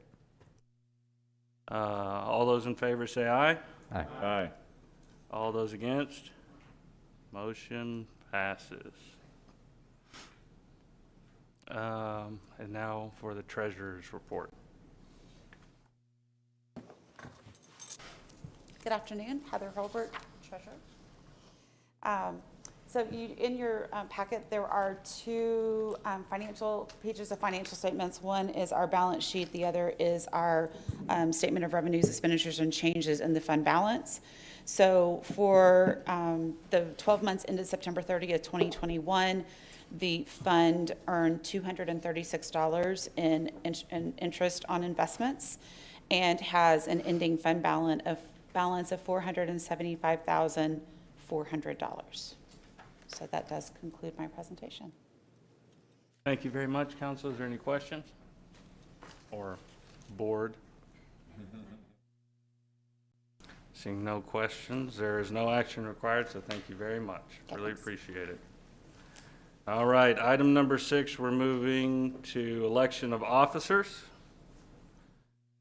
We need to take nominations for president and vice president first. Mr. Vice President, I'd like to nominate you, Michael Hunter, as president. Thank you. Second. You just want to do president first? Yes, sir, that'd be easier. I'm sure everyone else is so busy. I'm sure they'd love the president position. So all in favor say aye. Aye. Aye. All those against? Motion carries. Now we need to make Nominations for vice nominations president. for vice president. Yes, sir. I was the vice president last time. Rudy Garza was our president. I had to step in, so. I'd like to nominate Roland Barrera. Second. Am I allowed to second? Probably somebody else. As the newly appointed. President, yeah. So all It's those in been a favor second. say aye. Aye. All those against? Motion No. carried. Oh. Pretty good. Nice. Pretty good. The chicken, Fox's Garden Hen House. All right. Let's see. Item number 7, resolution amending and Sir, we also, there's some remaining officers. Oh, we have, The sorry. general manager, so there's a slate of those that are recommended there underneath. If Yes, ma'am. there are no objections, the council could vote on those as a slate, if there's a motion. I'll go ahead and read it just so that we Yes, have the sir. clarification. For the remaining offices, staff is recommending the following individuals for approval. For general manager, city manager Peter Zanoni. For assistant general manager, Andrea Gardner. Secretary, Rebecca Huerta. Assistant secretary, Ruth Bocchino, right here. Bocchino. Yes, Assistant City Secretary. All right.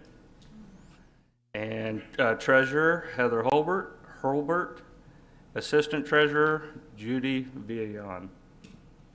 Move to appoint. Second. All those in favor say aye. Aye. All those against? Motion carries. For item number 7, resolution amending and reaffirming the investment policy and investment strategy for the Corpus Christi Housing Finance Corporation. I take it we have a presentation. We do not have a presentation. I'm just going to speak to that.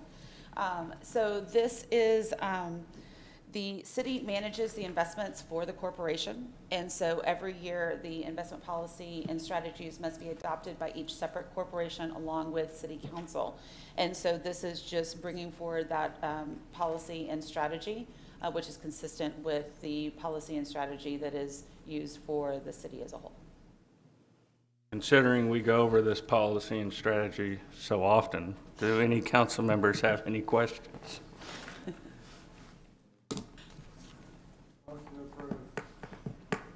Second. All those in favor say aye. Aye. All those against? Motion carries. Item number 8, resolution amending the fee for multifamily revenue bonds by the Corpus Christi Housing Finance Corporation from 0.5% to 1% of the principal amount of the bonds issued. Mr. President, members of the board, my name is John Bell, and I'm appearing before you today as your attorney for this Corpus Christi Housing Finance Corporation.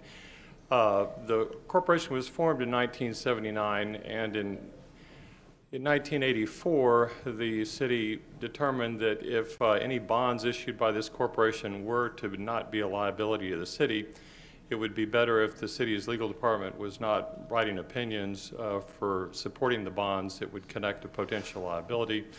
And so I became the disposable lawyer to handle those matters because it would insulate the city from that sort of liability. And so I've been doing it. As you can see by the history, we issue bonds from time to time. Actually, we have generated a little over $2 million in fees since inception for issuance of bonds and other obligations during the history of this organization.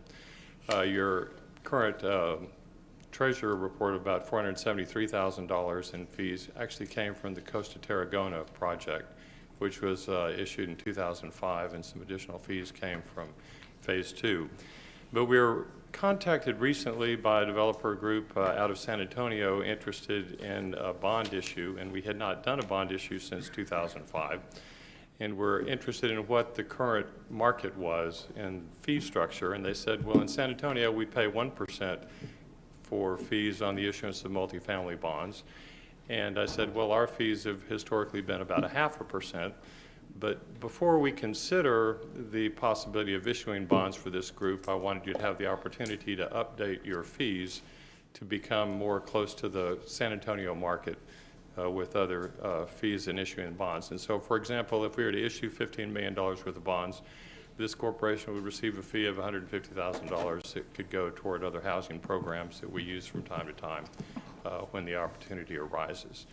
And so the resolution is to increase the fee from 0.5% to 1% for multifamily revenue bonds issued by the corporation. It might become significant if you are inclined to approve the next item and they actually do issue bonds. Be happy to answer any questions that you might have. Members, does anybody have any questions? Sorry, I don't have the light button presser deal. Sorry, no lights on, sir. Thank you, Mayor. Actually, we do have a light on. Just raise your hand. And this is a question for the city attorney. Is the concern still active to requiring, not that I'm trying to fire you or anything, John, it's just, just want to ask the question, are the concerns still valid from the previous councils as to whether or not the city attorneys can't manage this process?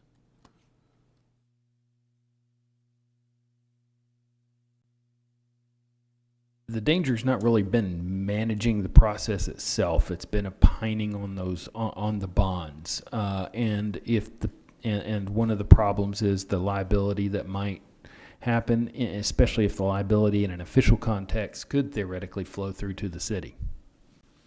Did I state it right? That's historically been the concern. If So we are absolving ourselves of all liability? the city of Corpus Christi would have no liability for any of this debt, and obviously, the city finance department takes care of your funds, and the city secretary writes your minutes. So we are very much affiliated with the city of Corpus Christi. But so far as liability purposes, when your council is required to provide an opinion that everything's been done and properly noticed and handled, there are some potential liabilities associated with that. And to eliminate that liability, this organization and most other housing finance corporations around the state have outside counsel representing them. Yeah, and I guess it's important to introduce people to the council to the concept of you're approving this debt, but you're not responsible for this debt.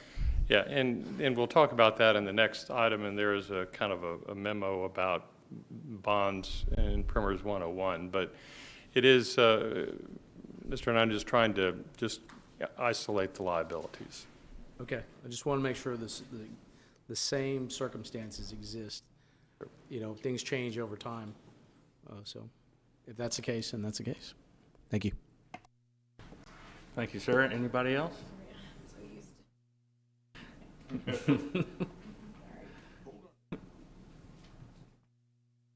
All right, I'd like to entertain a motion to approve. So moved. Second. All those in favor say aye. Aye. All those against? Motion carries. Thank you.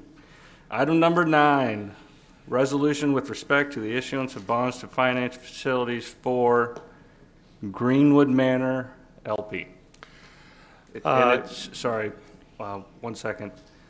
Noted, it says G3J Creative LLC is incorrect.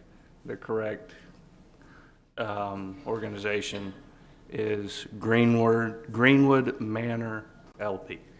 Yes, the name of the organization has been updated to reflect its physical location in Corpus Christi. The proposed development would be on Greenwood Drive on a vacant tract of land that's been vacant for a long time. There's a project overview, and I'm not quite sure how this works, but advance it one, that would be awesome. Oh, you'd advance it twice, but it would be a 144 multifamily units that would be an affordable housing complex. As you can see, 122 units for families below 60% of area median income and 22 units at below 30%. And the developer is here basically to describe it more particularly and answer your questions on that. But in order to finance this within the world of low-income housing finance, instead of using the 9% tax credits that have their own other set of competitions and interesting rules, they're proposing to use multifamily revenue bonds in combination with 4% tax credits that are in a completely different pool of tax credits allocated. And in order to issue bonds, we have to get approval from the Texas Bond Review Board to have an allocation from the state of Texas. And so that's why they have to come to us early in the game to see if we can get an allocation for 2022. If you advance to the next slide, you'll see the location of this is located, perhaps most of you are familiar with this site. It's been a vacant tract on the west side for many, many years. And so it's now potentially able to develop, and this multifamily project would be filling a significant gap on the west side of Corpus Christi. Before the developer is invited to come up and describe the proposal to you in more specificity, I would like to give you one perspective. If we could pop up one other screen that I think was put together, just to show you how the multifamily bond issue works. As we talked about earlier, it's not a bond issued by the city of Corpus Christi. and the city of Corpus Christi does not have any liability on this bond issue. And for that matter, the Corpus Christi Housing and Finance Corporation's liability is very limited as well, and that your $473,000 in your treasury is not even pledged to secure these bonds. Basically, the developer will make an arrangement with the bank that will be willing to provide them $15 million worth of funding, and will negotiate those loan terms. And it's called a conduit financing, in that the CCHFC will issue bonds to the bank to get the $15 million. That's step one. In step two, then we will loan that money to the borrower at the same interest rate and same terms, and then immediately assign the rights to receive the loan payments. It'll be secured by a mortgage against the real estate. It will likely have personal guarantees and other issues just like any other commercial credit arrangement. And the trustee bank then will collect the loan payments from the borrower and pay the bondholder. So at that point, the CCHFC no longer has any direct involvement in the loan transaction. But under federal tax law, it's very critical, and that it is a tax-exempt obligation. And that's why it's limited in the state of Texas. Only a certain number of millions of dollars of these bonds can be issued each year in Texas. And so step one is we need to get authorization from the Bond Review Board to issue them. And then secondly, it's a condition of issuing these 4% low-income housing tax credits for them to get that allocation. It has to be tied to a multifamily bond issue. But the liability of this organization is solely limited to the loan payments received from the borrower, and the trustee collects those and pays them to the bondholder. If there is a default, the trustee conducts the foreclosure, files a lawsuit, or does whatever is necessary. The CCHFC is not responsible for any of that.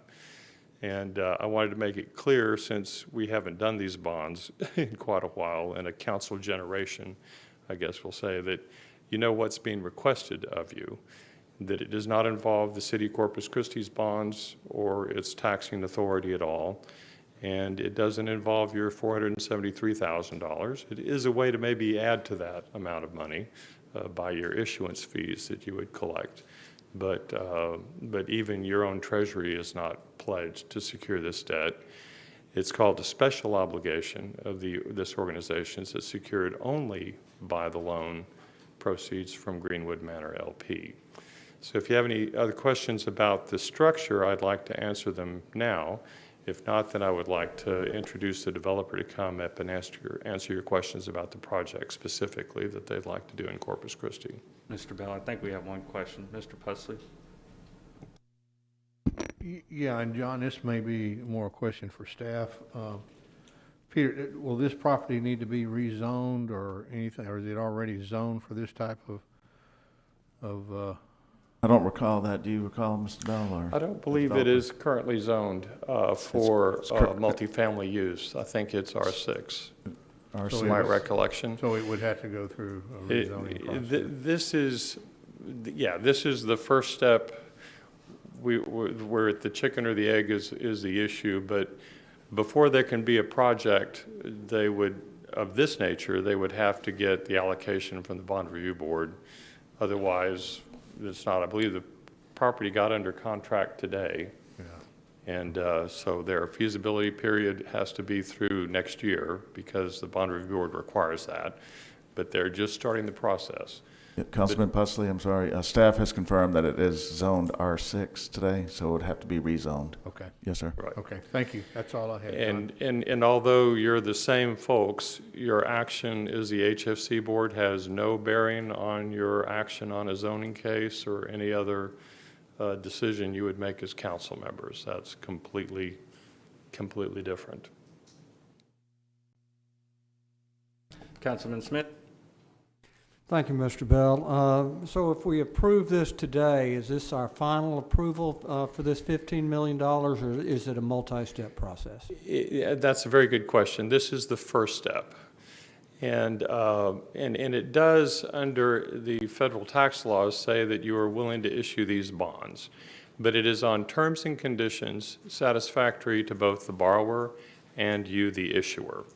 And so it's in effect a resolution to see if agreement could be reached in the future on that. I've explained to them that this organization only will issue bonds on a private placement type basis for a project like this. It's not going to be a public offering or any type of unrated issue. It's got to be structured in a manner so that the buyer of the bond is a bank or some other accredited investor.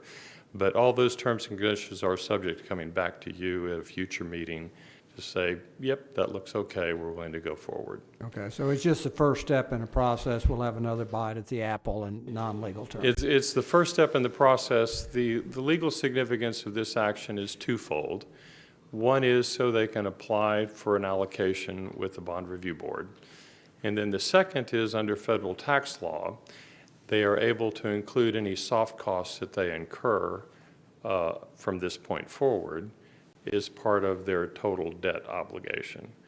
Now, the reality is that their lender, the bond buyer, might not be willing to provide 100% financing with soft costs, but nevertheless, for tax purposes, it makes it eligible. Okay, thank you. Anyone else, board members? Yeah, Chairman, I have just Mr. Bell, can you just point out, as you talked to us when we got ready for this meeting today, yes, the issuance of the bonds is relatively short term. In other words, is it more of a construction bridge loan of sorts to be fully paid back upon opening of the complex? Well, yes, and in fact, the current, and keep in mind the terms and conditions are to be determined, but from our initial discussion with the developer, their plan is to use the takeout permanent mortgage from FHA once the project is built and stabilized with cash flows, that it would then convert into a long-term mortgage through an FHA program. And these bonds then would be retired. Right, or paid off. So the issuance of the bonds from the Housing Corporation is a 3-4 year endeavor. I know the terms have to be outlined, but it's just through the construction period. I had heard more like 5 years 5 years, potential, okay. but it just depends upon the completion of the project and lease up. Okay, that's good. I just want to point out for the council and the viewing community that it's not long term. It's more of a bridge loan. Once the project's complete and leased up, they'll convert or refinance, so to speak, our bonds with their own debt from a bank. I think the objective would be to convert to the FHA mortgage program. Right. Okay, very good. Yes. Thank you. Thank you, Chair. Councilman Hernandez? Okay. Couldn't tell if it was on or not. Gotcha. Yes, sir. Anybody else? Well, at this point, I'd like to introduce the developers with Greenwood Manor to be formed. They're from San Antonio, and Mr. Jose Dos, I know by his email address, is, Thank you. please proceed. Thank you. Good afternoon, members of the Housing Finance Corporation. My name is Jose Gonzalez II. John referenced my email address, which is Jose Dos. This is Dustin Jones, who is also part of the development team.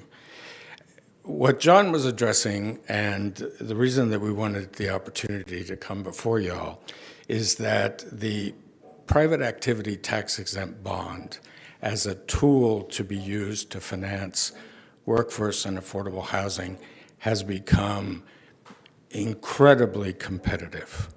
Without getting too much into the weeds, the multifamily portion of the state's annual allocation of private activity tax exempt bonds is divided into subceilings, and this year in subceiling 4, which is where all of the bonds for housing finance corporations wind up, it is anticipated that there will probably be about $3 billion of requests for a little bit under $300 million of actual bonds.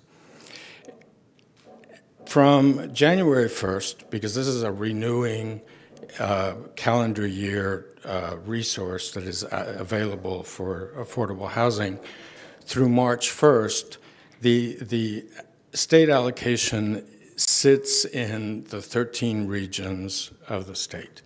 Region 10, which includes Corpus Christi, it also includes Victoria, has just under $21 million of bond that is available. For the last several years, no one has applied to the state lottery to capture that resource. We have to apply now in October for the lottery, which is held November 4th. So we will know very quickly, if y'all grant us this inducement, whether or not we are actually going to be able to receive an allocation of bonds and move the project forward. That's one of the first steps. But one of the things that we observed is that nobody applied to this region for the last several years. Last year, nobody applied to the lottery, and then a project from Victoria came in and applied in January, in that window between January 1st and March 1st, and captured the full $20 million worth of bonds. So what your action today is doing, and as Mr. Bell has mentioned, this is really a very preliminary first step that allows us to just get into the game, if you want to call it that. And so that by granting the inducement, Mr. Bell will submit the application to the Bond Review Board. It allows us to get into the lottery. The lottery, believe it or not, even in today's day or time, uses a bingo machine with balls that the applications are given a number. They put in this big wire ball, and they draw the balls out, and that gives you your lottery number, and that's the order that you get ranked and gives you the opportunity to get funded within the regions. So we are really at this point just wanting to see if we can capture an allocation of bonds. The next steps, as Mr. Bell mentioned, is that you have to give final approval to the bond structure that we come back to you once we know that we're actually going to get an allocation. Right now, we're proposing 144 units on roughly 10 and a half acres out of the 29 acres that makes up the tract at Greenwood Drive and Gullahar Road. The site that we're looking at is directly next door to the Dollar General that's there. We're proposing to build a 2- and 3-story garden-style product with units set aside for both families at 30% of median income and then families at 60% of the area median income. So 100% of the product would be income and rent restricted. We're looking at doing 1-, 2-, and 3-bedroom units. As part of the application process to the Texas Department of Housing and Community Affairs for an allocation of 4% low-income housing tax credits, we have to meet all of the requirements that the state puts together in their annual qualified allocation plan. So we have to provide an energy efficiency element to the construction. We have to provide a certain finish to the construction. We have to provide resident services, computer learning center, after-school facilities for children, playgrounds, dog park. There's a whole shopping list of things that TDHCA looks to see within these tax credit projects. One of the interesting things, and I think that one of the reasons that the program is so oversubscribed, is that the 9% tax credit process, which y'all have all been through, has become highly, highly competitive also. And municipalities and counties don't get many projects out of that competitive round for the 9% credits. The 4% credit, though, is only available to a development if they're using private activity tax-exempt bonds. So there's no vehicle that we can use to just access a 4% tax credit on its own. We have to be able to get a reservation of bonds, and then once we use the bond, then we can elect to apply for the 4% tax credits.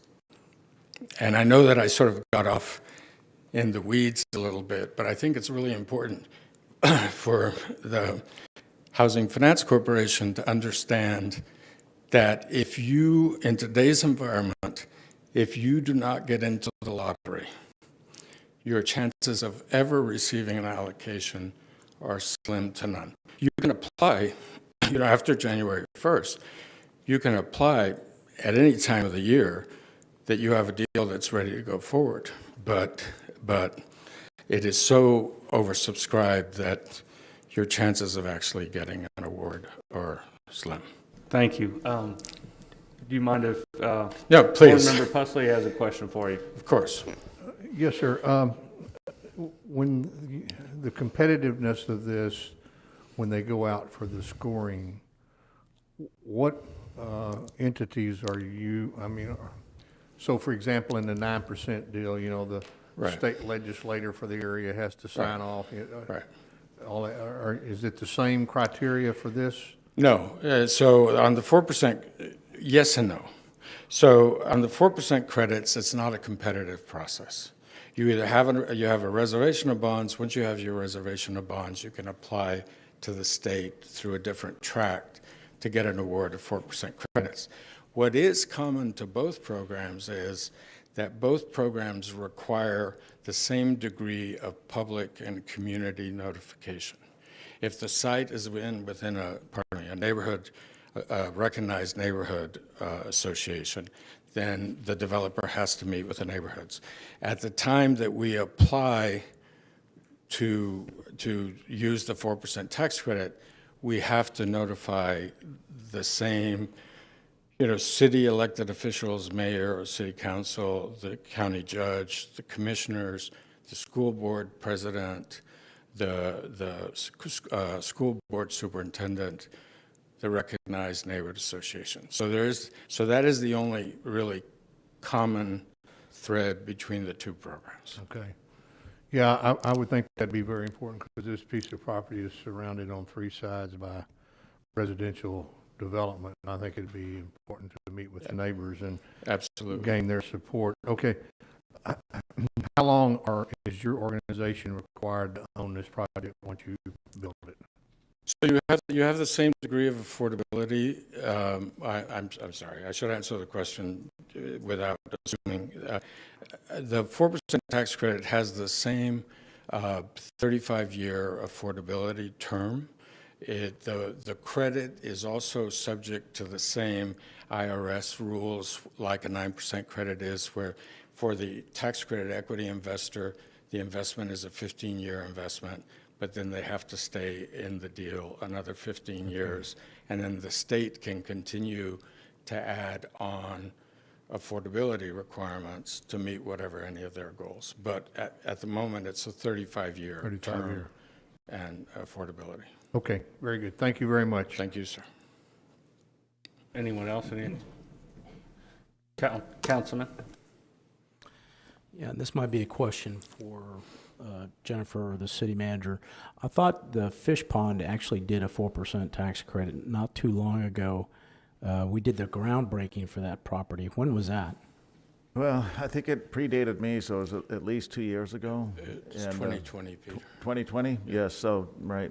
But they did their bonds through TDHCA. So one of the issues,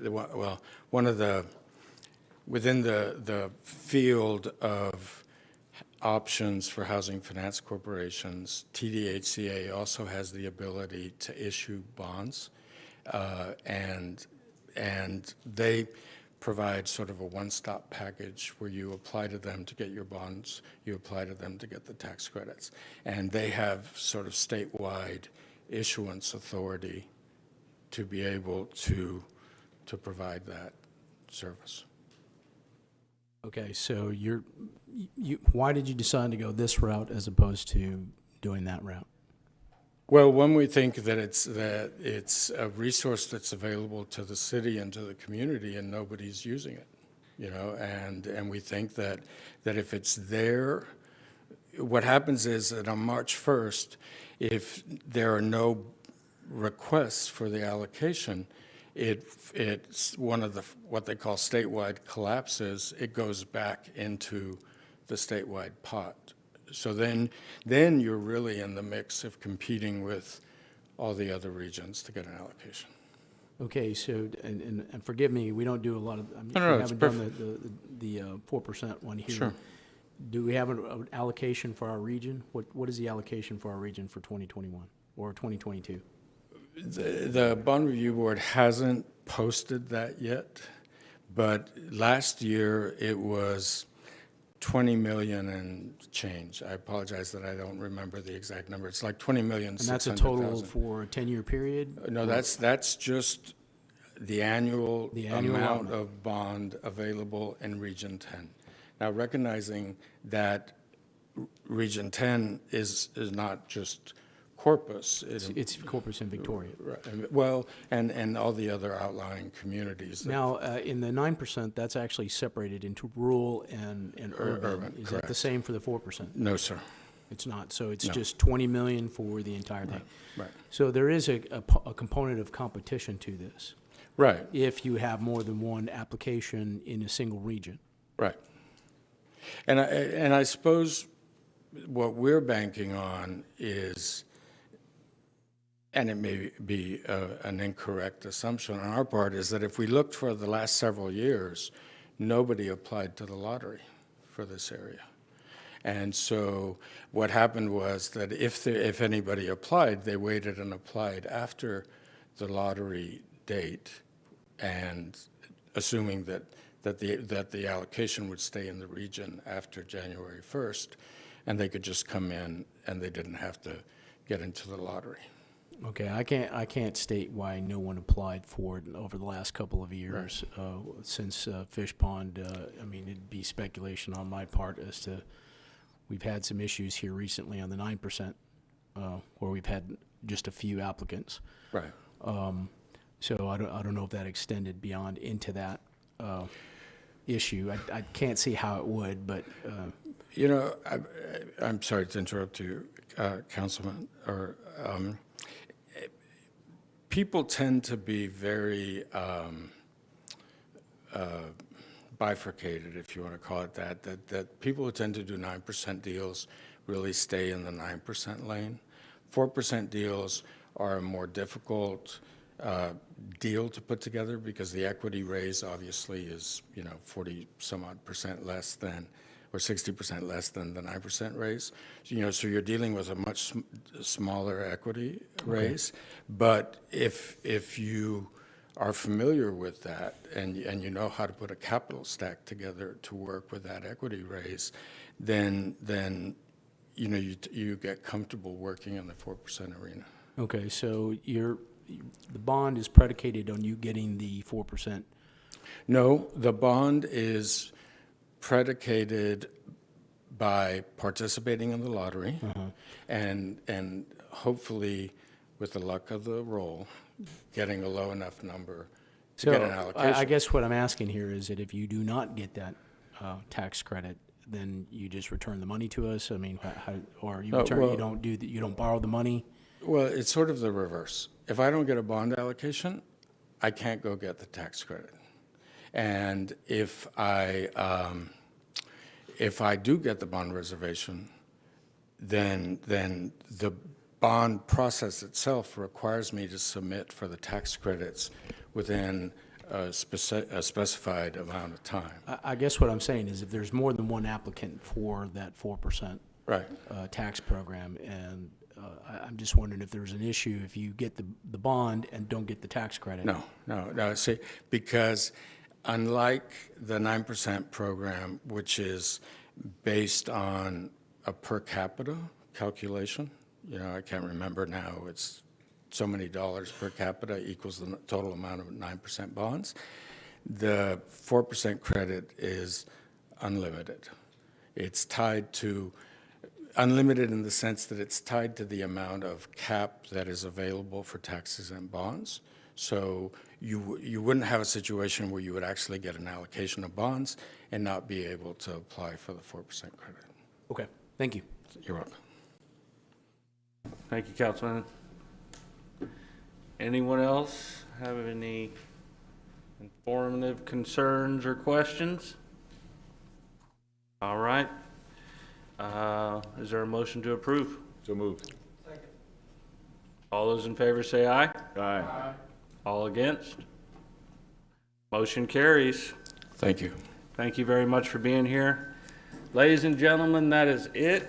I am going to adjourn this meeting.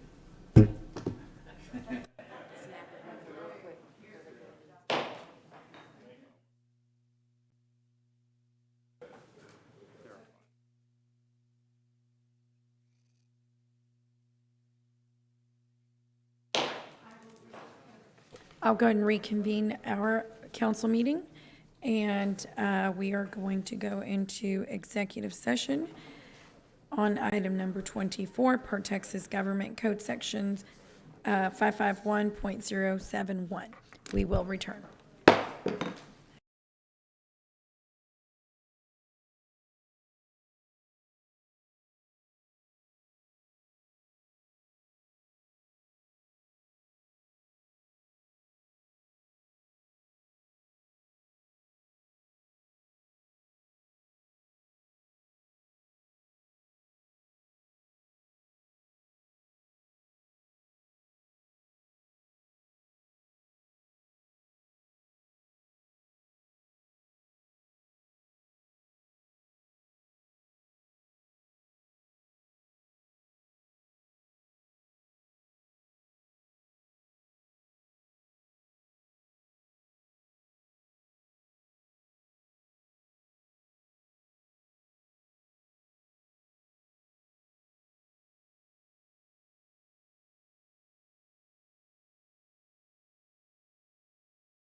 I'll go ahead and reconvene our meeting.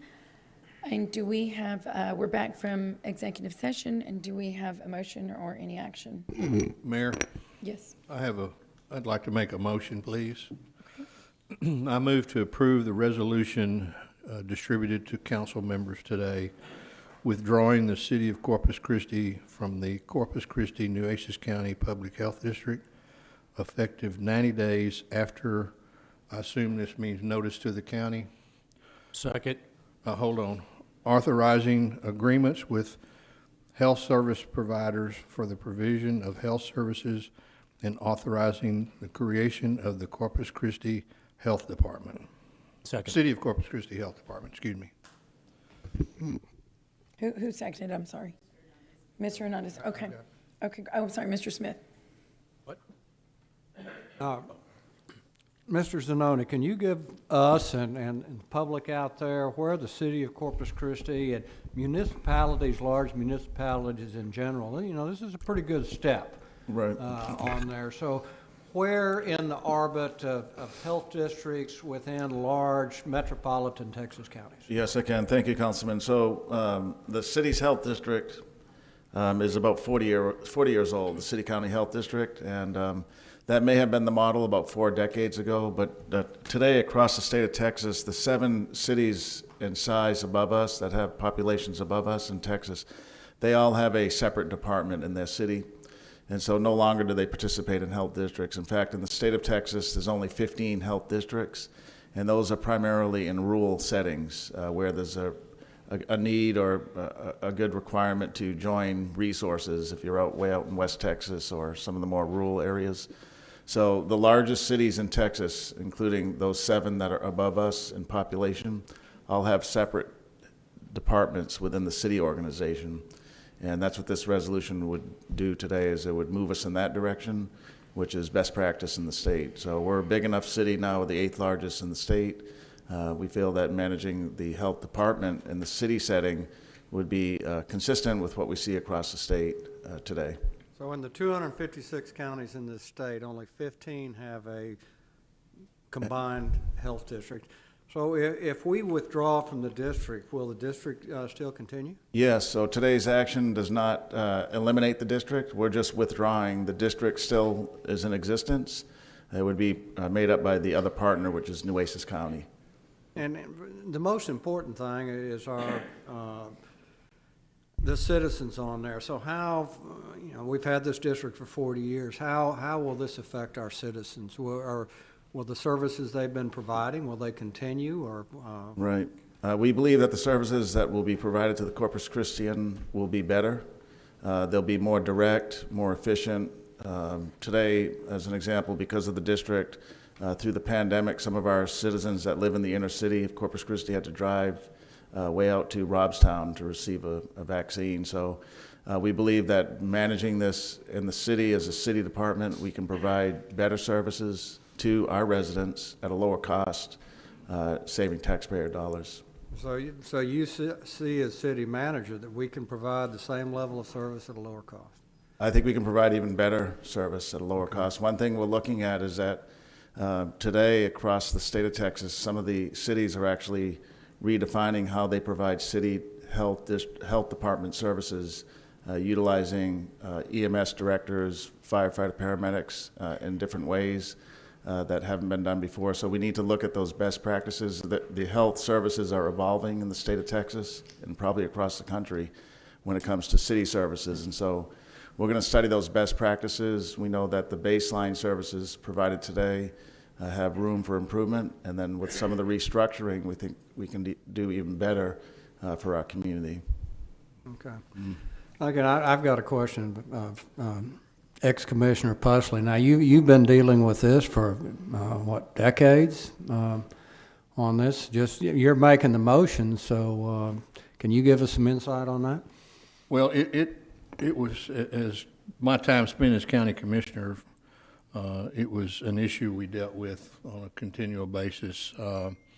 When you have a director of a department such as the city-county health department who basically answers to 2 different bosses in 2 different political entities, it creates problems. It did when I was commissioner, and I know Ron Olson and both Ron and Marty Rose both tried to work with Judge Neal to work out a lot of those issues. You've got city employees who have a different pay structure and a different set of health benefits and vacation benefits than the county does, and we tried to put that together, and we never were able to do it successfully. And you know, the city pays the lion's share of the cost, and we recognized that when we were at the county. And so I just think this will create a more efficient department for our constituents here in the city, and it gives us an opportunity to do some things that the city was not able to do before. I think it's a good move. Okay, thank you. Councilman Martinez.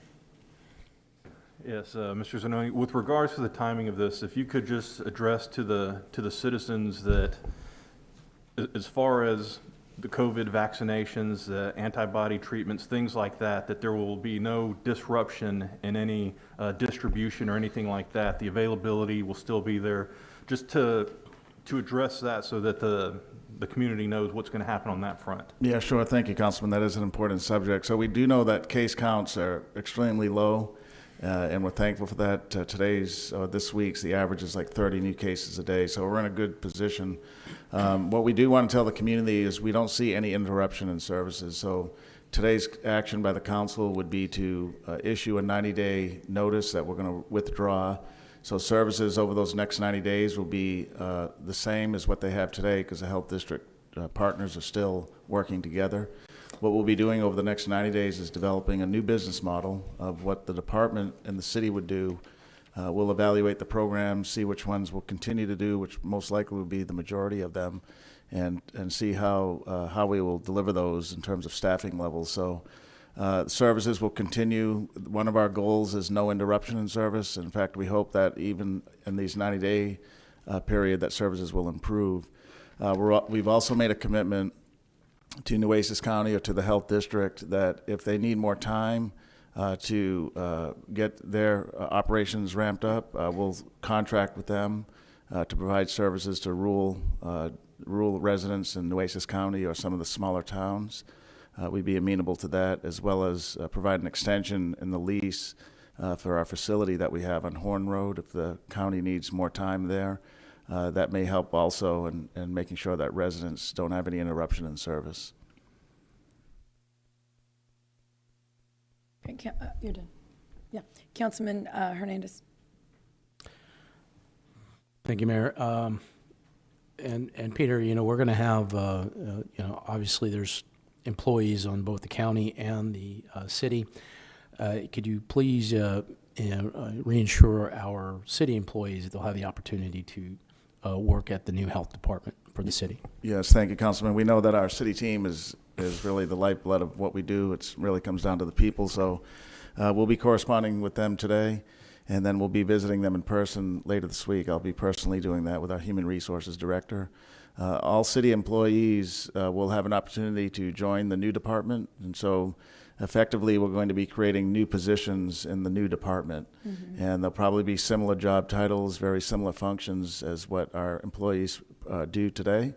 There will be kind of a reapplication process, a vetting, if you will, and we'll fill those positions before the 90-day period. So during these 90 days, we'll be creating positions, interviewing and selecting individuals to fill those, so that on day 91, those persons will now perform that services. And this is not unusual in city government. Where I came from, this was done quite frequently in numerous departments over the time that I was there, and it's a process that's in place. Generally, the employee that's performing the service today will be the one that performs it under the new model. Mm-hmm. But we do want to ensure in our business model here at the city that we have the best performing individual. Right. We want to have high performance. We can see the result of that in some of our operations like street maintenance and so on. So, right. But the key message to the employee is don't worry. We have a plan in place. We respect our employees, and we know that they're number one when it comes to how we run our operations. So thank you, Councilman. Thank you. And Peter, lastly, I would comment that, you know, all of what you're saying and these actions are, in all, we're redefining our public health system. And that is what we're doing, and this is the first step in doing so. Right, I agree with that, Mayor. The model that we were using is very dated. It's outdated. In fact, cities across Texas have taken 2 steps beyond that. Not only do they not belong in a district anymore, but now they're looking at where is our service operation best provided. Is it with the medical director and the emergency management services, the fire department? Right. And the moving a lot of those rapid response functions to them. So this is about changing another legacy issue for our community. And we've seen that when we have done that in this organization, the community has responded greatly. They like what they see. We know, you know, because you probably hear it more than I do, our community is not 100% happy with the health services that we provide under the current model. And so this will allow us to be more responsive to the community and more mindful of taxpayer dollars, not wasting taxpayer dollars. And that was my last thing, is that, you know, here at the city, we are fiscally very conservative, and we are going to move forward in spending our tax dollar in the wisest way possible. So redefining our public health system, that's what we're doing today. Right. And so with that, I think we have a motion and we have a second.